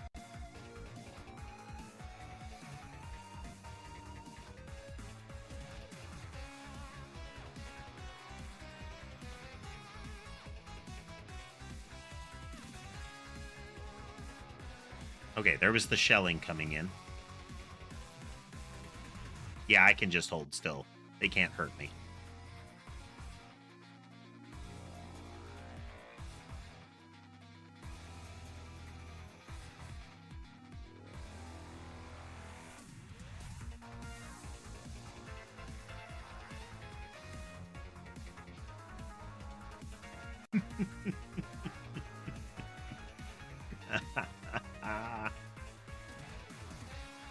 Ah, it's delicious. Yeah, all the dying is happening off the left side of the screen. We do see damage numbers on the right now and again yet.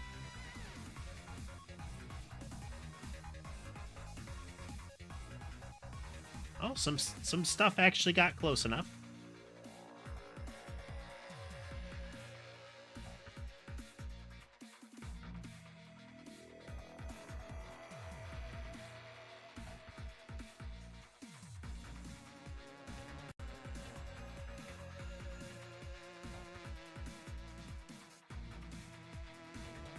Yeah. Boy, we're making a lot of money.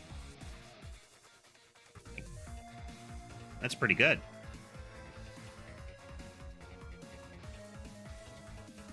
Okay, that'll do. That'll do. Let's see how we did.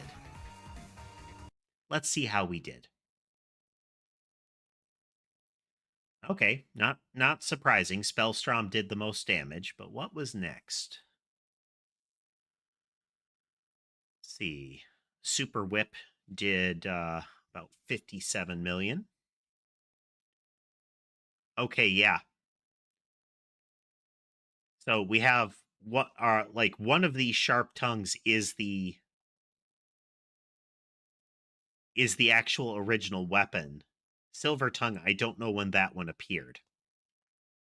But he actually gets invisible sharp tongue weapons. Neat. Neat. He takes a moment to rev up at the beginning, but he gets going. He gets going.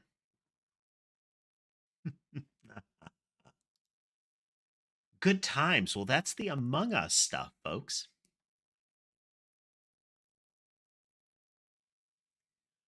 Ah, that's it's kind of refreshing and relaxing. Now, like I said, I don't have the schedule determined. Well, let me see if the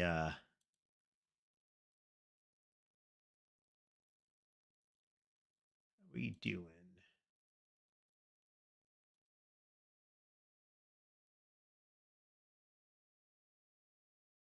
Hmm. I have a good indicator of that, or is it just not going to have it tracked yet?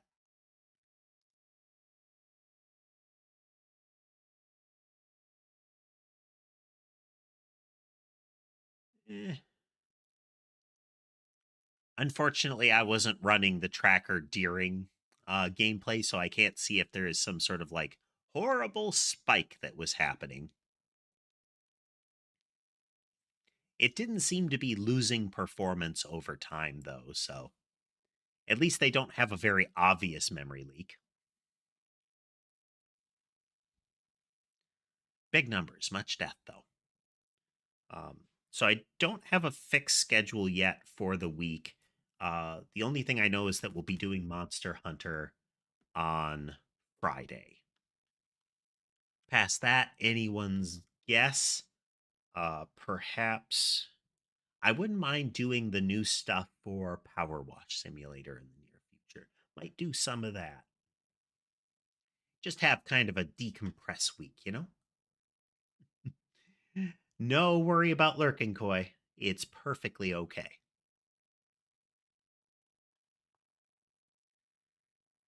Never feel bad about just hanging out.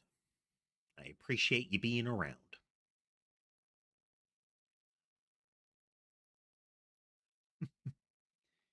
I wouldn't mind running a little longer a couple more times. Still want to keep within our 6 hour limit, but you know, getting closer to that now and again is still good.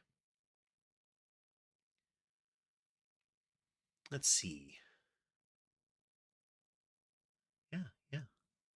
In any event, thank you all for joining us today. A special thanks to my Nyanites, such as Casemate, uh, Koi is too. Yeah, Casemate, Koi, uh, Tass showed up earlier. Just everybody who's a member of the YouTube channel on that topic. If you like what you saw and would like to see more, remember to follow, subscribe, like, endorse, write letters to your senator, whatever it is that's relevant to your platform, do that, push those buttons. And the associated algorithms will give you more things like this. So, again, thank you all for watching and have a good night.